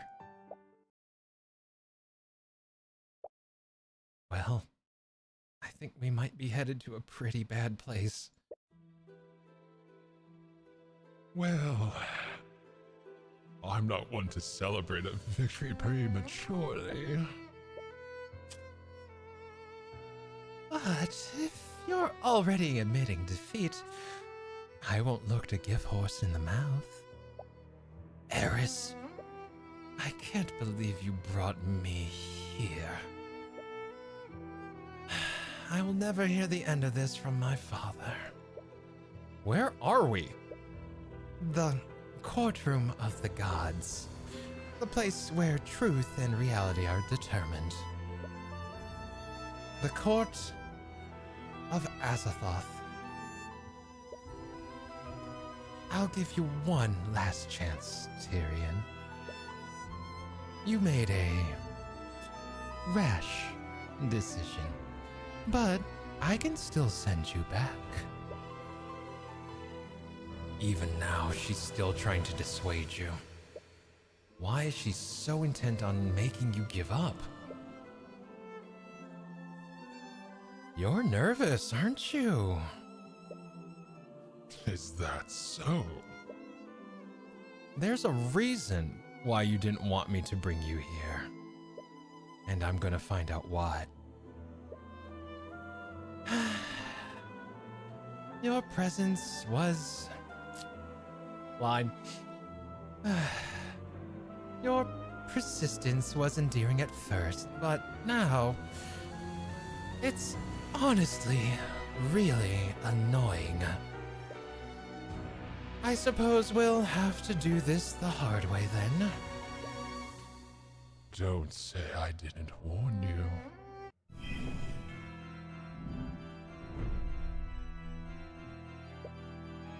Okay, here we go, chat. The notes are out.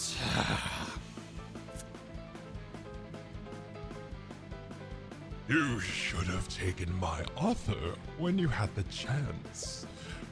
The only way to nullify my contract is to unequivocally prove that its conditions weren't fulfilled.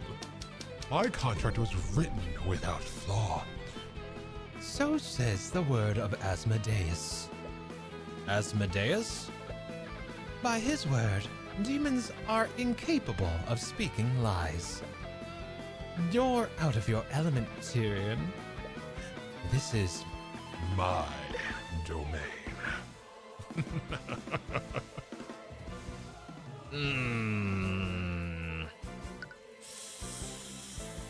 All right, let me see. Agree. Your contract may be without flaw, but that does not mean we can't negotiate. No, we're not here to negotiate, Tyrion. Fuck that shit.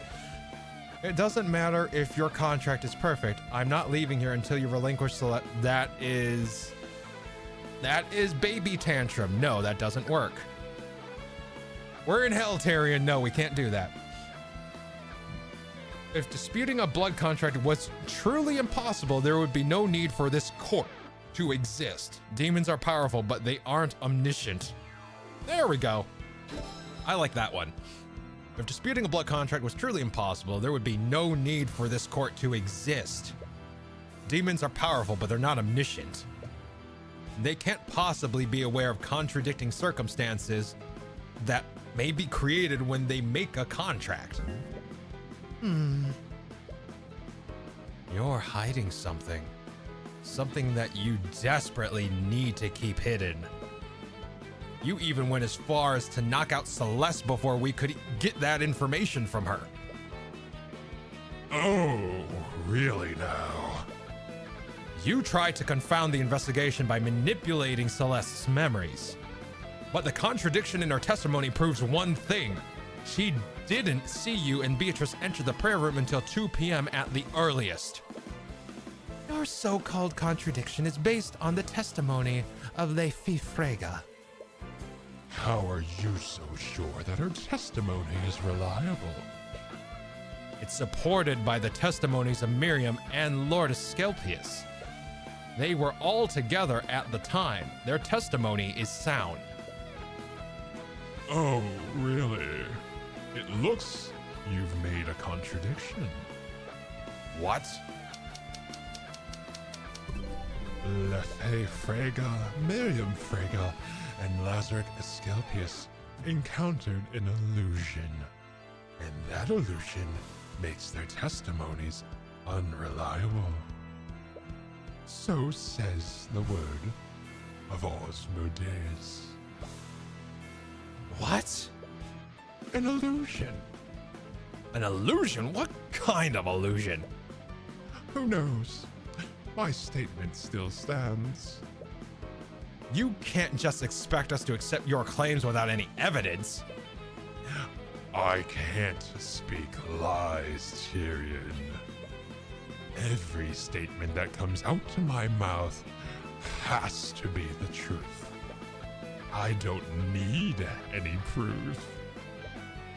In this court, the only thing that matters is what is true and what is false.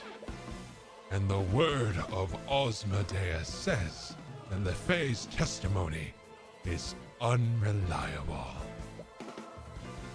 Damn it! She can just say whatever she wants without having to provide any context. but she only said that LaFay was tricked. She didn't specify an exact time.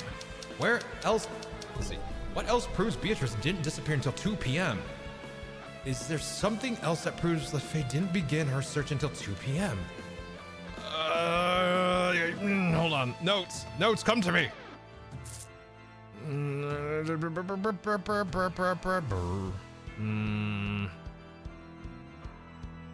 Let's see. Hold on. I know this. My brain is slowly getting fried, but I think I understand here. Hold on. I know. Hold up. See, is there something that proves LaFay didn't begin her search until 2 p.m.? Yes, there is. It's when they ran into Aster. They ran into Aster during their search. Let's see. This one is my favorite, one of my favorite bits of the game. Eris twisting the facts that demons can't lie from a crippling weakness into an unbeatable cudgel. Yeah, she is swinging that manipulative fucking cudgel across our goddamn face without abandon.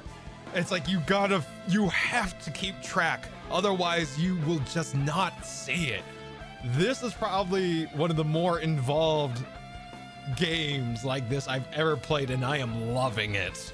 I'm absolutely loving it. I have so many fucking goddamn notes you don't even know. Jesus Christ.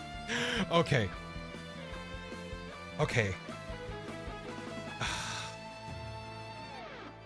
Where is it? Is it this one? There. Yes. Okay, hold on. They ran into Aster when they were doing their search. At 2 p.m., Aster de Wingard went to pay his respects to Father's coffin. Unbeknownst to him, however, okay. He attempted to break free from the cage. Okay. And then LaFay Frege, Miriam Frege, and Lazarus Asclepius were together and were about to search for Beatrice at 2:05. However, they were stopped by the Kingsguard, who reported the glyph. Okay. Yep. There it is. Right there. Show us your notes. Oh my god, if only I could. My god. Oh. I can't broadcast my tablet. I have like so imagine an Amazon Fire, but you have a stylus and you can just write crazily in that. My notes are fucking chicken scratch right now. It spans, hold on, let me see. 1, 2, 3, 4, 5, 6, 7, 8, 9, 10, 11, 12. Jesus Christ, hold on, let me just scroll here.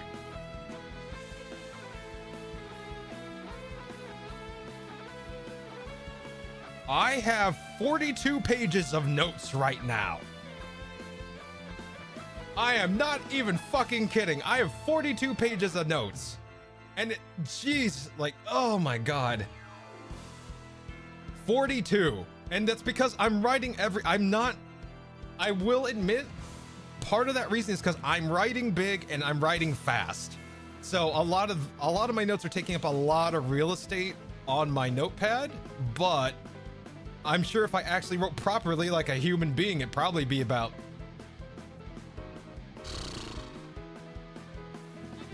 I would say it probably would be about 13 to 15 pages maybe if I wrote like an actual human being. I really got to see these notes after this. Oh my, if I can get a screen cap, I'll post them. Oh my god. Like I don't know this device very well, but I can take a look. I can see if that's possible. Let's see. Hold on, let me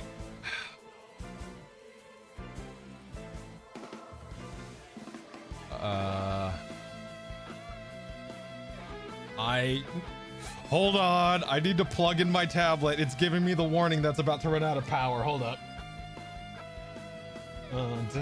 Like I cannot afford to not solve this case right now because my fucking tablet decided to go nope. Fuck that shit. No, we're solving this case. All right, there we go. All right, charge cables in. Are we charging? Oh my God, we're at 18% battery. Okay. All right. There's my quick sheets. There we go. I'm on page. Go to page 42. Okay, there we go. All right. Okay. So. Oh my God. Okay.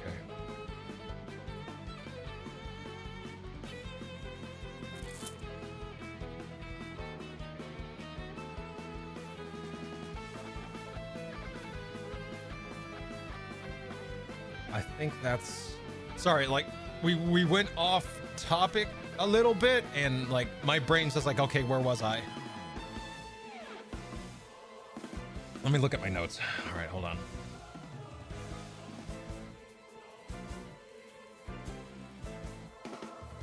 Okay.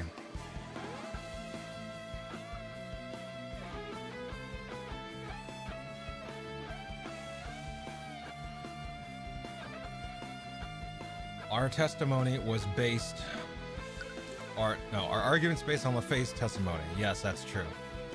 They ran into the Kingsguard. And we are trying to, let me just verify, what are we trying to disprove here? Is there something that proves that LaFay didn't begin her search until 2 p.m.? Yes. Okay. So present. Let's see. Oh, I assure you, it's quite based. Yeah, okay. Regardless of when it happened, oh, I gotta find a place to put my tablet. Hold on.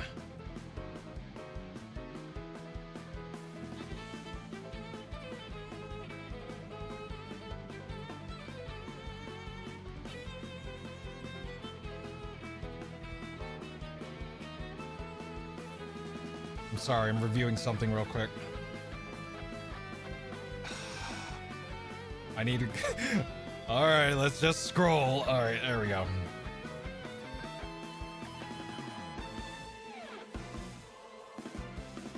Okay. All right, okay. I actually have to find a spot to put this away because, like, the power cable's actually making it... God damn it. Hold on. Ah. The power cable's actually making it hard to hold my notes, plus not have it bang on my keyboard and skip dialogue. So let me tuck it underneath Titania real quick. There we go. All right.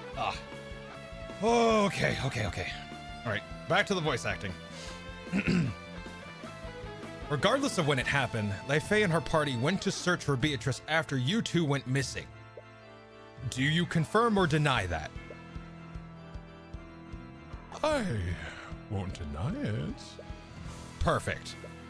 Whoever set that trap, they set it to trigger whenever Aster approached his father's body. It didn't trigger until 2 p.m. LaFay and her party were about to search for Beatrice when the Kingsguard informed them of what happened. And mind you, the Kingsguard did this immediately after the trap was sprung. Since LaFay was about to begin her search when this happened, Beatrice couldn't have gone missing until that time. And we'll see. And once again, you're predicating that on Aster's testimony. Not just him, Eris. Several members of the Kingsguard witnessed this. True. And that is why I'll respond with this. An activated force cage did not trap Aster de Wyverngard during or after 1:50 p.m. So says the word of Osmodeus. But how? That testimony came from multiple people. Are you saying that the trap was sprung earlier than that? Don't you remember, Tyrion? I can manipulate the memories of people who have a blood contract with me. But I'll give you a little clue. The Empress of Discords made contracts with multiple knights of the Kingsguard. So says the word of Asmodeus. What? I tampered with their memories. You can't trust their accounts of what happened. And how many people did you make contracts with? Little Lady Steelwind has been investigating my work for the last few months. But I've had my talons in Wyverngard for far longer than that. I've been prepping for this for quite some time. But even the Kingsguard. No one is safe from temptation. Everyone has a price. Your little girlfriend should know that better than anyone else. Still, there has to be something. I still have more evidence. Oh, really? Whose testimony will you be relying on this time?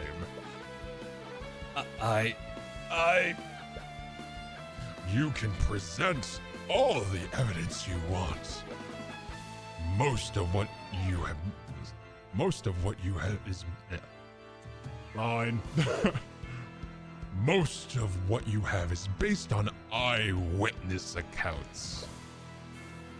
Even so, you can't possibly have made a contract with everyone there. Let's check that again, shall we?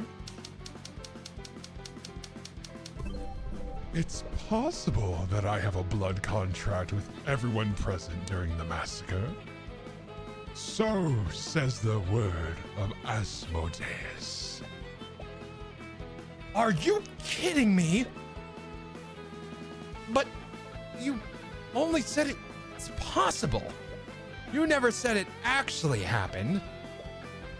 You're the one disputing my contract, Tyrion. The burden of proof is on you. That is completely ridiculous. How could I possibly verify a statement like that? It's simple. Issue a divine edict to each person who was at the cathedral. You know he can't do that. If he gets it wrong even once, he'll die. That sounds more like a you problem than mine. Damn it! Nothing to say, Tyrion. Isn't that the part where you present some groundbreaking piece of evidence?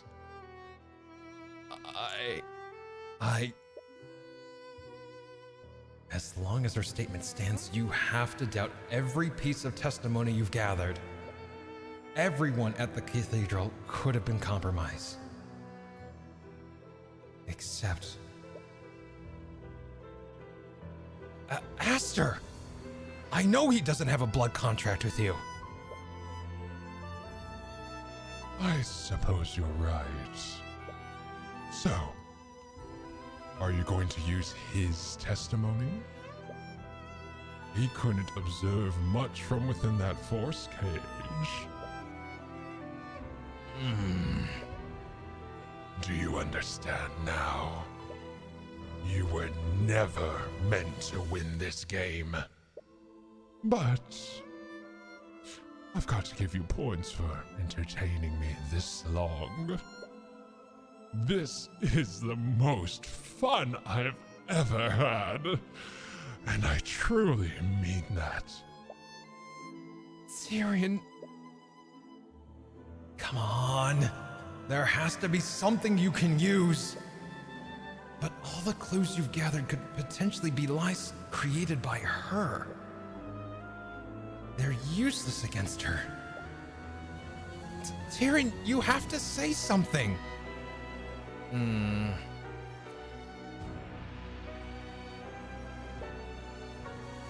You can feel your strength fading. It feels as if you're being pulled into an eternal sleep. This has always been a contest of willpower.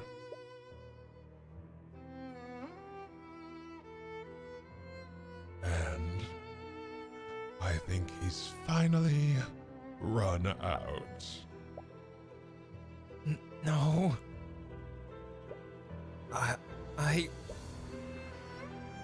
You recall what happened during Beatrice's trial. Your mother gave you the knowledge you needed to win. She did it before. Can she save you again? Mom, please.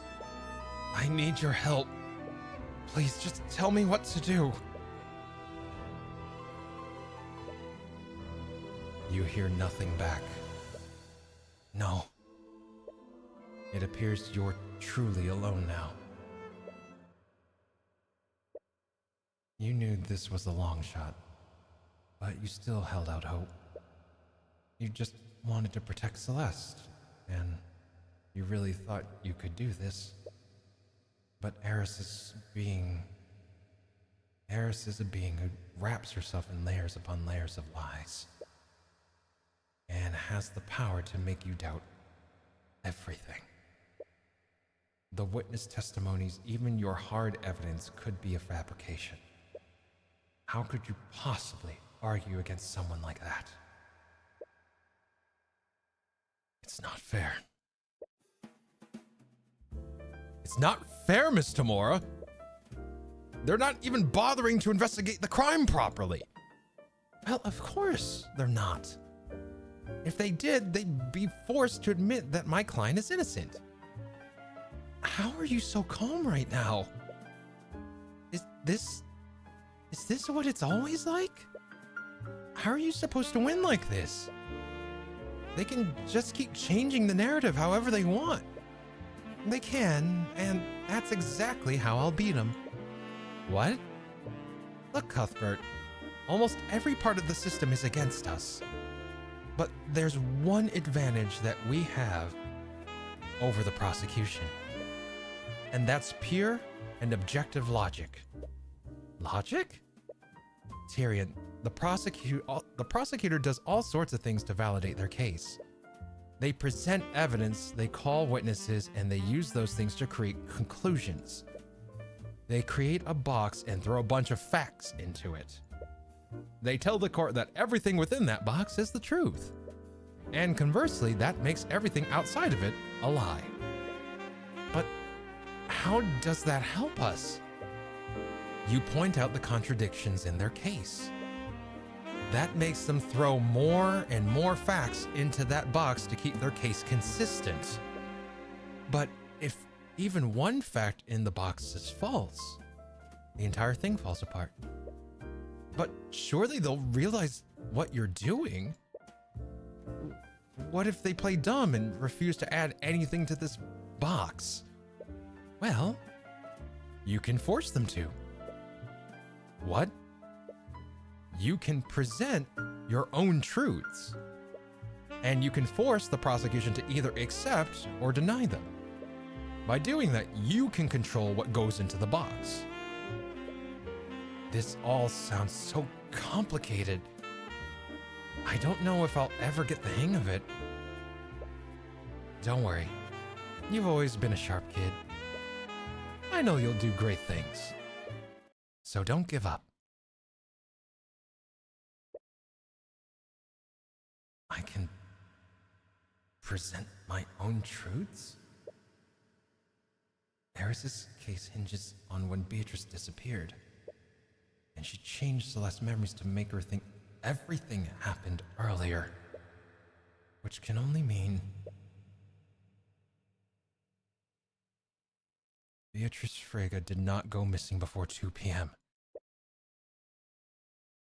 What was that? I said, This is far from over. Beatrice Frege didn't go missing before 2 p.m. So says the word of Horus. What the hell? you feel yourself filled with the radiant power of the Eye of Horus. With its power you fully unleashed, you feel the divine energy of the upper planes coursing through you. Tyrion, you have wings! Wait, really? You frantically turn around, only catching glimpses of the spectral wings on your back. You spin around for a while until you realize that your feet aren't even touching the ground anymore. You! What did you just do? I became a celestial. Which means No. I also can't tell lies. In any other situation, that would be a handicap.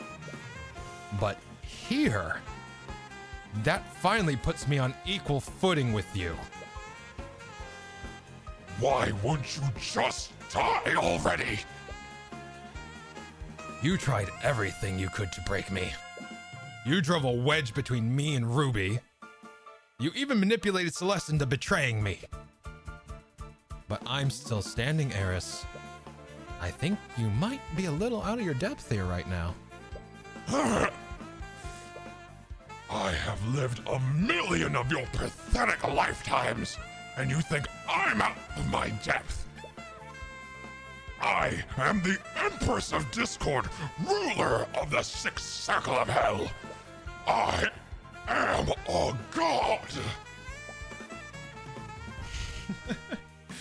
She doesn't know, Tyrion. What the hell are you laughing about? Whoever you are, man, king, or god, I won't let anyone stop me from reaching the truth.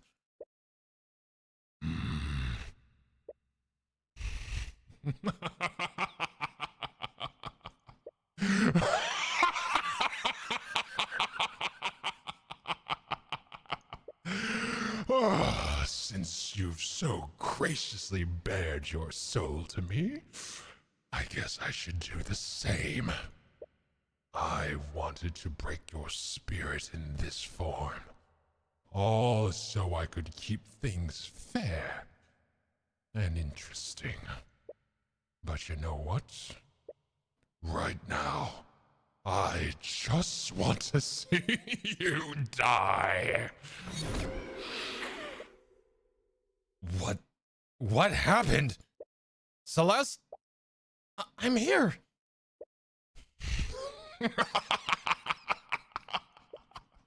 I can't wait to tear you both apart.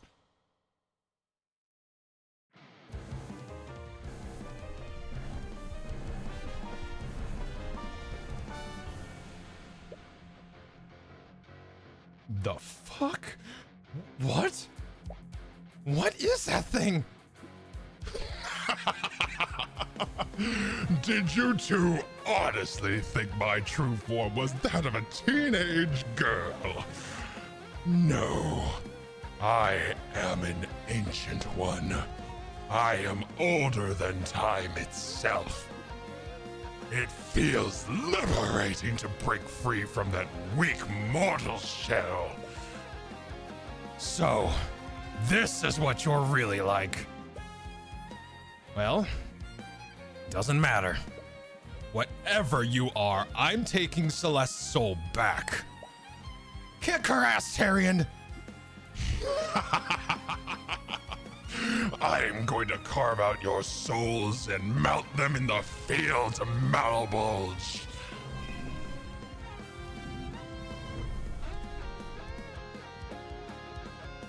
You'll need to be careful. You're bound by the same rules as her now. You can't tell lies in this form, even accidentally. Why don't we pick off where we left off? I've established that Beatrice didn't go missing until 2 p.m. I wonder, why would you go through so much trouble to make me doubt that? When she gave her testimony, Celeste said that Eris and Beatrice entered the prayer room at 1:40 p.m. But from the axiom you declared, You know Beatrice didn't disappear until 2 p.m. Why did Eris change Celeste's memories? Eris clearly changed Celeste's memories, but for what purpose? Oh God, this is rough. Oh, my brain is mush. Hold on, I need water. Give me water. Give me water. Ugh.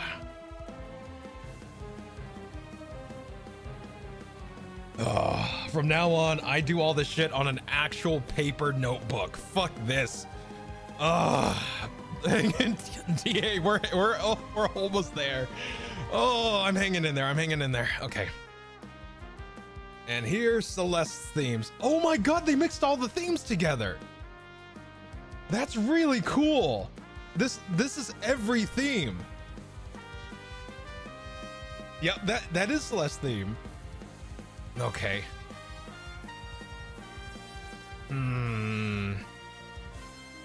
They did a real good job. I'm really liking this. This is probably... Okay. Now I'm really upset that Tyrion Cuthbert doesn't have a second game. I'm really upset now because this has been really fun. I put this right up there with Scene Investigators. I fucking love this game. I love this game. I know it's gonna have one, but I want it now, Hotwired. That's what I mean. I want it now. I don't want it later. I want it now so I have something to go into after this. I don't want this to end. Are you kidding me? Oh, okay. All right. The devs have been posting concept art. Oh, nice. Excellent. Okay. All right. All right. Let me look at my notes. Fucking A. Okay. All right. Why did Eris change Celeste's memory? Well, we need to... She would do it to make her narrative work. Like what Tamora said, she's throwing more things into the box.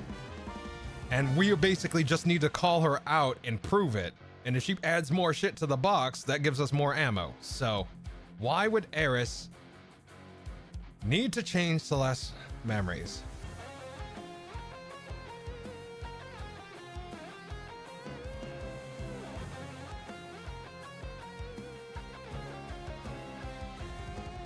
Well, whatever she changed definitely affects Celeste. Obviously.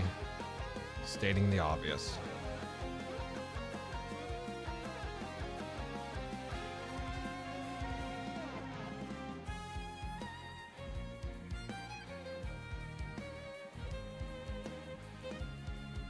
Eris needed Celeste to believe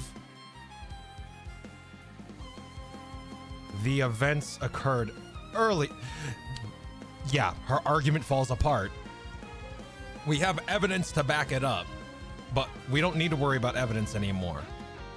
But because we can only rely on eyewitness testimony, she's changing eyewitness testimony.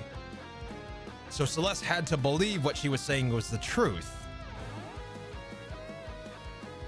That way, there's a chance that our evidence can be contradicted, but because we established everything already, that's harder to do. So if we have Celeste take the stand and say something that had the risk, okay, I understand. Okay, if I go down this path, but that means something would have to have happened that made it necessary to change. That's what Eris is hiding. Something had to have happened where Eris had to change her memory.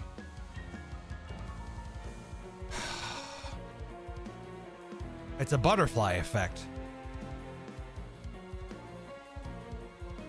It's very much a butterfly effect. Something happened. Okay. All right, hold on. Let me keep going.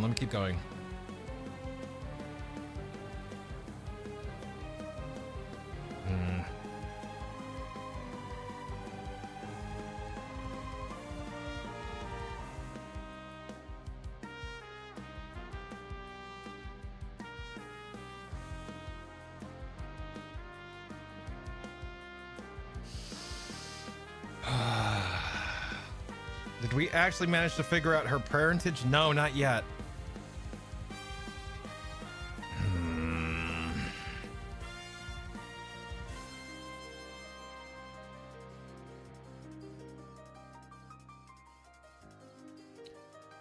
Something had to have happened where it was required to change Celeste's memories.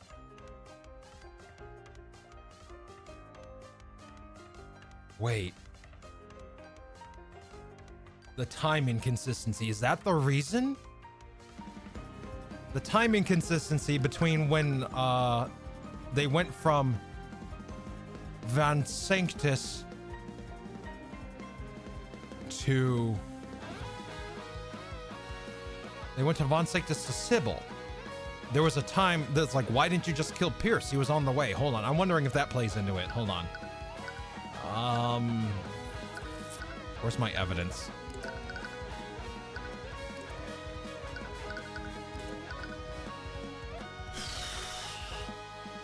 Yeah, Lloyd to Sybil to Pierce. Yep.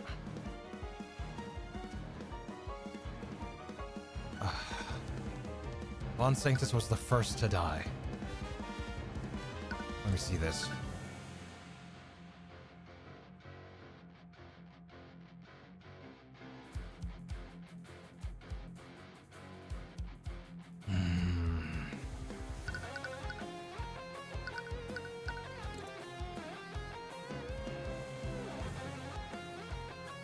I need to see everything on Von Sanctus right now. Lloyd Von Sanctus, Mage Blade, Force Cage, Send Message, Men Wounds. Mage Blade.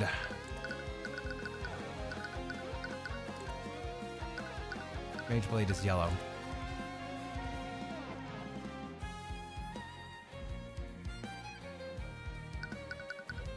Force Cage. Okay. Mend Wounds. Or is it Mend Wounds?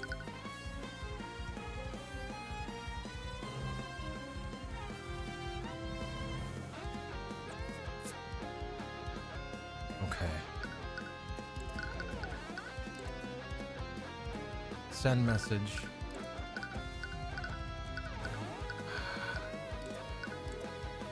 I forgot. There it is. Send message. No, conjure light. There it is. Send message. Yeah, right? That's good music, though. I'm not gonna lie, I love it.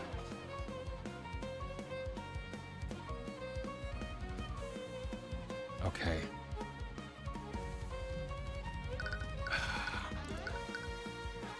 The murder of Von Sanctus.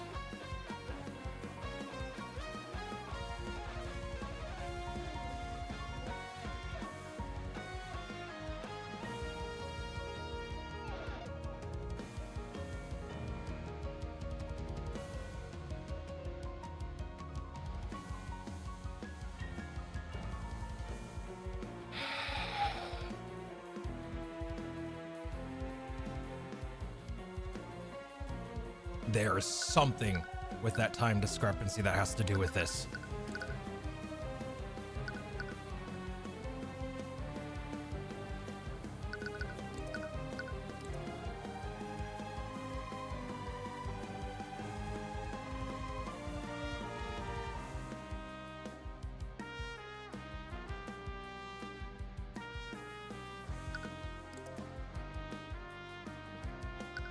Could it have been the fire itself?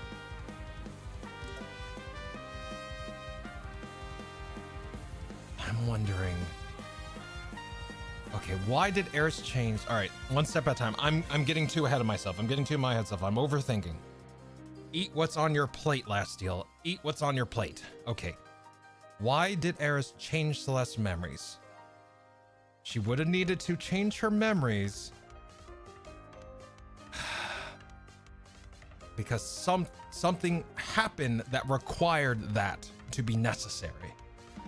So, okay, hold on. Let me see here. What options do we have? Normal document, quickly and efficiently, occurred earlier, never actually happened. Okay, the events occurred earlier. Eris needed Celeste to believe the events occurred earlier. Okay, let's go. You know what? Thank you. Thank you. Those are there. Okay, we'll go with that. There we go. Oh my god. Okay.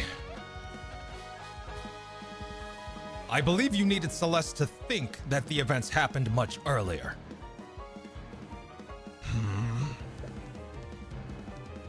Staying quiet? That won't work this time.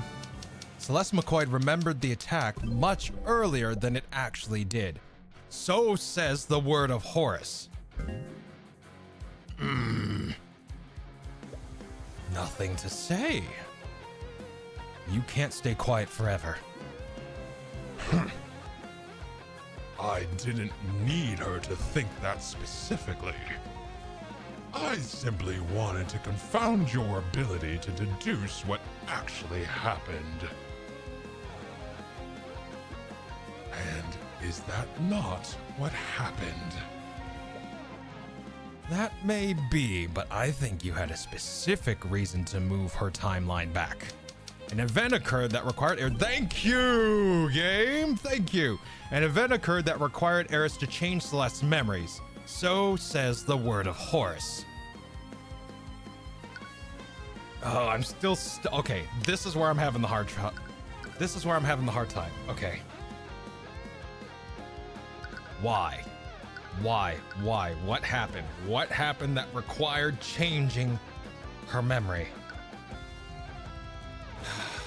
Time discrepancy went from Von Sanctus to Sybil to Pierce. Okay, think. Von Sanctus, common room. Sybil, balcony, Pierce, prayer room. We did learn something. Yeah, I know.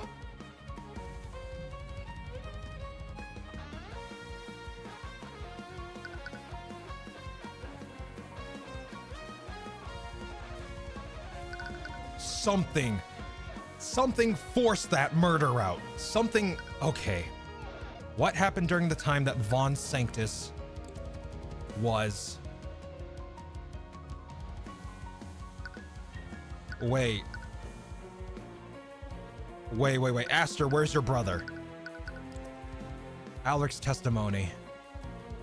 He was exiting the common room when he saw the fire that was started there. But when he asked Steelwind what was going on, she cast transmutation spell on him. This spell blurred his vision and put him transmutation. Transmutation.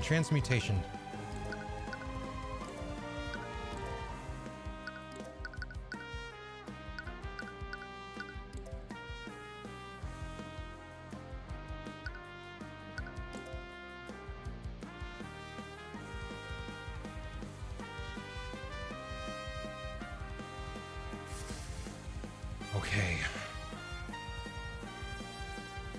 I almost forgot about that little shit. Hold on. Okay. Where's your little brother? Okay. Alaric de Wyverngard saw Ari steal. Okay, transmutation spell. The spell blurred his vision and put him in new daze. His ears were ringing, and he was unable to speak or walk properly. He could only move by crawling on the ground. Strangely, no one saw him while he was in this state. Okay.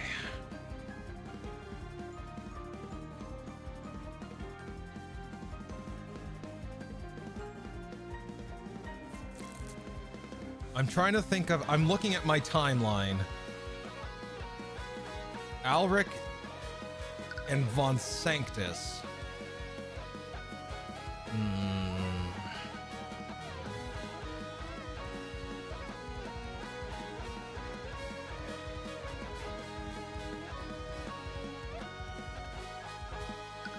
Let me see that statement one more time. An event occurred that required Eris to change Celeste's memories.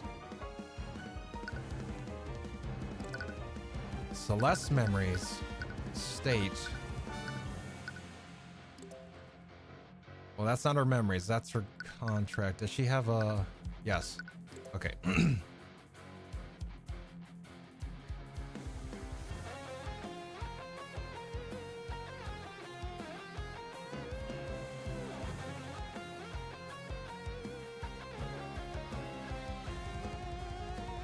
I'm trying to make the timeline make sense. Let's see. So it was a tiny, see, because she was found out. I don't know. I'm wondering if Alric saw something, but he doesn't remember anything.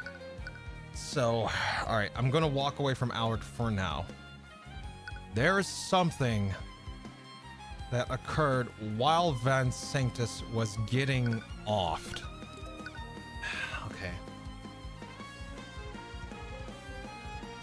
It could have been him putting up the force cage. Actually, I think I might have been onto something when I said the fire itself.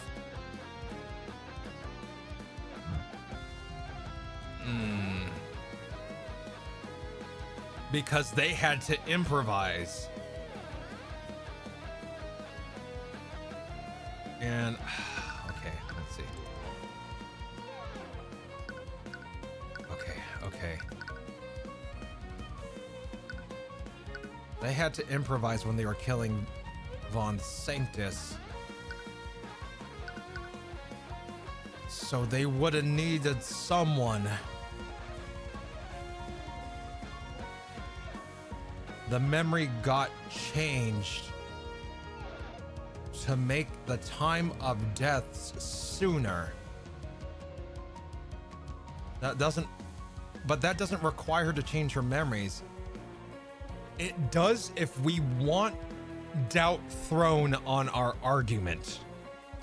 Remember the box that Tamora was talking about? They said they threw something in the box. So the box is, all that shit actually happened earlier. Well, now they have to back that up. They have to make us prove that that's not the case.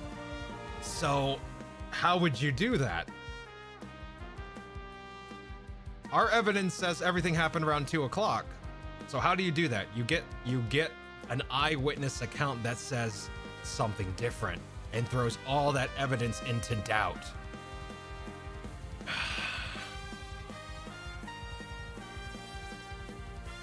Because the shit hit the fan. Von Sanctus was the first one to get murdered.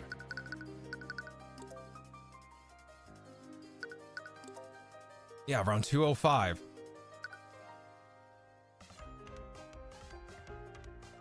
It would have to be his murder. That's the reason. So they could throw everything else that we've set up into doubt.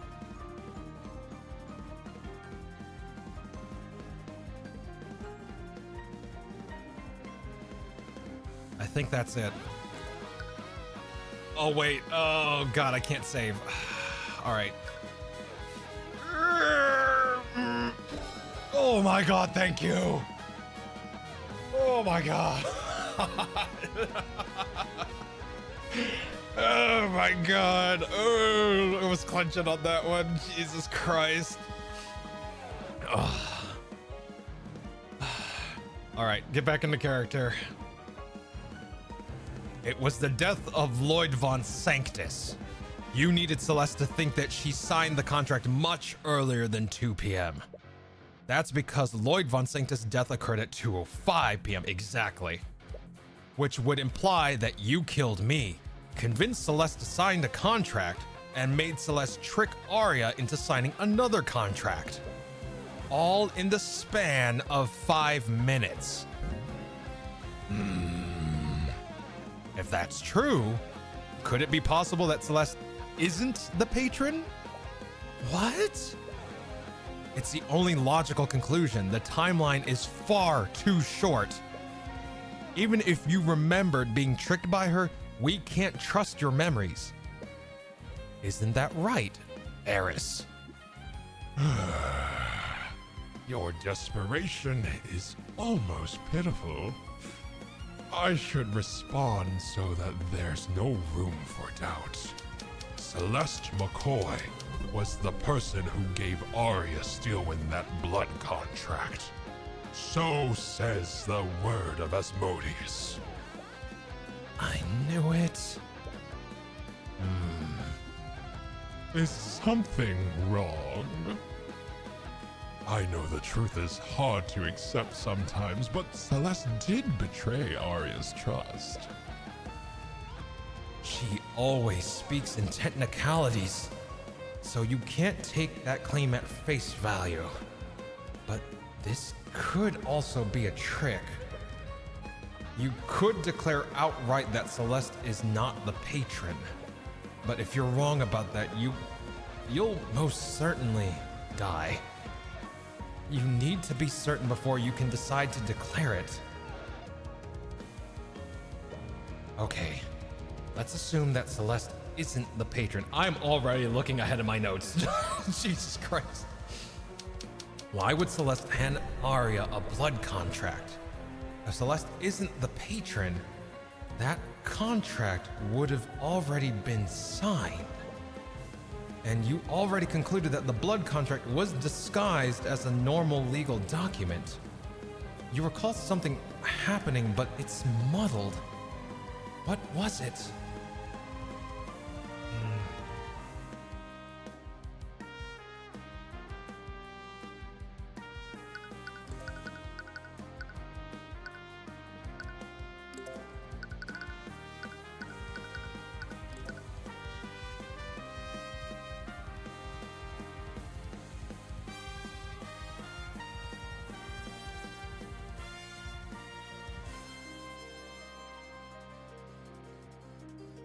The person who hands the contract to Arya Steelwind will be referred to as the patron. By signing this contract, Arya Steelwind surrenders her mind, body, and soul to the patron. This contract will bind Arya Steelwind to the patron so long as they both live.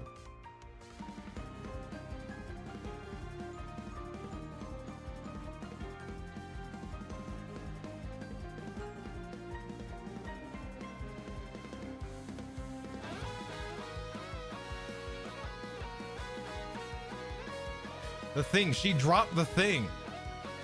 Wait, Ghosty, refresh my memory. Hold on, what's in my, let me check my notes.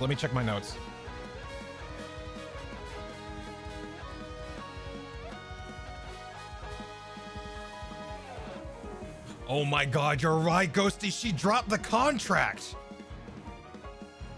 Arya dropped the contract. Oh, fuck. Okay. No, it does matter. That's, oh my God, that does matter, Ghosty. Hold on. Let me piece it. Okay.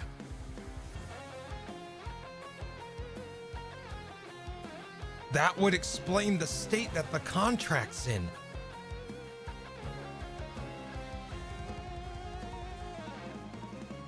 Oh, shit.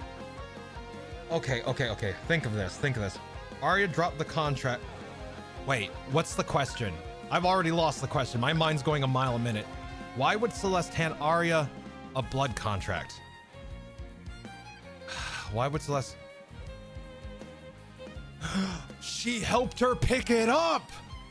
Oh my, that's what it is. She was helping her. It was literally a technicality. She didn't do it on purpose. She wasn't being manipulated. She was helping her pick up her dropped papers. That means she got it from Celeste. Okay. It wasn't done with intention. Hold on.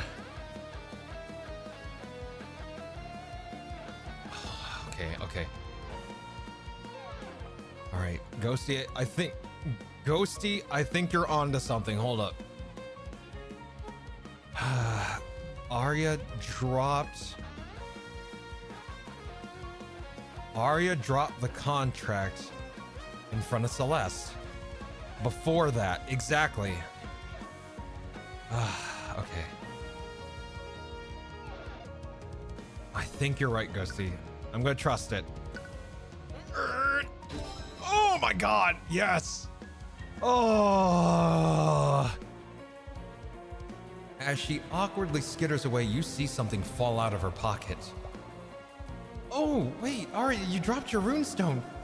As she picks up the runestone, she accidentally activates it. An image of a piece of evidence appears for a brief moment, but she quickly hides it. but not before Celeste sneaks a peek at it. Oh. Hmm? Oh, I see. Celeste, don't just invade her privacy like that. Don't be like that. I'm really happy for you. She definitely handed that contract to her after it was signed. But that doesn't necessarily mean that she's not the patron either.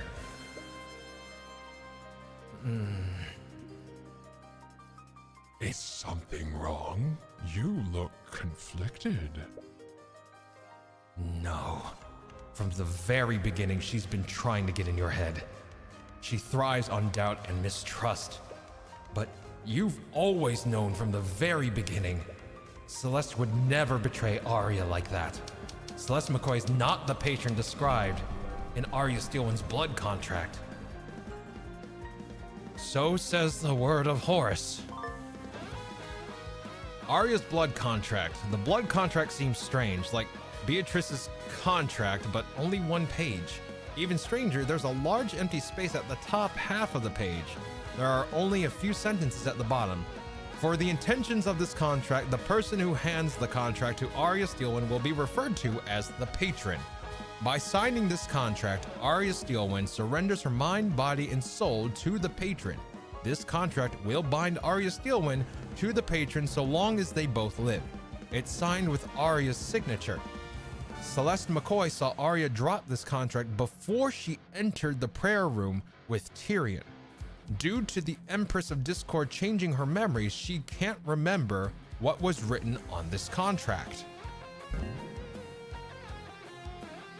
Ugh, even now, you trust her that much? Wait, but that means you didn't betray Arya, Celeste. She only manipulated your memories after the fact. She wanted to make you think that you did. So it's not my fault? It isn't. But that has far more unsettling implications. Someone else is the patron, but who? No, that's not important right now. You need to focus on saving Celeste for now. Celeste wasn't the one who secured Arya's compliance and cooperation. Doesn't that... Oh my god! It was the fucking priest! It was the goddamn priest! Oh my god! It was the Archduke! Oh... Jesus Christ, or Bahamut. God damn it. Because if it was the marriage contract, she had a meeting with him prior to running into us in the prayer room. Which means if they signed official documents for the marriage, that motherfucker could have snuck in the fucking...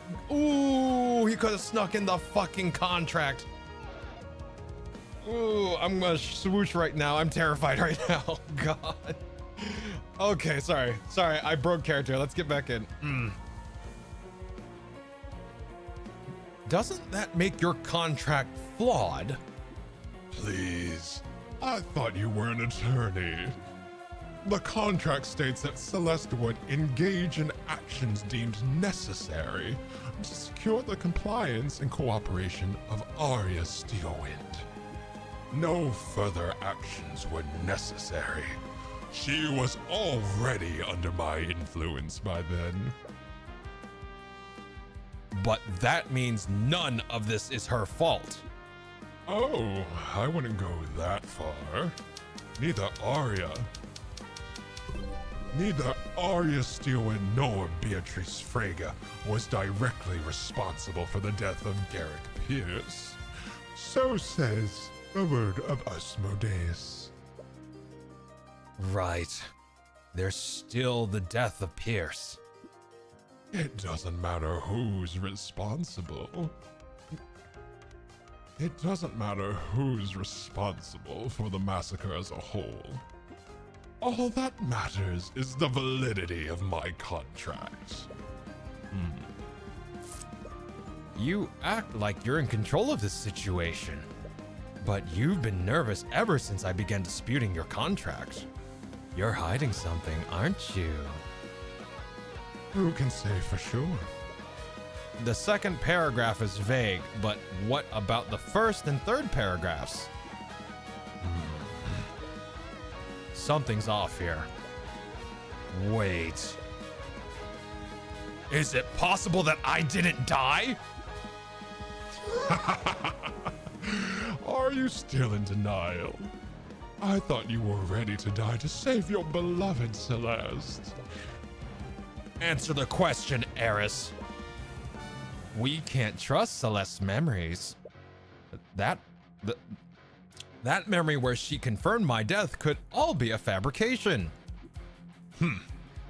If you're still holding on to hope that you'll survive this, let me state it plainly for you. Celeste McCoy did, in fact, observe that Tyrion Cuthbert was dead. I did not alter that memory. So says the word of Asmodeus. I'm sorry, Tyrion. We know there's a spell that does that. Feign death. How did you revive me, Eris? Did you even have the power to resurrect people from the dead? Who do you think you're talking to? Of course I do. But if you doubt me, why don't you declare that Tyrion Cuthbert never died? Knowing her, she could be baiting you into telling a lie. But it's equally likely that she's bluffing. If you still doubt that I resurrected you, I'll state this. Beings of my power are able to resurrect people from the dead. So says the word of Asmodeus.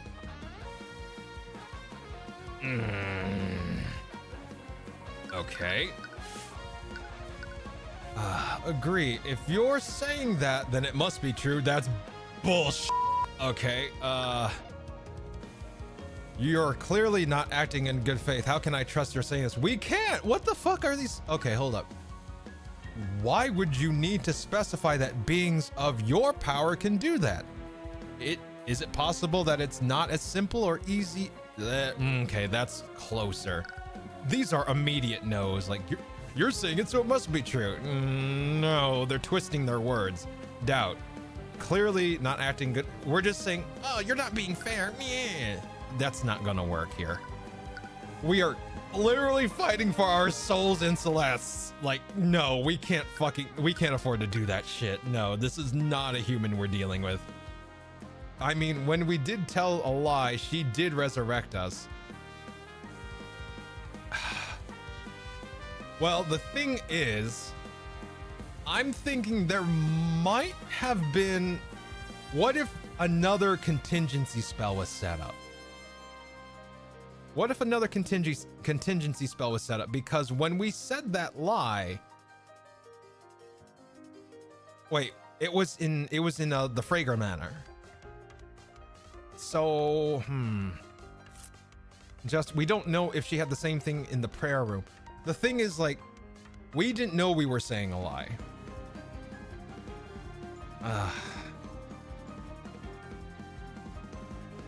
It was a lot more immediate too when we died. It was a way more immediate. Hold up. Let me check feign death.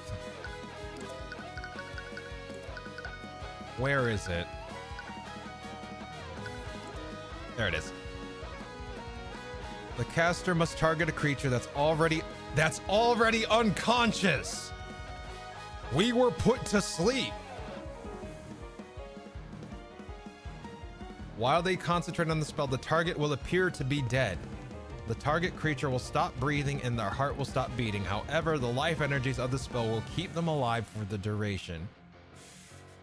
And we had necromancy spell cast on us. Yep, exactly. So that covers it up. It wasn't the healing spell. Because mend wounds cannot bring someone back from the dead. It says it right in the description. It must have been feigned death.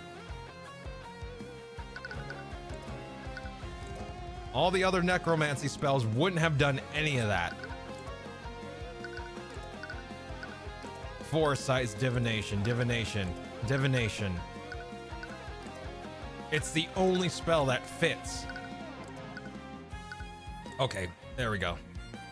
Let's see. Interpret. There we go. Okay. Why would you need to specify that beings of your power can do that?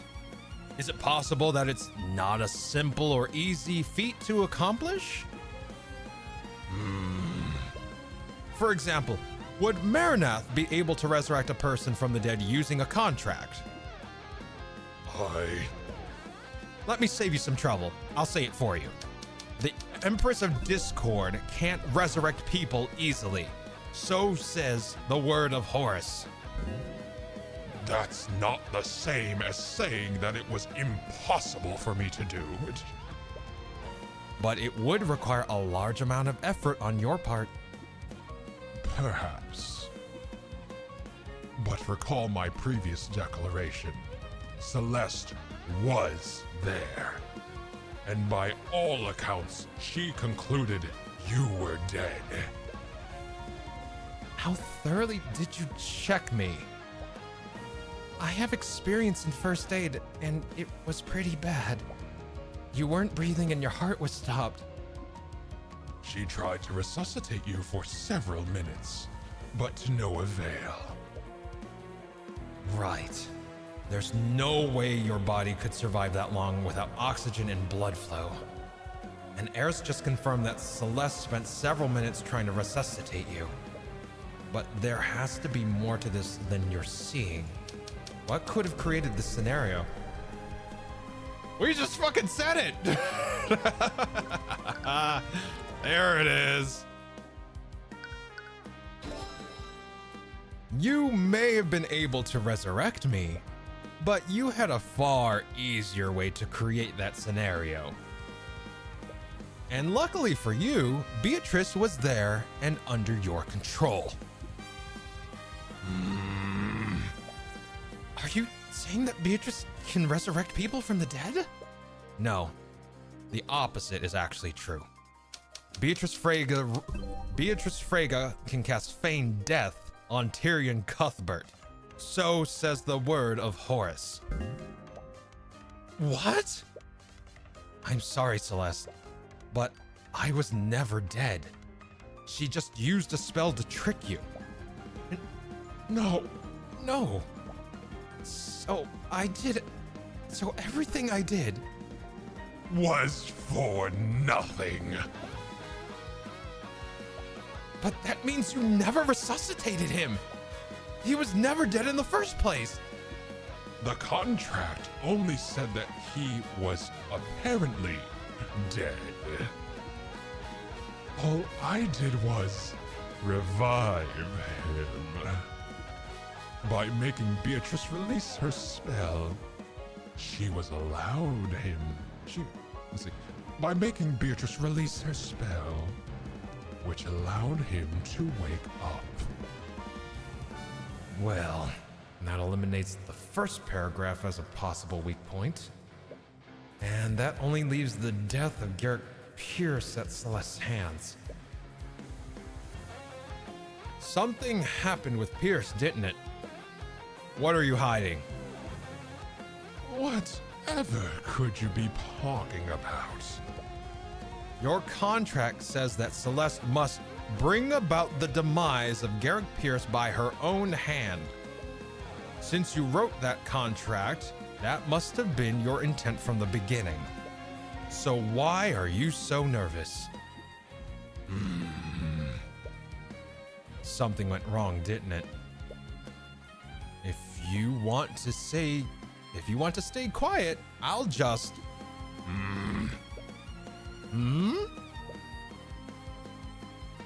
All of this could be an elaborate trick to bait you into making a false statement. You need to be careful. You need to find out exactly what went wrong. Is it possible that Celeste didn't kill Garrick Pierce? Are you serious? He's the man who killed her adopted father, and he was slated to be executed next month. She didn't have a rational reason not to trade his life for yours. Yeah, as bad as it sounds, that wouldn't be a hard choice for me. There isn't a single reason why I wouldn't take a deal like that. She may have wanted to, but something else might have happened. Perhaps Beatrice or Arya misinterpreted one of your commands and killed him against your wishes. You're making this so tedious. Neither the Empress of Discord, Arya Steelwind, nor Beatrice Frege killed Garrick Pierce. So says the word of Asmodeus.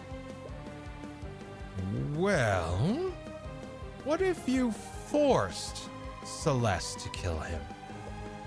She signed a contract already, so you had control of her.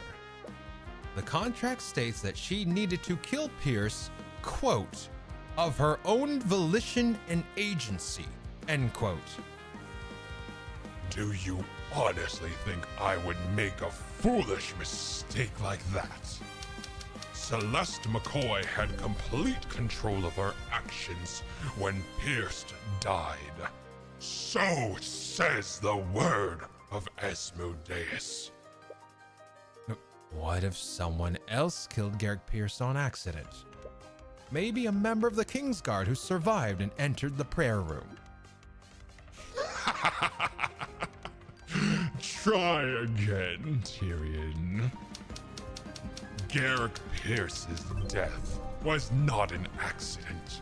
It was intentional and committed with malice. And while I'm at it, the Empress of Discord. The Empress of Discord, Celeste McCoy, Tyrion Cuthbert, Beatrice Frege, and Arya Steelwind were the only people in the prayer room with Garrick Pierce when he died. So says the word of Asmodeus. No. Do you understand now? I can refute any possible. I can refute any possible explanation you may have for Pierce's death. But the truth is, Tyrion, Garrick Pierce's death occurred because of Celeste McCoy's actions. So says the word of Asmodeus. No. Have you given up? Have I finally extinguished the light of hope within you? I can't believe it. I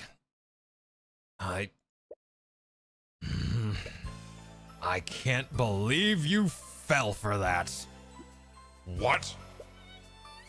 You never thrown consecutive declarations at me like that before.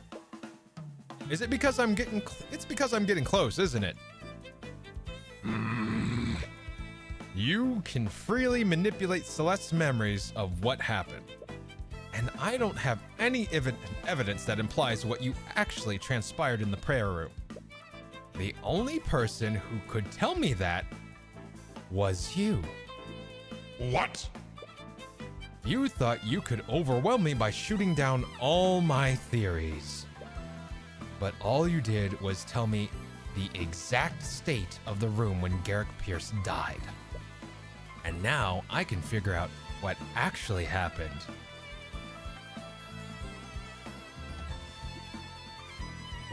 Wait. Who killed Garrick Pierce? Garrick Pierce killed Garrick Pierce.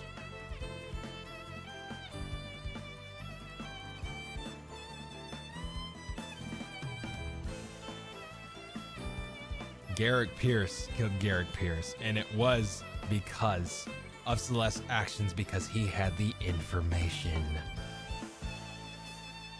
We came there to get that info. He was gonna die anyway, so guess what he did? When everything else has been resolved, whatever remains, no matter how improbable, is the truth. Garrick Pierce killed himself. And we're talking about the game, Twitch. All right. All right. The frickin' water blade. Yep. Mm-hmm. And he did it with malice.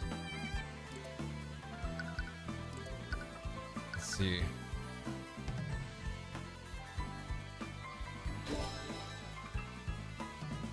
Eris Ilmater, Empress of Discord. No! Stop this! I'm not sure what you would possibly drive him to do something like that. But when he was in the prayer room, Garrick Pierce chose to take his own life.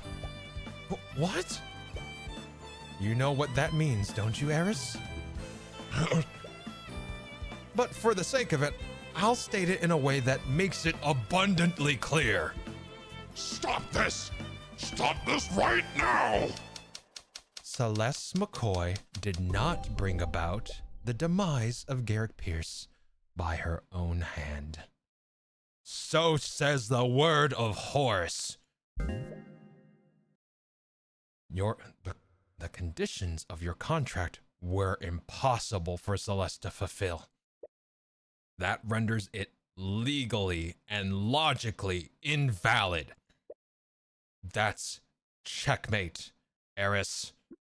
You filthy little...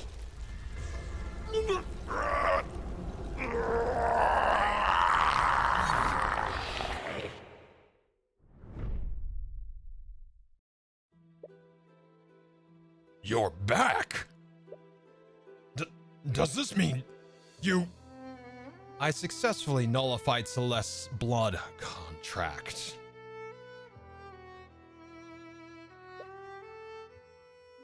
You look at your satchel and check the place where you've been keeping her contract. You only find a pile of ash. It appears it's completely disintegrated.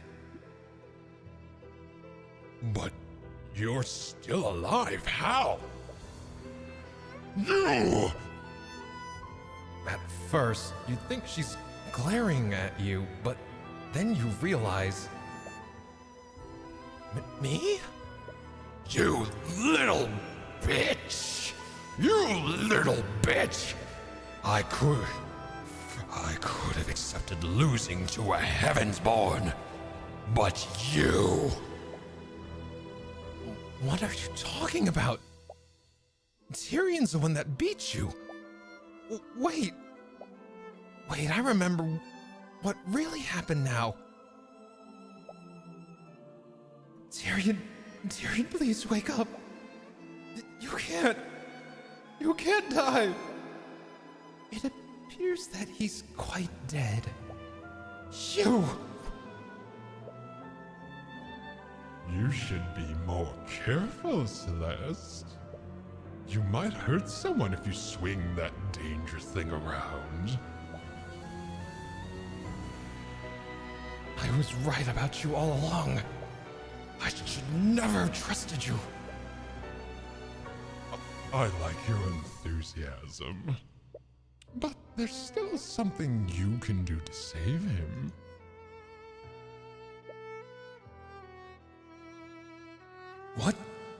What is this? Do you feel that pit of dread in your chest? It's the same fear my father felt after you stabbed him.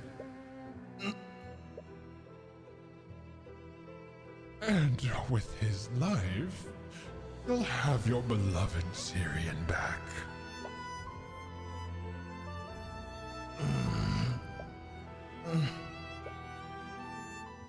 What are you waiting for? End him, Celeste.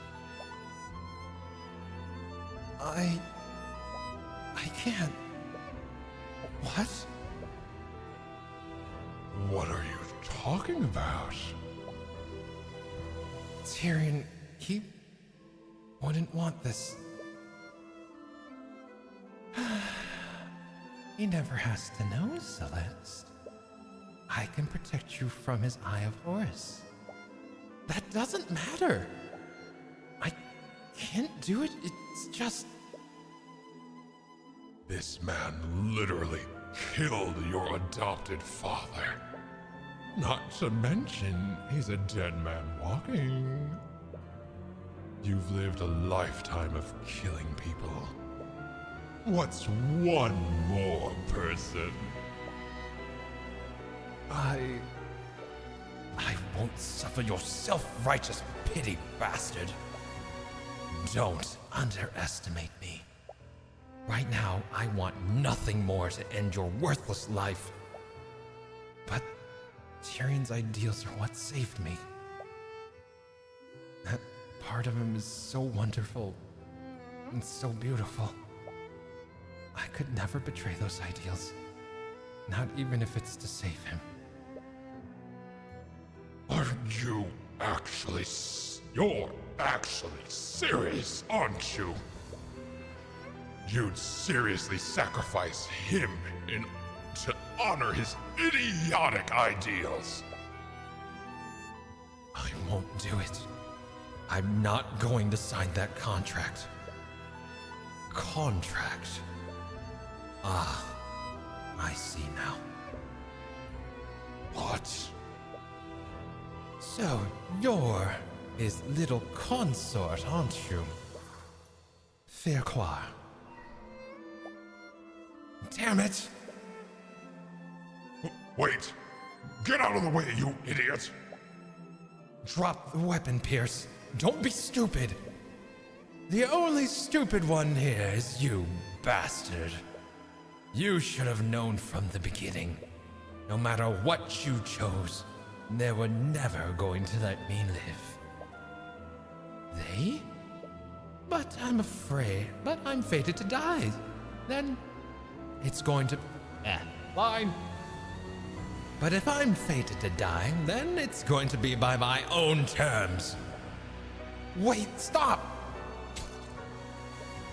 I'll see you all in hell.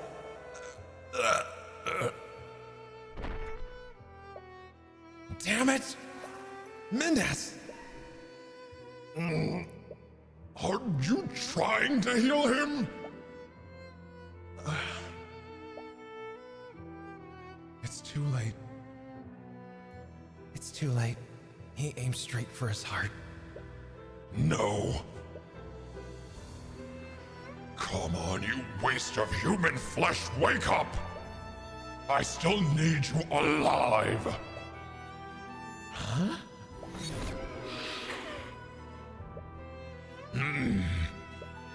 What the hell did you just do? Pierce is dead and I signed your stupid contract. Now bring Tyrion back. No. No, no, no, no, no! Pierce was dead anyway, so I thought I could catch her on a technicality. But I never realized what I actually did. You signed a faulty blood contract! You ruined everything! And where do you get off acting like you're any better than them?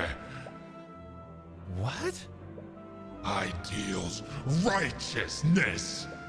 Don't give me that bullshit! I could have accepted losing to Tyrion, but you're human, and you're a goddamned killer! All of you All of you are rotten to your disgusting cause. You would all tear out each other's throats if I gave you the smallest reason to.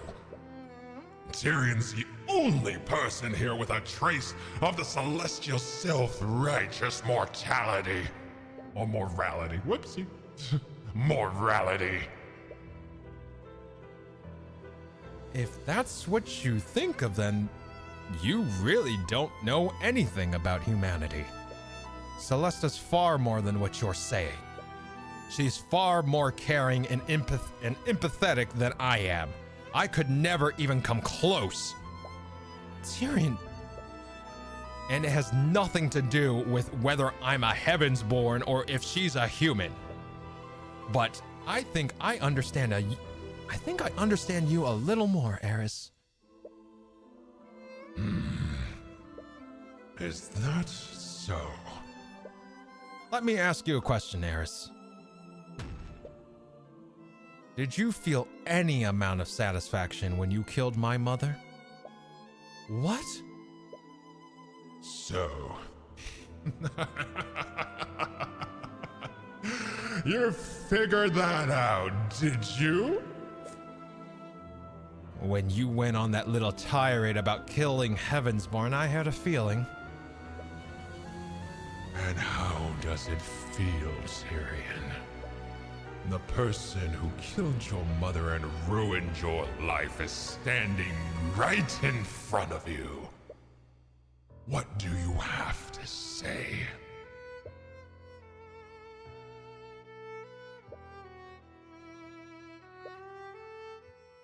Nothing to say. Say something, damn it! I think all I feel for you right now is pity. Oh, that's rich.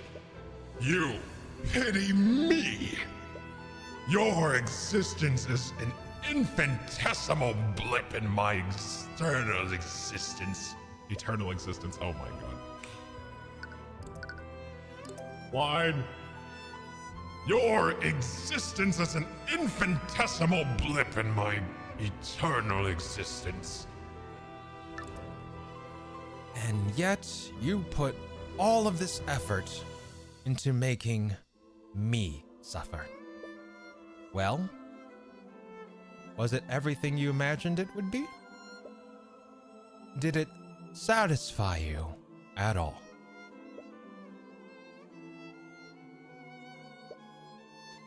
I bet you didn't feel anything when you killed my mother. It was just another drop of evil into your empty soul. I was excited. It was far too simple. I didn't truly make her suffer. That's why I didn't. Oh, is that right? Well, what if you did succeed in throwing me into despair? Would you have felt any sort of satisfaction? Of course I...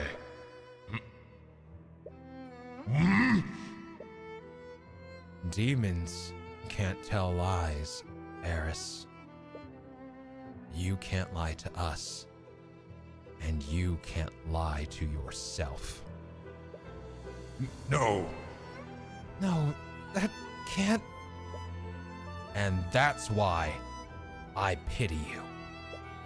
You were fated to be evil from the moment of your creation, weren't you? That's why you hate humanity so much. You envy us. What did you just say? You're envious of humanity. You don't grow, you don't change. You can't become a better version of yourself. You're right. Your existence probably will be eternal. You'll be eternally evil. And you'll be eternally unsatisfied.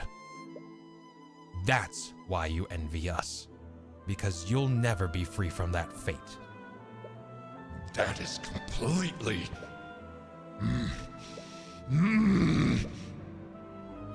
You can't say it, can you? You can't refute my claim because it would be a lie. You. You know what?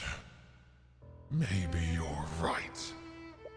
Maybe I'll never be satisfied. But I won't feel any satisfaction from killing you. But I'm still going to try.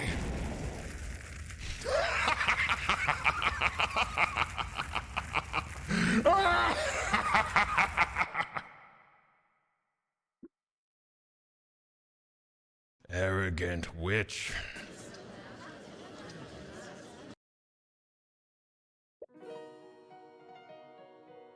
Well, I suppose that solves that. Although... she'll definitely be back one day. And when she does, I'll be ready. For now, let's be satisfied that we finally discovered what happened. Oh, right. About that. Are you serious? After all that, we still don't know who the patron is? At this point, I'm just glad Miss McCoy wasn't the true mastermind behind this. Speaking of which, now that I've nullified her contract, Celeste should finally have her true memories back. I do remember what happened, but it's still really fuzzy. I've really been trying to remember what was on Arya's contract when I caught a glimpse of it. But I think that's the memory Eris manipulated the most. It's possible that she will need some time to fully recover from the Empress's demonic influence. But we don't have that kind of time. That damn demon led us around for the entire morning. And we've lost nearly an hour due to Cuthbert disputing that contract. It's just past noon. Right. We have less than 3 hours before every magical trace at that crime scene disappears. Could you try testifying? Maybe reviewing everything will help jog your memory? Okay, I'll do my best. Let's see. Miss McCoy, could you try to remember what happened during your business with the Empress of Discord? I'll try my best.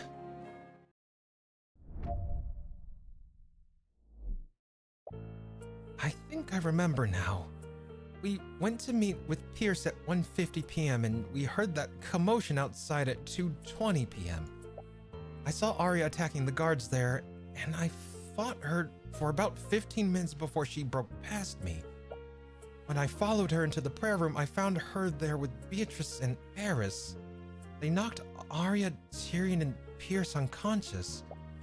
I checked Tyrion's body and thought he was dead, but I realize now that Beatrice just cast feigned death on him. Anyways, Eris offered her deal to me, but I couldn't go through with killing Pierce. I think you know the rest. A few minutes after Pierce died, Aster, the Inquisition, and the Kingsguard showed up to arrest Arya. Let's see. Hey, Opal Crumble, thank you so much for the follow. Welcome to our little corner of the internet. Hope we can help you unwind this evening. Welcome, welcome. Wait, what about the blood contracts? I think we're gonna find out about that. Let's see. Ugh. Aside from your conversation with Ilmater, it seems... Fluid intake. Damn it. It's fine. Thanks for the care package, Ghosty. All right, hold up. All right. Water. Stretch. How are you feeling, Lasty? I could pass out. I could eat and pass out, actually. I need food. I need more food. I only had like a bowl of pasta today to eat, so I think I need way more than I've had. Okay. Aside from your conversation with Ilmater, that seems to match up with what we already knew. It appears we'll simply need to wait for Celeste's memory to return. He's clearly not okay with leaving his daughter vulnerable until then. Even if there's nothing apparently significant, I'd still like to cross-examine her. Go ahead then.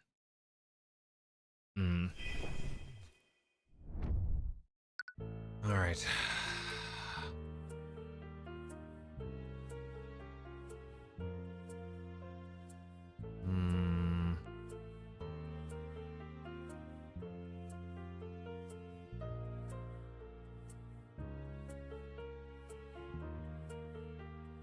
Let's see. I think I remember now.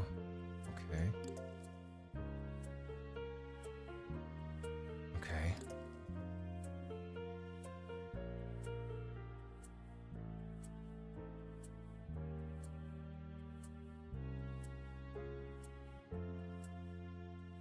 All right. I'm cross-checking my notes.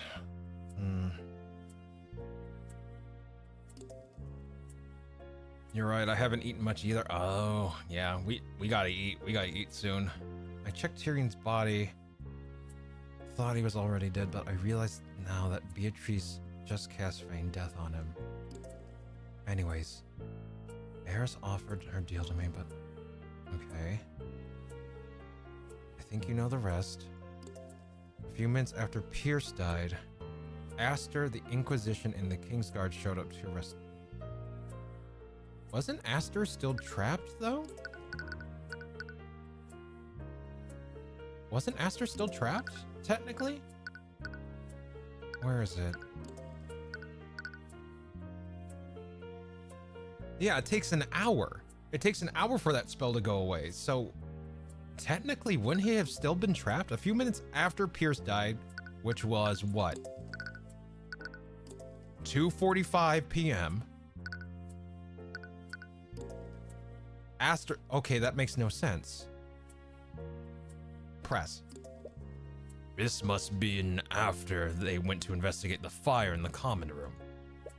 I'm surprised Aster went to the prayer room as well. I thought that the Kingsguard would have kept him... Yeah, exactly. Those were my orders. But His Majesty demanded that they secure the cathedral for the safety of everyone there. He's always been an altruist.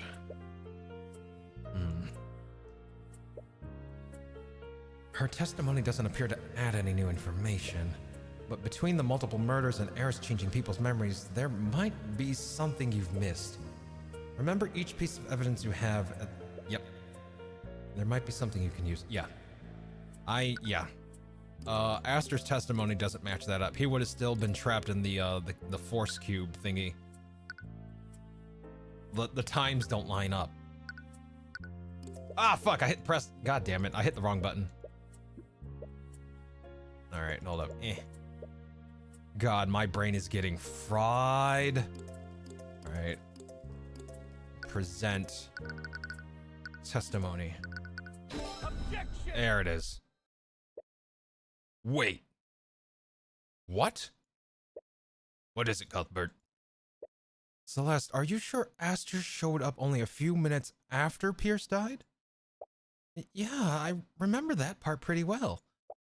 Eris seemed really worried about being seen by them. Have you figured something out, Mr. Cuthbert? It's just that... May I remind you that we are extremely pressed for time. Stop wasting our time and just say what you want to say.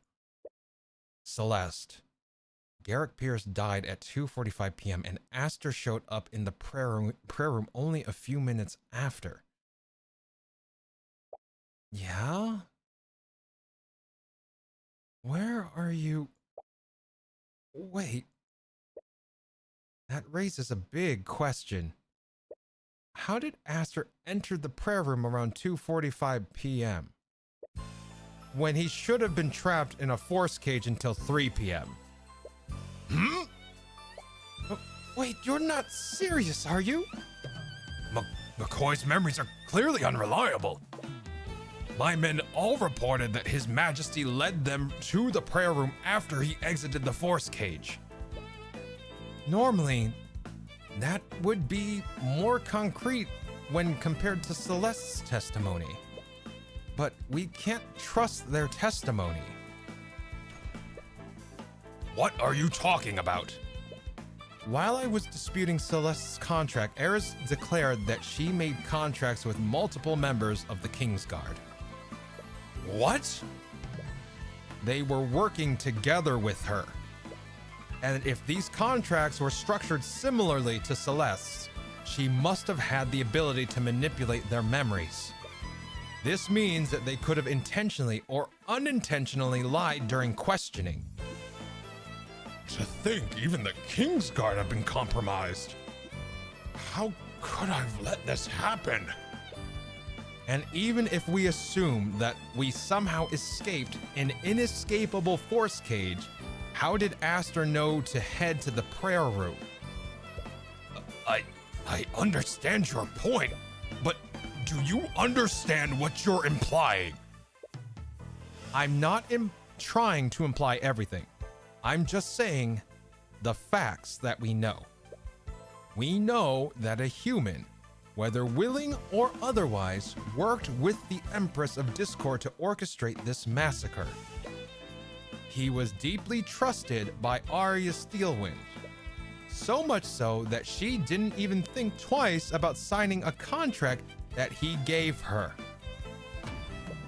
There's only one person who meets this criteria. Aster de Wyverngard, the reigning king of our kingdom.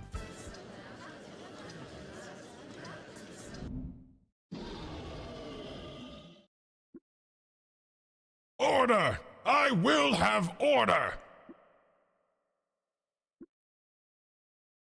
Mr. Cuthbert, do you understand the weight of this accusation?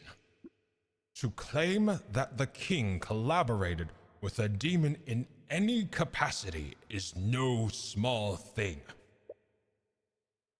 I do, but I'm hoping this is all a misunderstanding.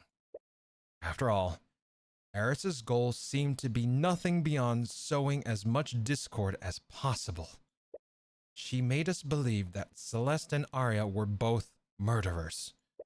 I want to save Arya, but I also want to believe in the people who believed in me. If Aster has information that can save Arya, we have to find it. Very well then. I suppose it's only right then, with everything that has transpired, that the king should make his truth known. I agree, and I wouldn't have it any other way. Kingsguard, please escort His Majesty to the stand.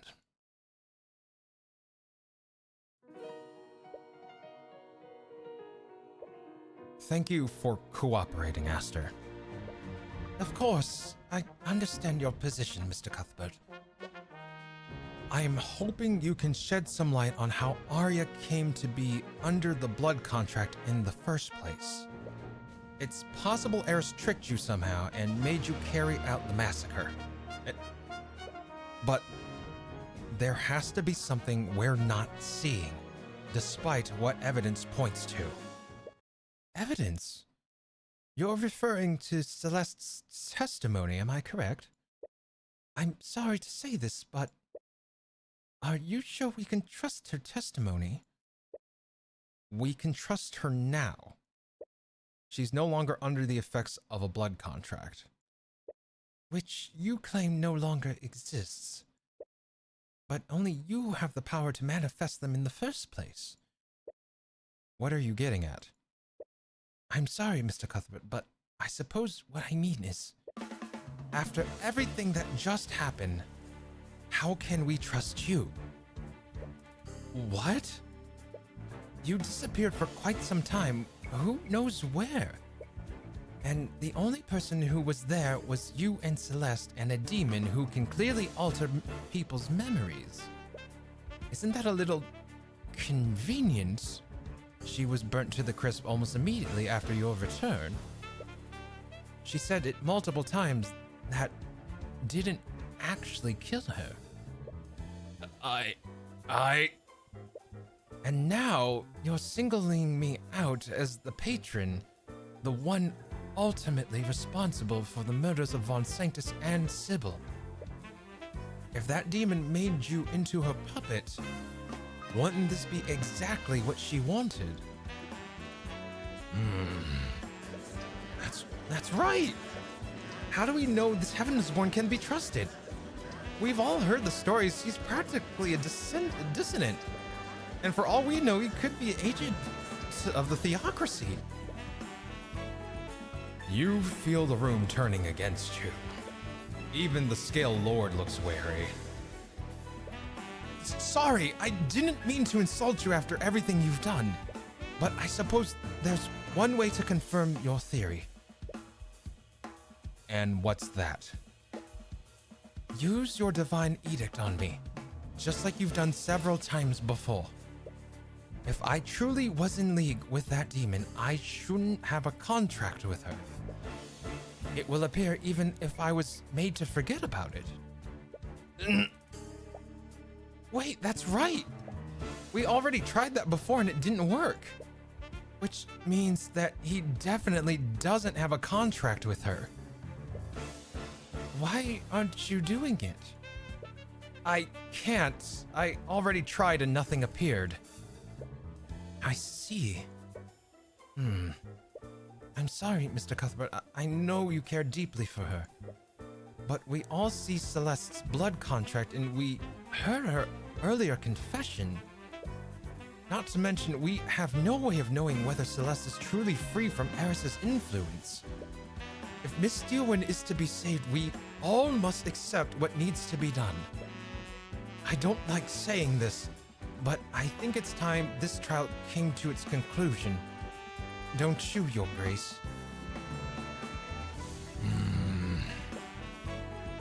Damn it, he's even got the Scale Lord on his side. Even if it is against you, he's raised a lot of good points. But is he acting with malice or is he just being careful? Come on, think, Tyrion. We just proved my blood contract wasn't valid. But the one who made Arya commit those murders is still out there. Maybe you've been thinking about this the wrong way. Eris found ways to trick people into signing blood contracts before, so she wouldn't necessarily need a blood contract to trick Aster into accidentally helping her. The question isn't whether Aster knowingly did this or not. The question is, what part of the plan required Aster's physical involvement? There had to have been some sort of physical involvement on his part, and that might have left behind evidence that proves it.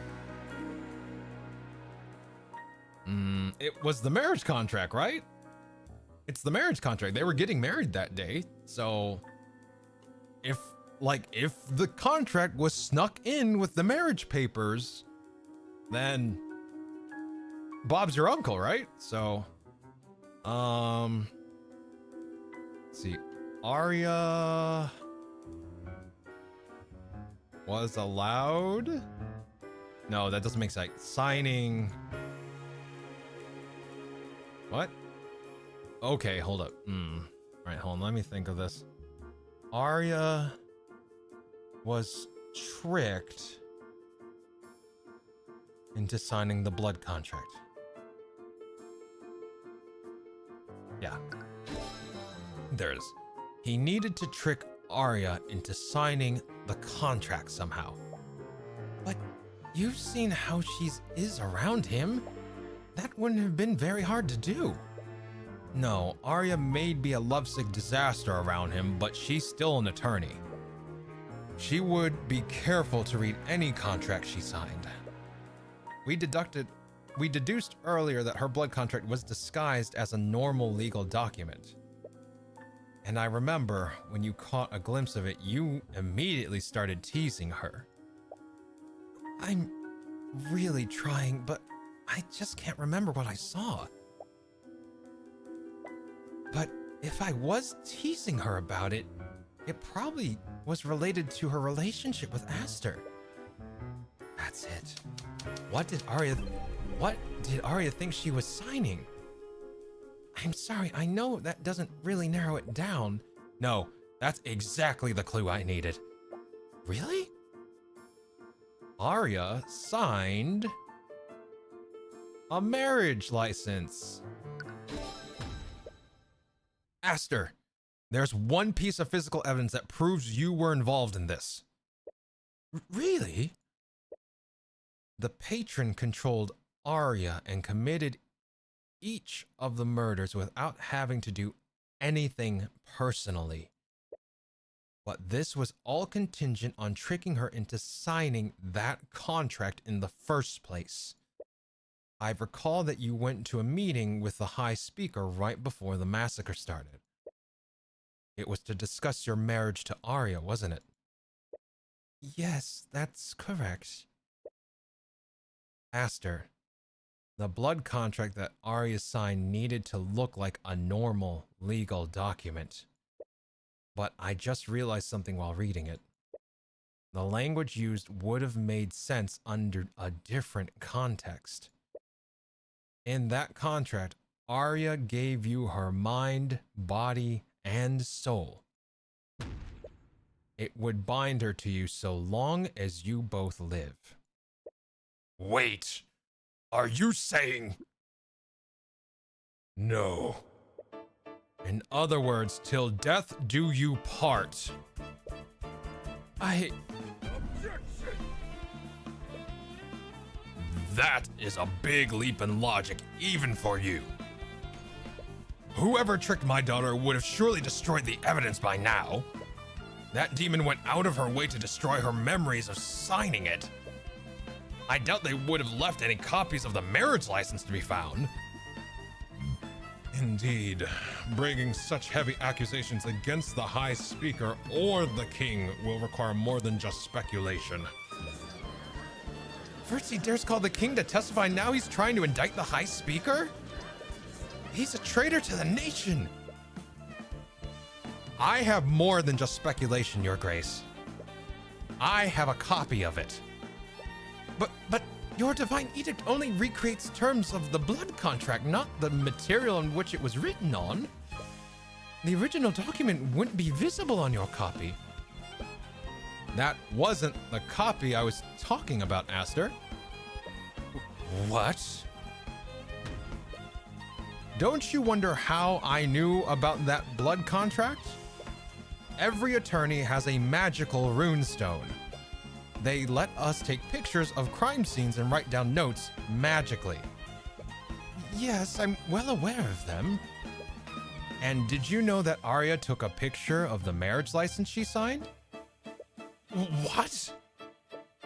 She was so happy to finally have your union codified that she took a picture of your marriage license, even though it was technically illegal to do so. Why would she? The moment she regained consciousness, she thought she was in a danger to others. She had no memories of what she did that day, but she knew something was wrong. That's why she locked herself in a prison with an anti-magic field. She was being rightfully cautious. But had she simply left those anti-magic fields and checked her runestone, but had she simply left any of those anti-magic fields and checked her runestone, she would have found a picture of a marriage license with the same words as her blood contract.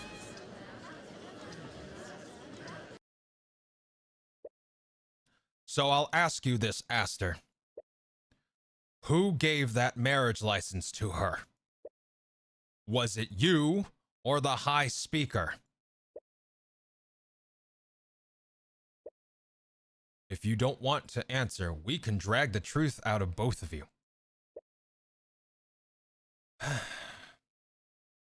Don't bother. So, no. So it really was you? Tell me, Mr. Cuthbert. Do you know what the best kind of lie is? The kind that's hardest to disprove.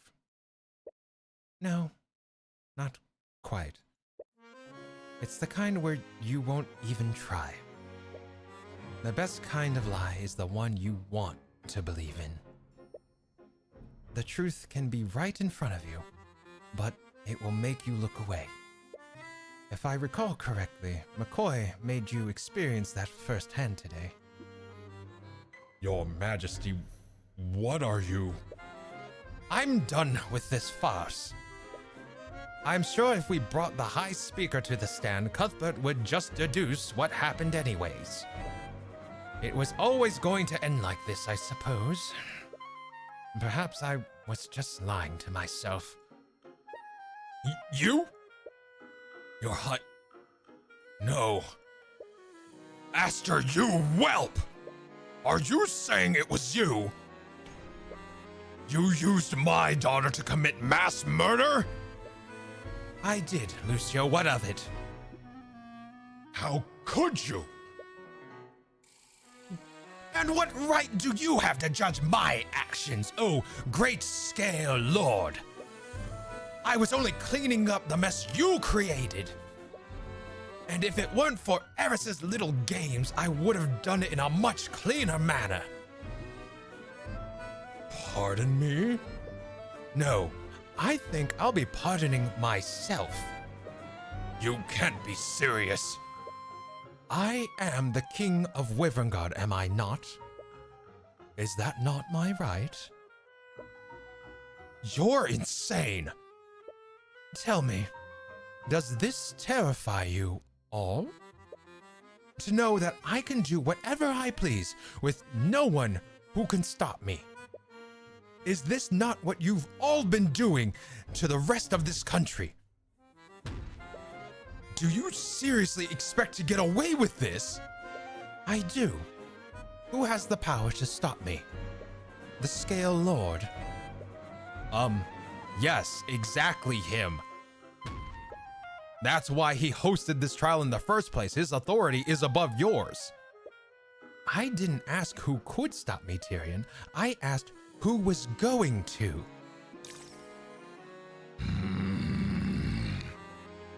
Defense attorney Lastiel, I request permission to pass away right now. Granted. You can't fire me. I quit. Hey, Lucian. I really hoped it wasn't you. Oh my god. Request permission to vanish into the abyss. Granted.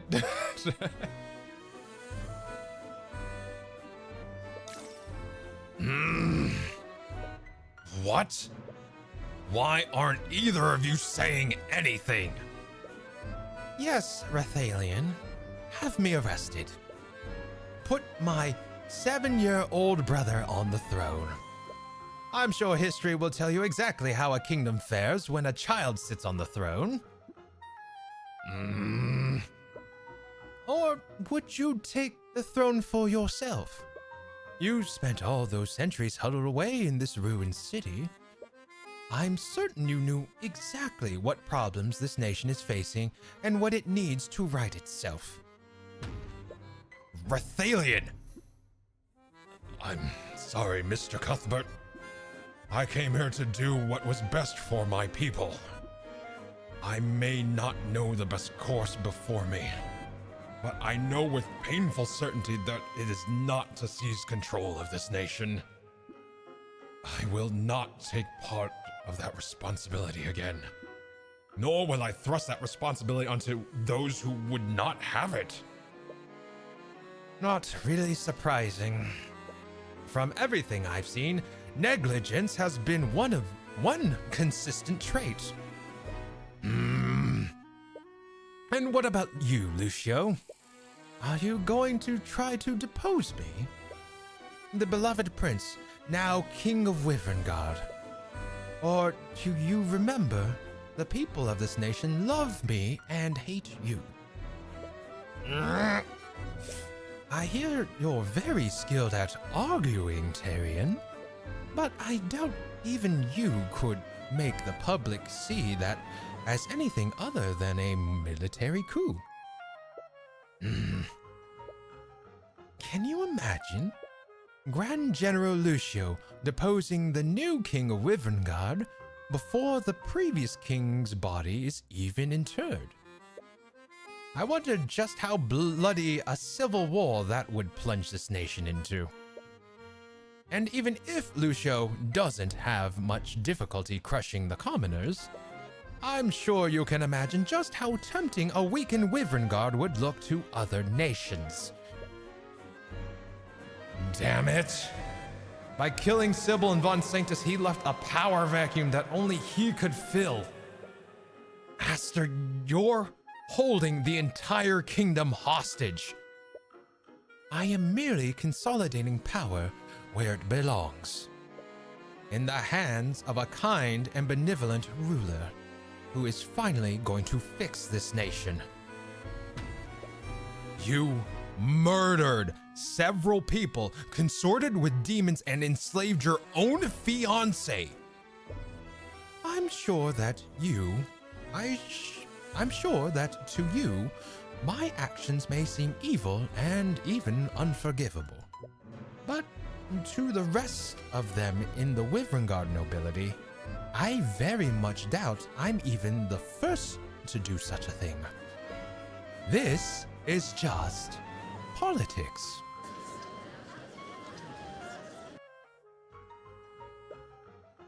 And I think that makes checkmate, Cuthbert. I can't believe. Let's see. I can't believe it. I've always wanted to say that. What are you all doing? Are you just gonna let him get away?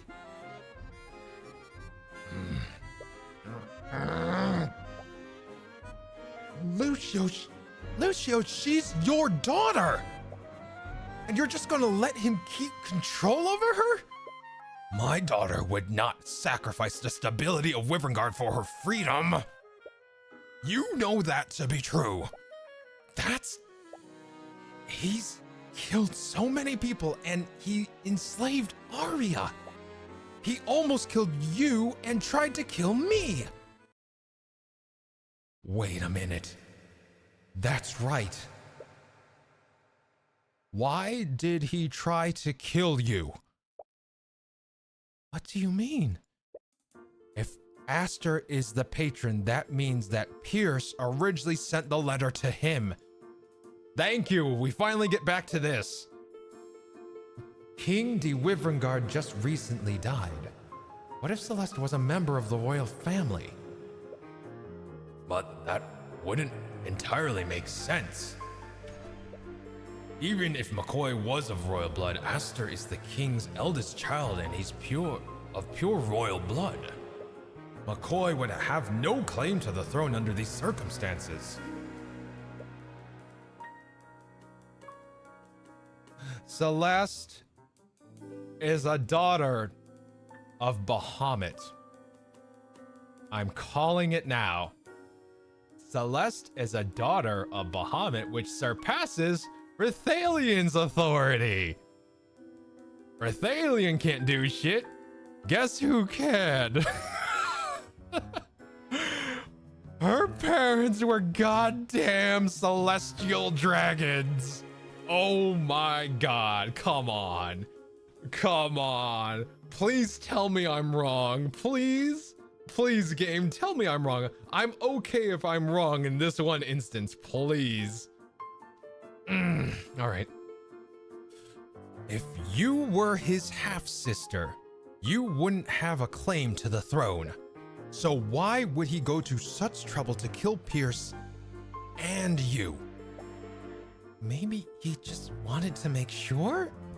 But he wouldn't have had Eris kill Pierce personally if it wasn't important.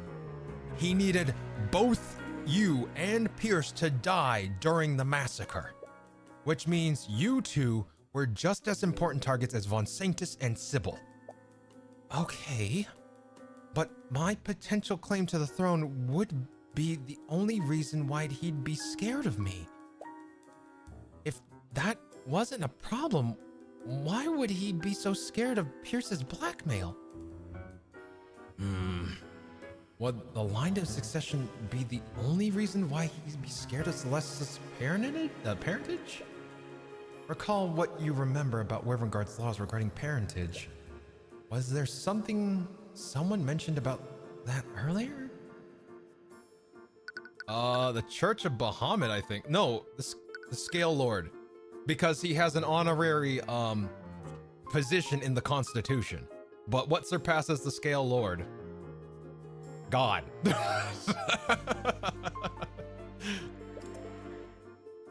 You recall a conversation you had with Eris Ilmater.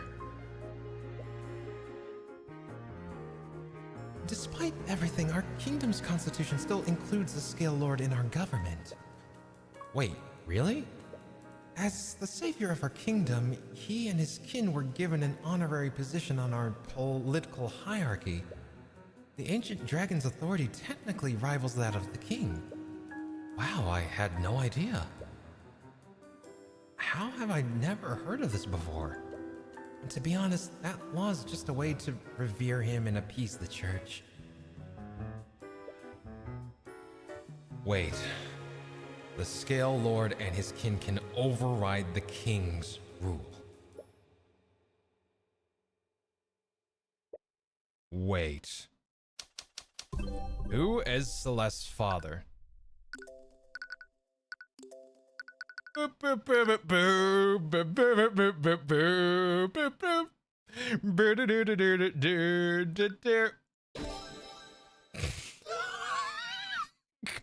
damn it. Fucking A. God damn it. Okay. Ugh. A flood of memories comes back to you. Celeste McCoy, by the authority of the Wyvernguard Crown, you're under arrest. Noticing the commotion, 3 other knights rush to grab her and begin dragging her away. She kicks and screams against them, desperately trying to break free. Even between the 3 knights, it's taking all of their strength to subdue her. But I know more than one spell now.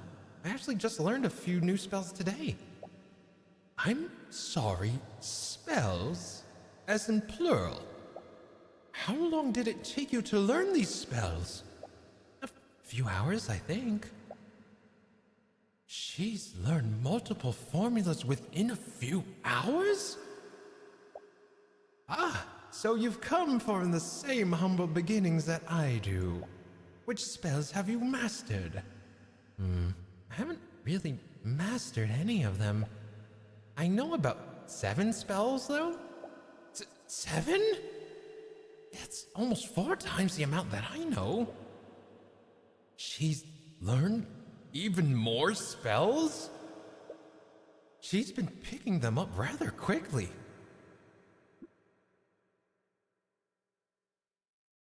Make no mistake. Even in my human form, I have always had the strength of an ancient dragon.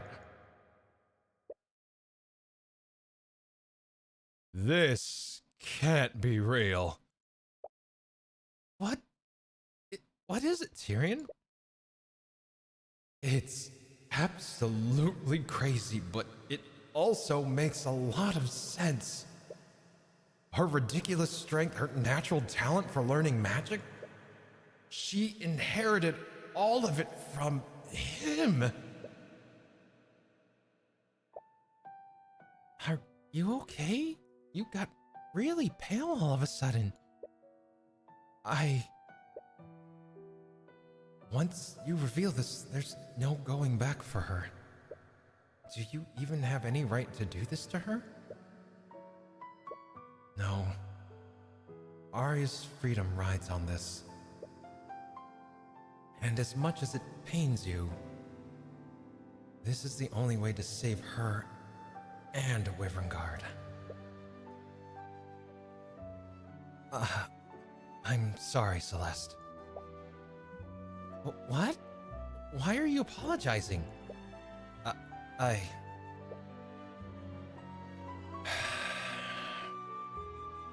What I'm about to say, what I'm about to do will change your entire life. Possibly in a way you don't want it to. It will place an unimaginable responsibility on your shoulders. But it's the only way to save Arya and stop him. So, I'm sorry. Please forgive me for doing this. Do you think one little life-changing event could ever change how I feel about you? Huh? Are you sure? I owe you and Arya for what I did. But this is... We need to do this to save Arya, right? It's partially my fault she's in this situation. But if my life is really going to change because of this, promise me one thing.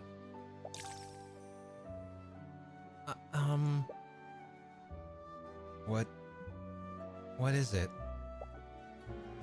Take responsibility for what you're about to do.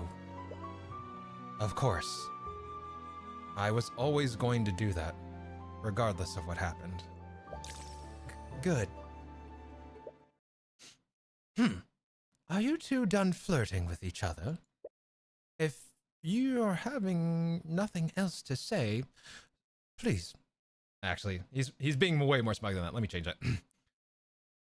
If you're having nothing else to say, please stop wasting our time. Aster. I know who Celeste's father is. Wait, really? What? No. You're bluffing. You have to be. Why don't we test that theory then? You said that no one could contest your rule of Wyverngard aside from the Scale Lord. But there's one more person, isn't there? What are you talking about? Only the Scale Lord has the political power to override the will of the king. And his kin, Lucio. Yes, I suppose that's... What? Aster de Wyverngard, you needed Celeste to die during the massacre, because her existence would always pose a threat to your rule. Are you serious? People of Wyverngard nobility, your current king was fearful of my bodyguard's parentage, and now we know why. Celeste McCoy is the daughter of the Scale Lord Rathalion, ancient dragon and creator of all arcane magic.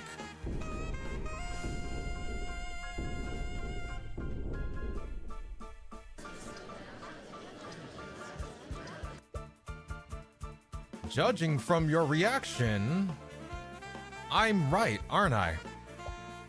I am half dragon? Well, I'm apparently part angel, so you're in good company. So that demon was speaking the truth. Aster de Wyverngard. As the Scale Lord's kin, Celeste has the authority to bypass judgment on you and override your rule. And when you're gone, she will take your place as the ruler of Wyverngard. Miss McCoy, think about this. Can you even begin to grasp what it takes to lead a nation, much less this broken one? You'll find this crown no less binding than any blood contract. Just tell me one thing, Aster. Why did you do this to Arya? She trusted you. She loved you. You could have changed Wyverngard together with her.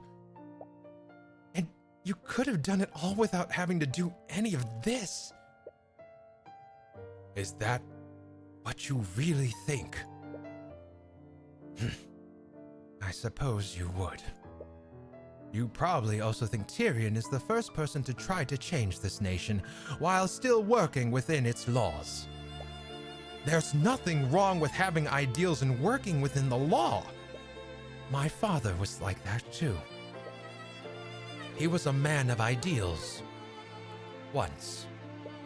But I watched for my whole life as he was forced to compromise on everything he believed in, one ideal after another. It was to keep the peace. We must maintain the stability between the noble houses to uphold law and order. And do you know who paid the price every time? Not him, not me, not any of the nobles gathered here. No, the people who paid the price were the common folk. The kind of people you two are always trying to save. I would have honestly thought you understand by now. The gulf exists between what is just and what is lawful in this kingdom. I have thought that you two, out of everyone, would have understood why I did this.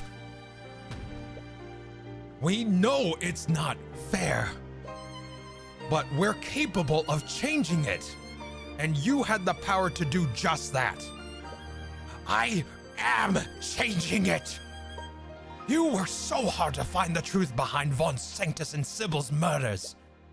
And here's a little bit of truth that's evident to everyone in this room except you two. Half of the people present here today are glad that they're gone, and the other half wants to be the ones to replace them. The blood I shed in a single hour did more good for this kingdom than you two would have done in years. So that's how you planned on fixing this country's problems? By working with demons and killing your way to a brighter future? If I have to, why not? Every day across this nation, commoners are killed and oppressed at the hands of the very nobles gathered here. They bleed this country dry, feed on its people like carrion. And I'm merely returning a much needed sense of equality. Do you really think any of you are in a position to judge me? All of you who came running at the news of my father's death. All of you who could be the first to fill their ears with your sycophant praises. Do you know what the difference between the Empress of Discord and all of you is? The demon was just a bit more honest. Arya wanted to change that. She would have helped you. Arya's too stupid and too naive to do anything. She loved you. How could you? She loved her idea of me. She loved a weak and ineffectual prince who would have borne watching his kingdom rot with a damned smile. She loved your kindness, Aster. This is kindness. The blood I spill will be the greatest kindness this kingdom has ever known. And once I'm done, Wyverngard will be a better and stronger place for it. Aster, McCoy, I don't care what you are. The Scale Lord's daughter, the rightful heir, none of that matters to me. I will save my kingdom and its people, and I will carve the rot out of its heart piece by bloody piece.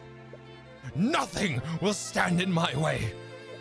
I am Aster de Wyverngard, King of Wyverngard, and consort to the Lord of the Six. I am nothing but a dead man. Volness. Joe. What? No!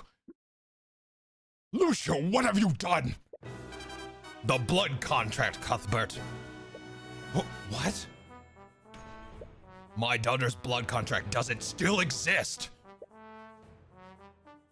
You checked your satchel, and sure enough, Arya's blood contract has completely disintegrated.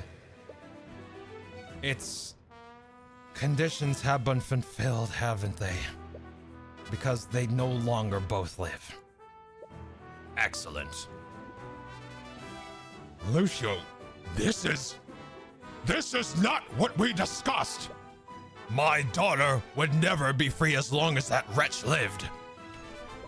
McCoy agreed to take his place. This was always how it was going to end. Lucio, you can't seriously expect to... Save your breath, Cuthbert. I already know. Kingsguard, what are you standing around for? The Grand General has just committed regicide. Arrest him at once.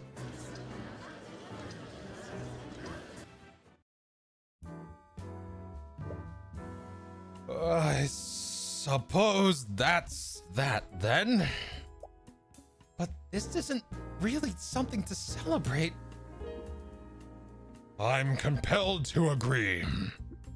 To think that His Majesty was so far gone that he'd consort with a demon. Also that he could save the common folk. Regardless of his actions, he did have the same goals as you. He truly wanted to make things better for the common folk. Defense Attorney Lasty, I'm in tatters. You have permission to cry. You're good. Oh my god, this was a fucking ride, wasn't it? Even with the Eye of Horus, you never caught a hint of pain he must have been feeling. He closely guarded his true emotions from everyone, including Arya. No wonder Eris was able to manipulate him.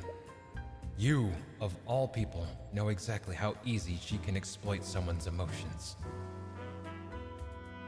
Nevertheless, it is apparent that there's no need to continue this trial. Although, it's clear our work is just beginning. Court is adjourned for the time being. You are all free to return to your homes. However, I'm sure there's still much for each of us to discuss. Many things have changed here today, and I'm sure many of us will need to make arrangements to adapt. Until then, please refrain from discussing the events of today's outside of these halls.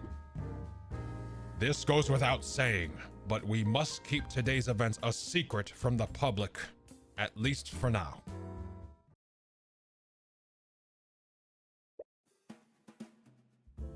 You all exit the Scale Lord's lair. Considering everything that's happened, this should feel like a victory. Arya was saved, Eris was vanquished, temporarily, at least, and the patron no longer lives. Hey. Hi. We won, didn't we? So why does this feel so... Yeah. I feel the same way. He was a terrible person. He killed people. He tried to kill us, and he used Arya like a puppet. But I really wish we could have changed his mind. Yeah. Sometimes people are beyond saving. And I think he made up his mind a long time ago.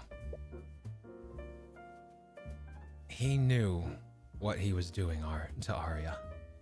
And I think of any other way, and I can't think of any other way we could have truly freed her. I know, I just hope she's... Hello, I'm glad I found you both before you left. You freeze up when you look at her. More specifically, you're a little disturbed by what the Eye of Horus is showing you. Oh, Arya. I'm so sorry. Why are you apologizing? What?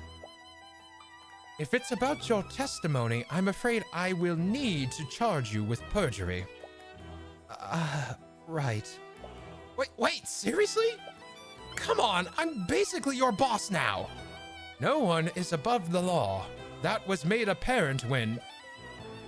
She suddenly stops talking before she mentions his name. She doesn't trail off. Her voice doesn't even break. She simply stops, as if she were a machine that ceased functioning. Arya? Anyways, I'm sure it's nothing to worry about. You do have a talented defense counsel, after all. Right. You really want to say something back, but you're too off-put to say anything. Anyways, I wanted to thank you for the work you've done, Mr. Cuthbert. I truly mean it when I say you have my gratitude. Yeah, of course. Anyways, I have much work to get done now that the Grand General is in custody. I'll be taking my leave. Yeah. What was that all about? Why didn't you say anything to her? I didn't see anything through the eye. She must be subconsciously guarding her emotions. I guess I don't really blame her. No, Celeste, I didn't see anything. What? I looked at her with the eye. She wasn't holding anything back. And even with that, I saw nothing. There was no anger, no sadness, no fear, no joy. I've used the eye to see the emotions of countless amounts of people, but I've never seen that before. It was like I was looking at a machine. But you're right, I should have said something. I'm going to... As you're about to chase after her, Celeste stops you. Do you mind if I talk to her? What? Are you sure? Yeah, we actually hang out a lot outside of the trials. I think she might respond better to me.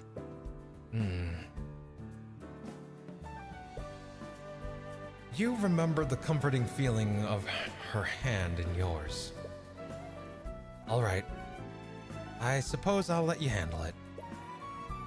Once again, you remember the comforting feeling of her hands in yours. Just, keep it verbal? What? Never mind. I don't know what I'm saying. Just go. All right, you weirdo.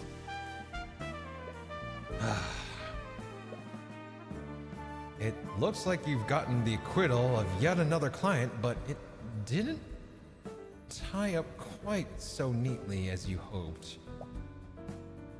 What do you mean she's gone? She was just here. I'm sorry, Your Grace. You may not know what the future has in store for the two of you, but perhaps that's okay.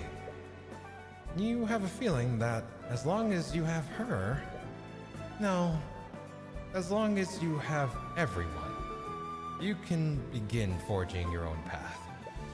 A path that is completely chosen by you this time.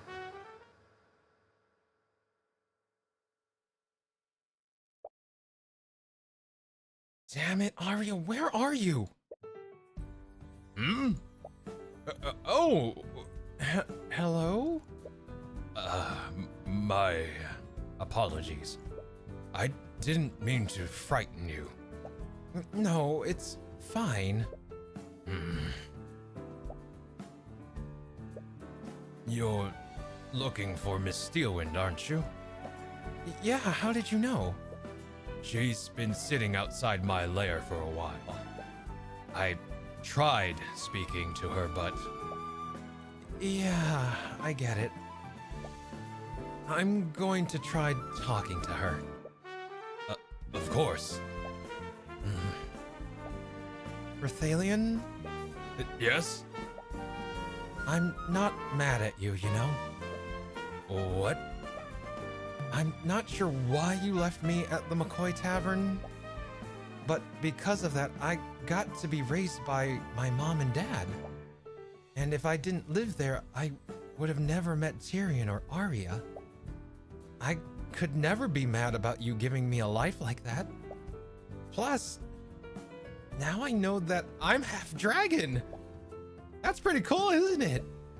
Miss McCoy, don't be so formal. I'm technically your daughter, aren't I? Right, Celeste. So, I've been meaning to ask. About you and Mr. Cuthbert, are you two... oh, wow, look how late it is. I better go talk with Arya right now. I'll see you later, Scaled Dad. I mean, Scaled... bye! She called herself my daughter. Huh. I suppose I understand how you feel now, Lucio. Hey, Arya? Oh, Celeste, what are you doing here? Just making sure you're okay. You are doing okay, right? I am. There's no need to worry about me. You're looking up at the sky. Are you stargazing? I was looking at the moon. It's full tonight. Do you mind if I watch it with you? Do what you want. I technically take orders from you now. You know, it was also a full moon outside on the night my parents found me in their inn. That's why they named me Celeste. It's the word for heavenly bodies in the Draconic language. Is that so? Yeah, they told me that they thought I was a gift from the Scale Lord. In a roundabout way, they were actually kinda right. It's a little funny when you think about it. By the way, I never got to thank you for sticking up for me before. What? Remember? You jumped onto the stand when Tyrion manifested my blood contract. Not that I blame him. Let's see. Not that I blame him, but I don't think even he believed in me at that point. If you'd never done that, who knows how this would have ended up. I really appreciate you doing that.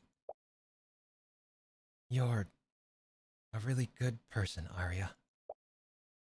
I was merely doing what I thought was right. Yeah, I guess that's what you've always done. You're not really going to charge me with perjury, are you? Of course I am. I was serious about that. Damn it. But we do require your help to hold the structure of our kingdom together. We won't sentence you to prison, but I might have you do some community service. Fine.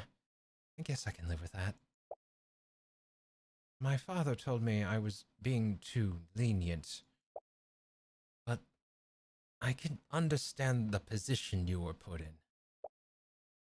We all do stupid things for love, after all.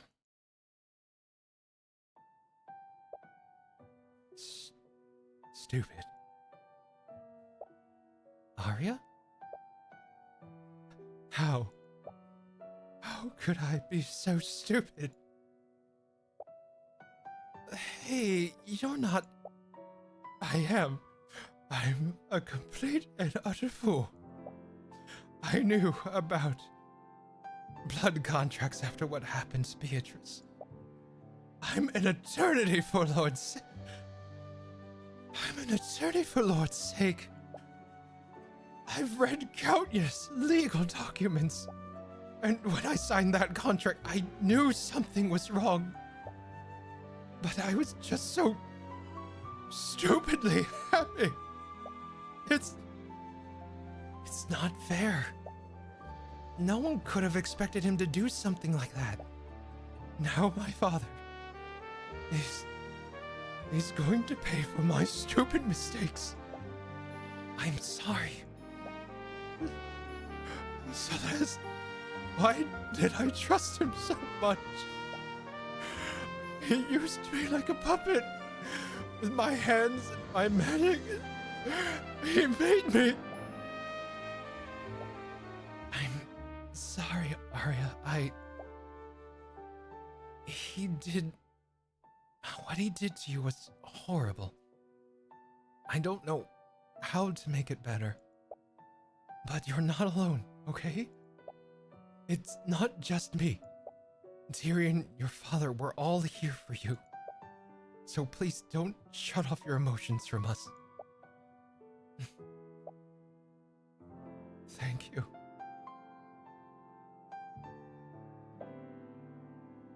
Celeste, I think I've made a decision. What's that? I'm going to drop the charges of perjury against you. Wait, are we still on that?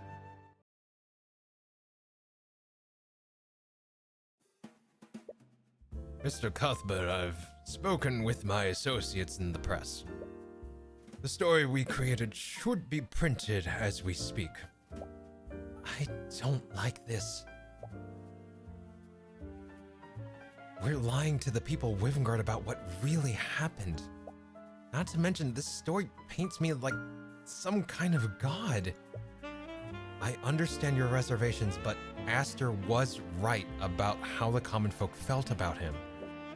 If we told the people what actually happened, they would never believe it. They'd think that his death was part of some sort of political conspiracy. And even with his cover story, even with this cover story, we can't be certain that they still won't suspect that. Arya, shouldn't you be resting? Nonsense. I'm not going to sit around feeling sorry for myself while everyone else fixes my mistakes.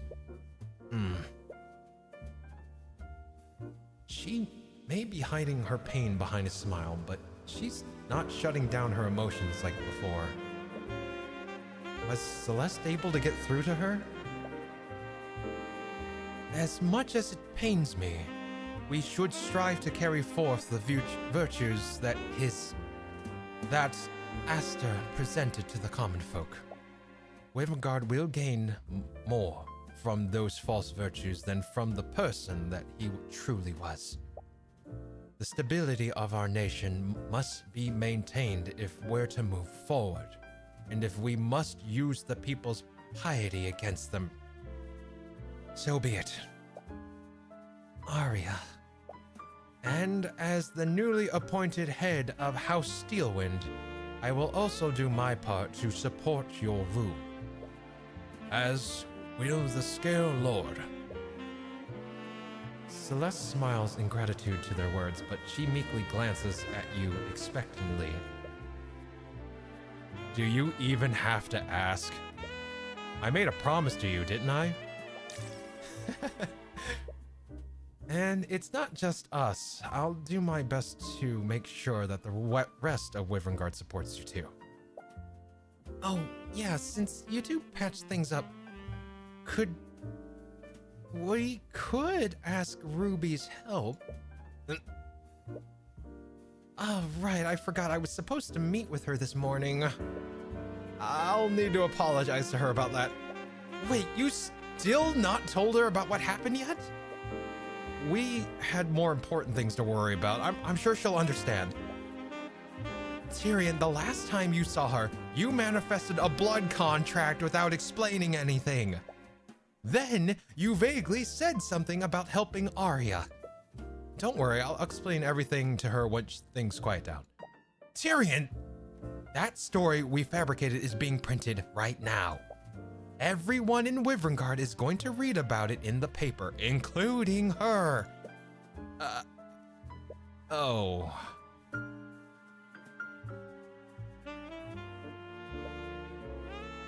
What is all this noise about? What? Have you been living under a rock, lady? Read this morning's paper. The Scale Lord has returned. What? Demonic attack claims lives of predominant figures? Chaos broke out yesterday during the private wedding between Ari Steelwind and Crown Prince Aster de Wyverngard. In a surprise attack orchestrated by a malevolent demon, a devastating loss was inflicted upon our kingdom, shattering the very foundations of our power and stability. And the carnage left in the wake of this abyssal assault was nothing short of catastrophic. Among the fallen were Lady Coraline Sybil, Lord Lloyd von Sanctus, and Lord Lucio Steelwind. Both King Oliver and Crown Prince Aster made a heroic attempt to repel the foul monster. But while the profane demon was felled and defeated, the king and the crown prince tragically lost their lives in the ensuing battle. However, amidst the chaos and despair, a glimmer of hope emerged to prevent the kingdom from descending into further disarray. The Scaled Lord himself descended from the heavens, restoring order and making a profound proclamation. In a selfless act to maintain the integrity and unity of Wyverngard, the Scaled Lord anointed his holy daughter as the new queen of Wyverngard. What? Again with this Scaled Lord nonsense. This reeks of violent political coup. Whoever this new queen is, I bet she's just another rotten noble. It says there's a picture of her on the next page. Wait, what the fuck?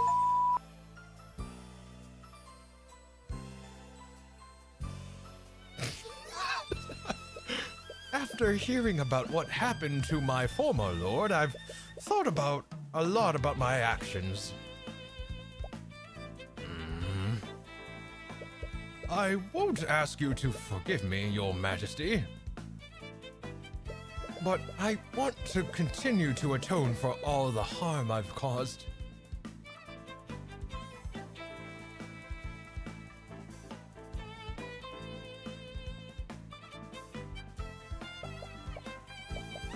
I will continue my studies in the field of conjuration.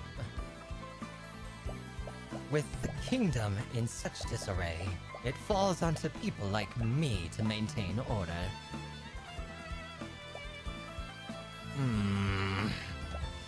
Why are you looking at me like that?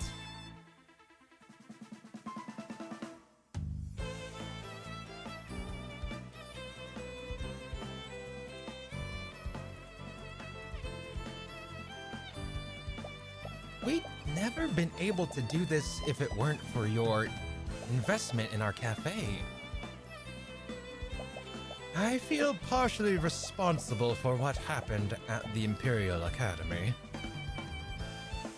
I'd like to make amends however I can. Don't worry about that. Business has been booming ever since we set up shop in Rathelholm. But more customers just mean more work for me.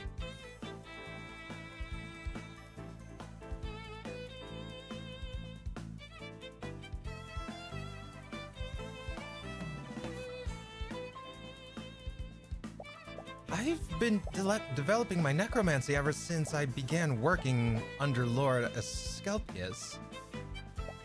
I think I've grown quite good at it. Don't get ahead of yourself. You've grown competent at it.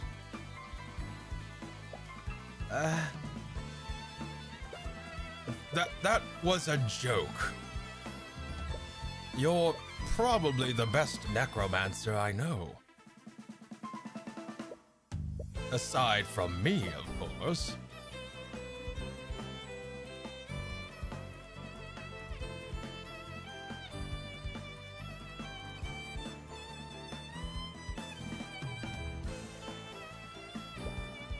I'm sorry, but I still can't remember anything. But from what I've read in my record, perhaps that's a good thing. Even if your memories are gone, your crimes can't be changed. You still have to serve your sentence, but I do hope you can live out the rest of your life in peace.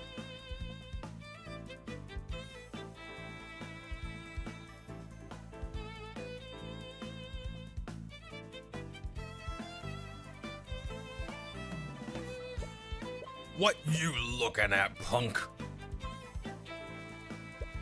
Wait. Oh no, it's you! That crazy chick isn't with you, is she? Why are you looking behind me, man? Why are you looking behind me, man? Did you just call me crazy? Oh, Lord, run for it, Kevin!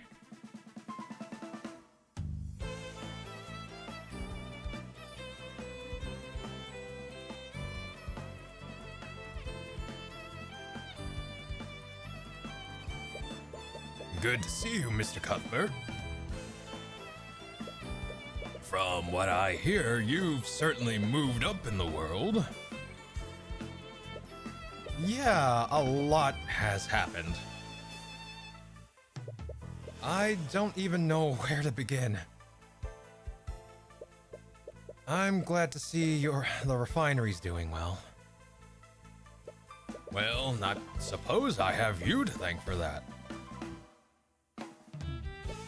You're quite the... What did Her Majesty call you? An angel investor. Yeah, that's it. Actually, I'm here on behalf of Her Majesty. We both had an idea for a business venture. And we think it would set a good precedent if we employed a company with your business practices. Oh, I think I like the sound of that.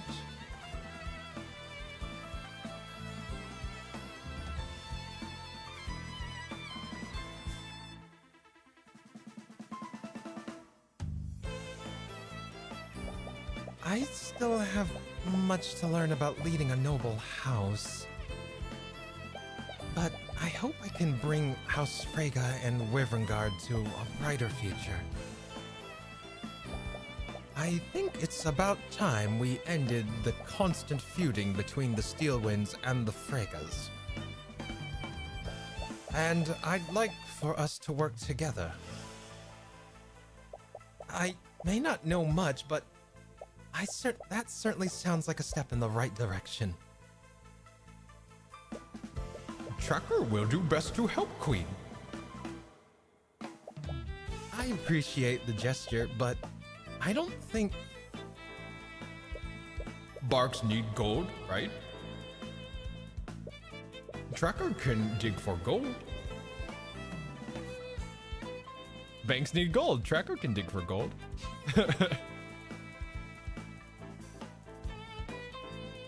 The tracker. And that makes checkmate, Cuthbert.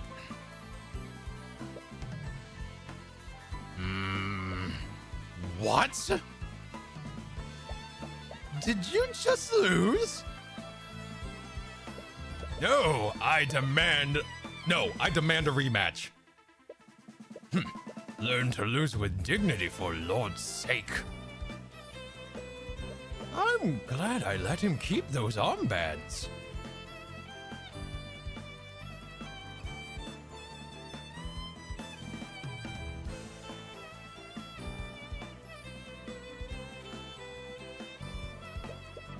To think the Scale Lord would sacrifice his daughter for the good of our kingdom. Theron, I want this job. Such humility, such self-sacrifice. I'm literally a queen. Who wouldn't want this mantle? Actually, this job is kind of annoying. Sorry. Nah, as long as I have you with me, I'm happy.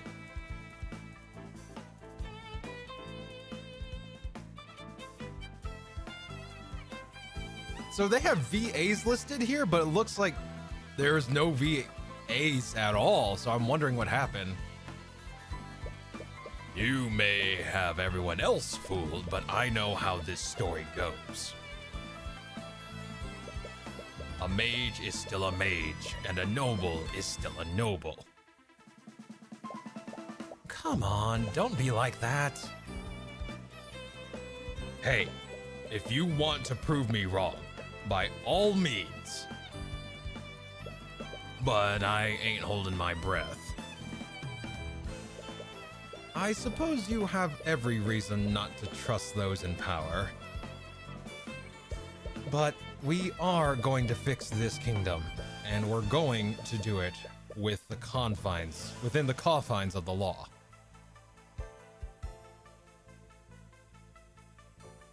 Oh yeah, it could be the objections. You're right. Like the small stuff. You're right, Ghosty. I really wish he would talk to us. He needs time to process everything that happened.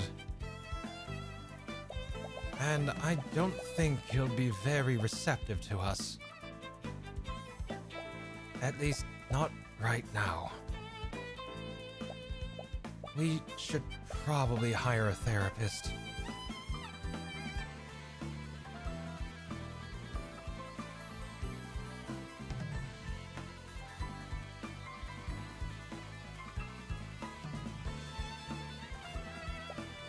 Are you okay? Yes, I really appreciate you coming here with me. His actions were absolutely deplorable. I was hoping coming here would give me some closure, but with Von Sanctus and Sybil gone, we'd have a much easier time repairing our kingdom. I feel uneasy about all this. No, I also see what you mean. He may have had good intentions, but he refused to let anyone work with him. Even with Eris, they were just using each other. I do think he really wanted to change Wyrmgard, but he could only do it on his own terms. Even if he did end up achieving his goals, the legacy he'd leave behind would be one of blood. No lasting peace or justice could have been that at its foundation. That's surprisingly mature for you. Hey, I'm always mature.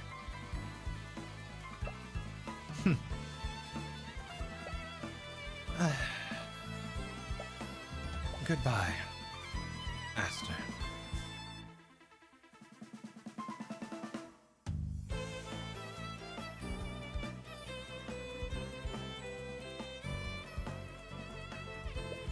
Are you kidding me, Ruby?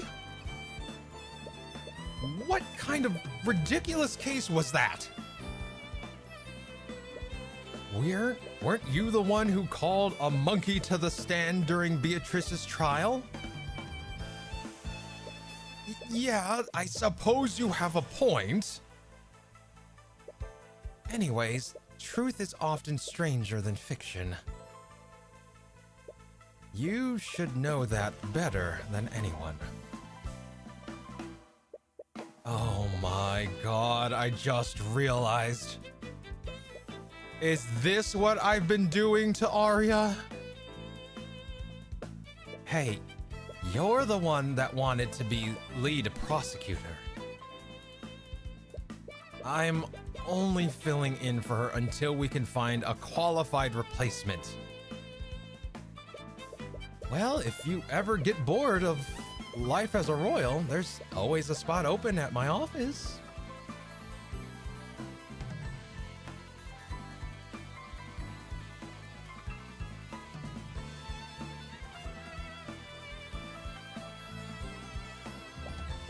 I see they allowed you to keep your axe.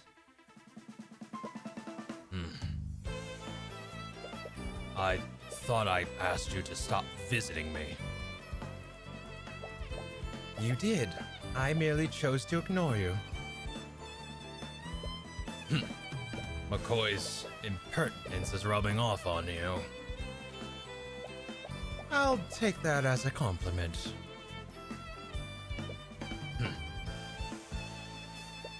I am glad to see you in such good spirits. It's clear that I underestimated you.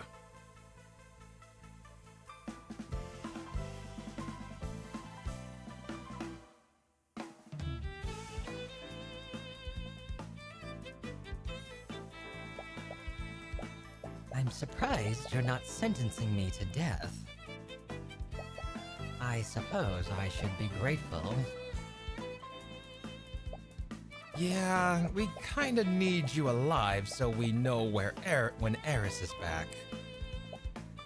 You're using me like a canary in a coal mine?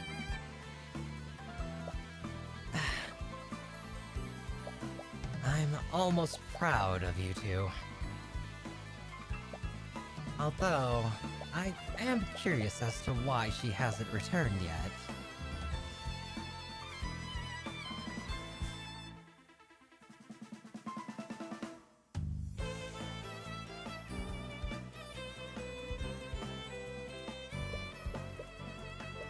What the hell is this? Why are you preventing me from leaving? Well, I can't very well let you make a fool of yourself a second time. You are not to leave the Sixth Circle until I tell you otherwise. So says the word of Asmodeus. Are you grounding me? If you want to behave like a petulant child, I'll treat you like one. I swear when I get out of here. What have I told you about speaking in future tense?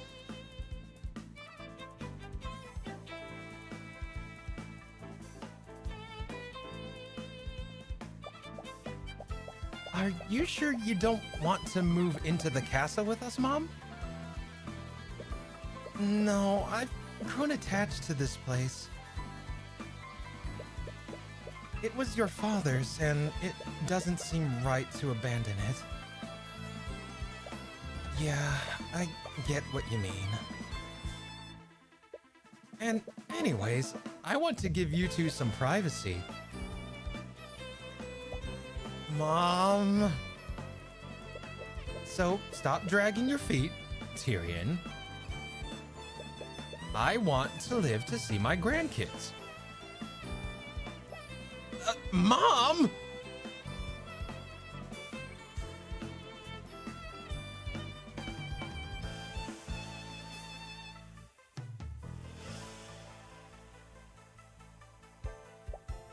So, I was wondering, you've lived for a really long time, right?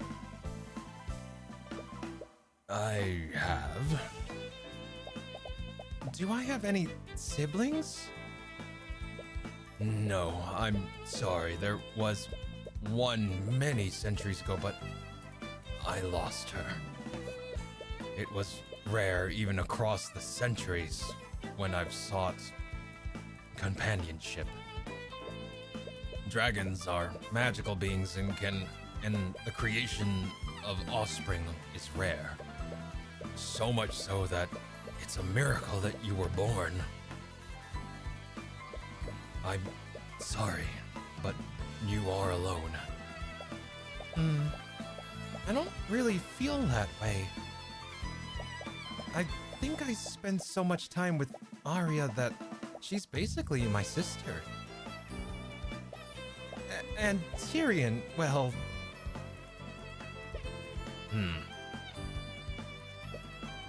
Perhaps I should have some words with Mr. Cuthbert.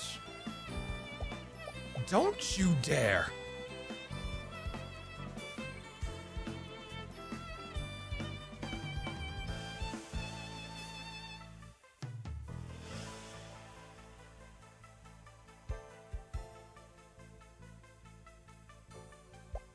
So we meet again, Crimson Demon.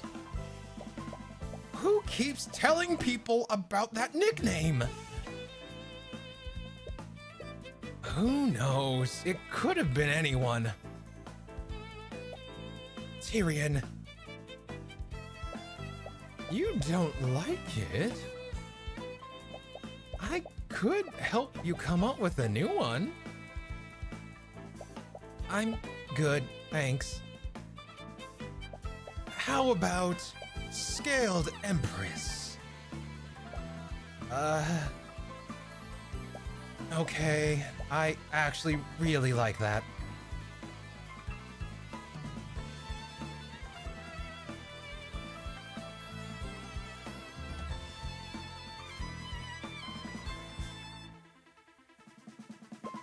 Oh, ahoy, Cuthbert!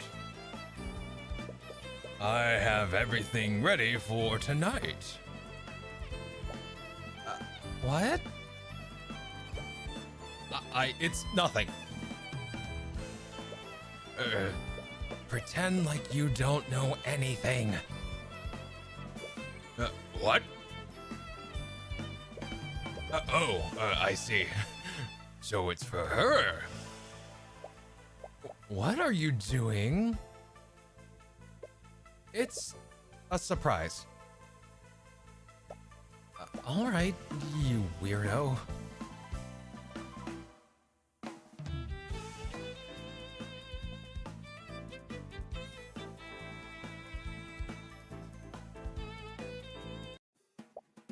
Hey, why did you bring me out here? You're not usually this secretive. Come on, it's a surprise. Wait, is that a boat? Are you going to be okay? I thought you were really prone to motion sickness. Don't worry, I've done this plenty of times before. All right, if you say so. Tyrion, it's really dark. Are you sure this is safe? Yeah, there'll be plenty of light soon. Soon?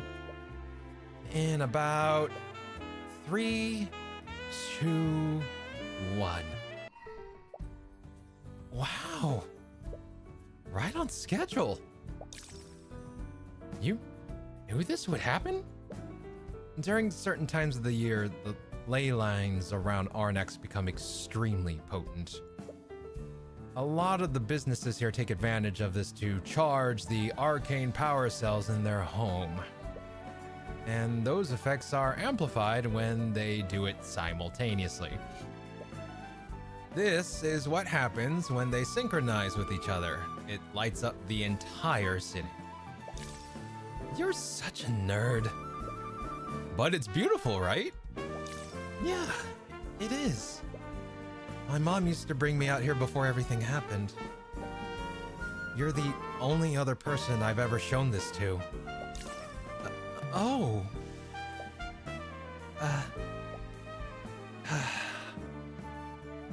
I've really missed being able to spend time with you like this. Yeah, Me too.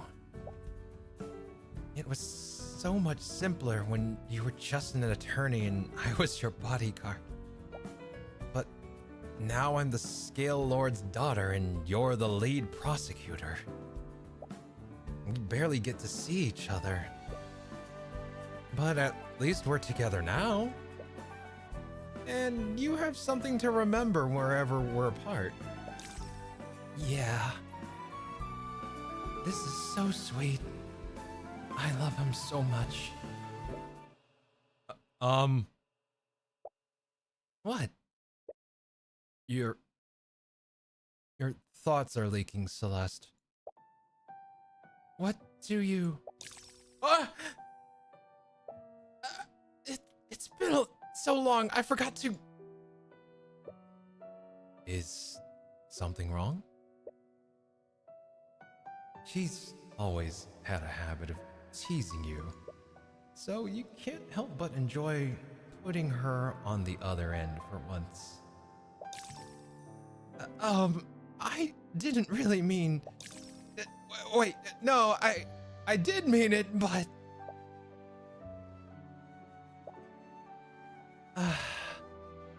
I know this is a really rude thing to say, but I kind of hate the Eye of Horus sometimes.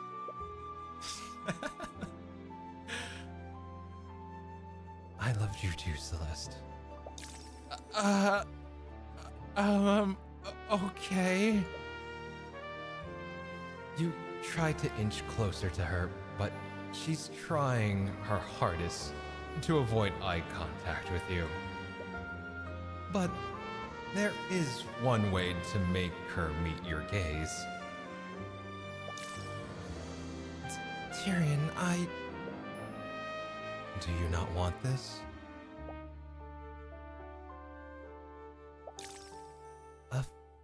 Of course I do. I think I've wanted this for a long time. I always find myself smiling like an idiot whenever we're together. I don't think I've ever felt this happy before. Our faces inch closer to each other. You two may never be able to go back to your old lives. But moments like this make everything worth it. You'll always keep your promise, right? No matter what happens, no matter where each of us goes, we'll go there together. Good. Sorry, this is a little too much. I'm feeling a little lightheaded. Take all the time you need. Right now, we have all the time in the world.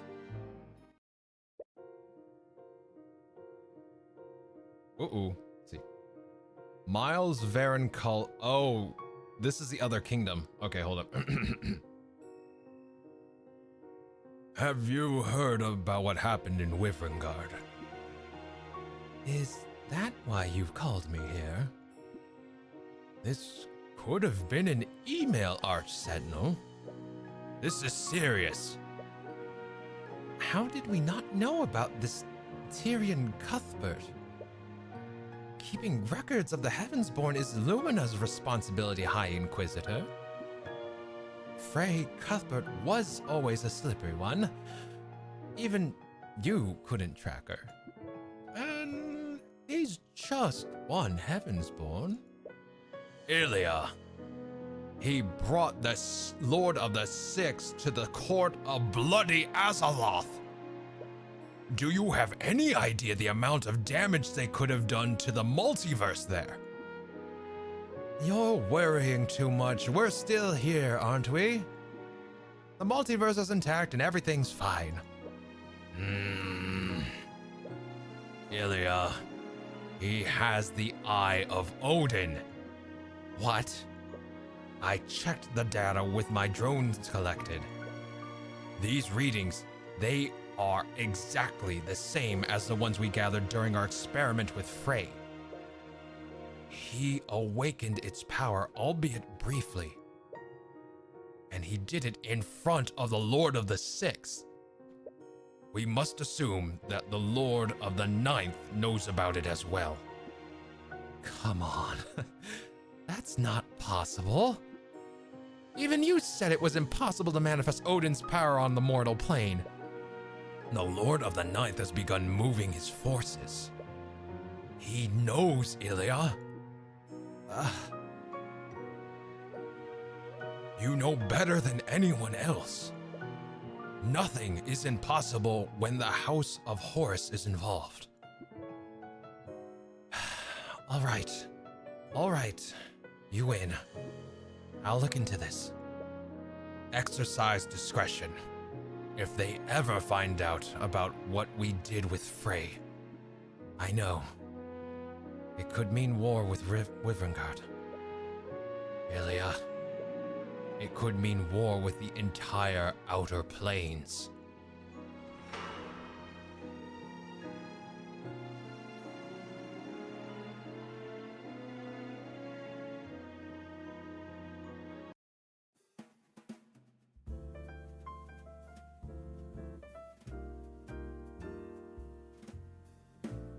So, what'd y'all think? And scene. Oh my god. I think my neighbors hate me because of all the fucking yelling and shouting VAing I've been doing. Oh my god. But I hope that you all enjoyed Tyrion Cuthbert, Attorney of the Arcane. Yes. This was really fun. I actually really enjoyed this. Oh my god. I don't know what to do for tomorrow. It's like, oh god.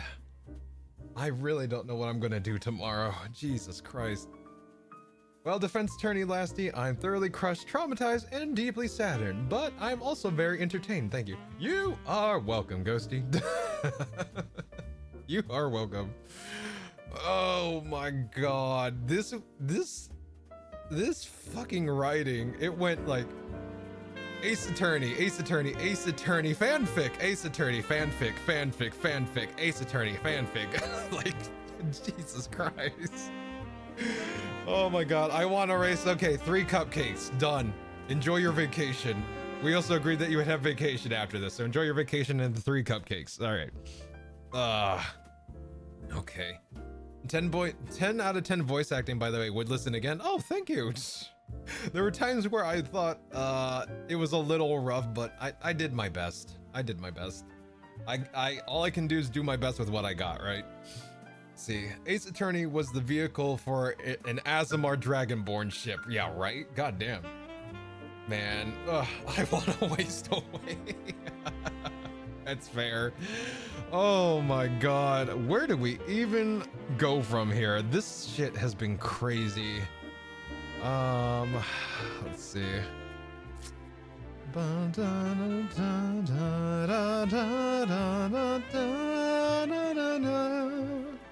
All right.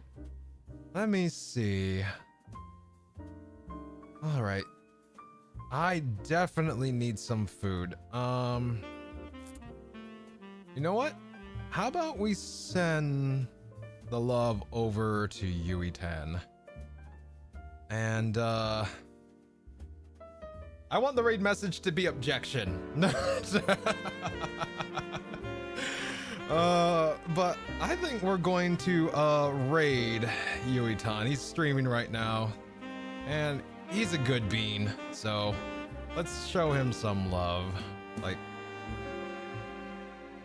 Like we don't really interact, but I love his content. He's very, very lighthearted. I like him a lot. So let me see. Okay. So, objection, Your Honor. Okay, yeah, we'll go objection. Objection, Your Honor. Objection, Your Honor. Let that be the raid message. But I hope you all enjoyed Tyrion Cuthbert, Arcane, Attorney of the Arcane. And we will stream tomorrow. I don't know what, but we'll figure it out. But until then, I hope you all enjoyed yourselves. I hope you all have a good evening, day, afternoon, wherever you may be in the world. And until next we meet, which means 24 hours or less, please take care of yourselves. Looks at Ghosty. Especially you, because you're sick. But please, all of you, take care of yourselves and each other, all right? So, with that said, love y'all, and I will see you on the next one. Take care. Bye.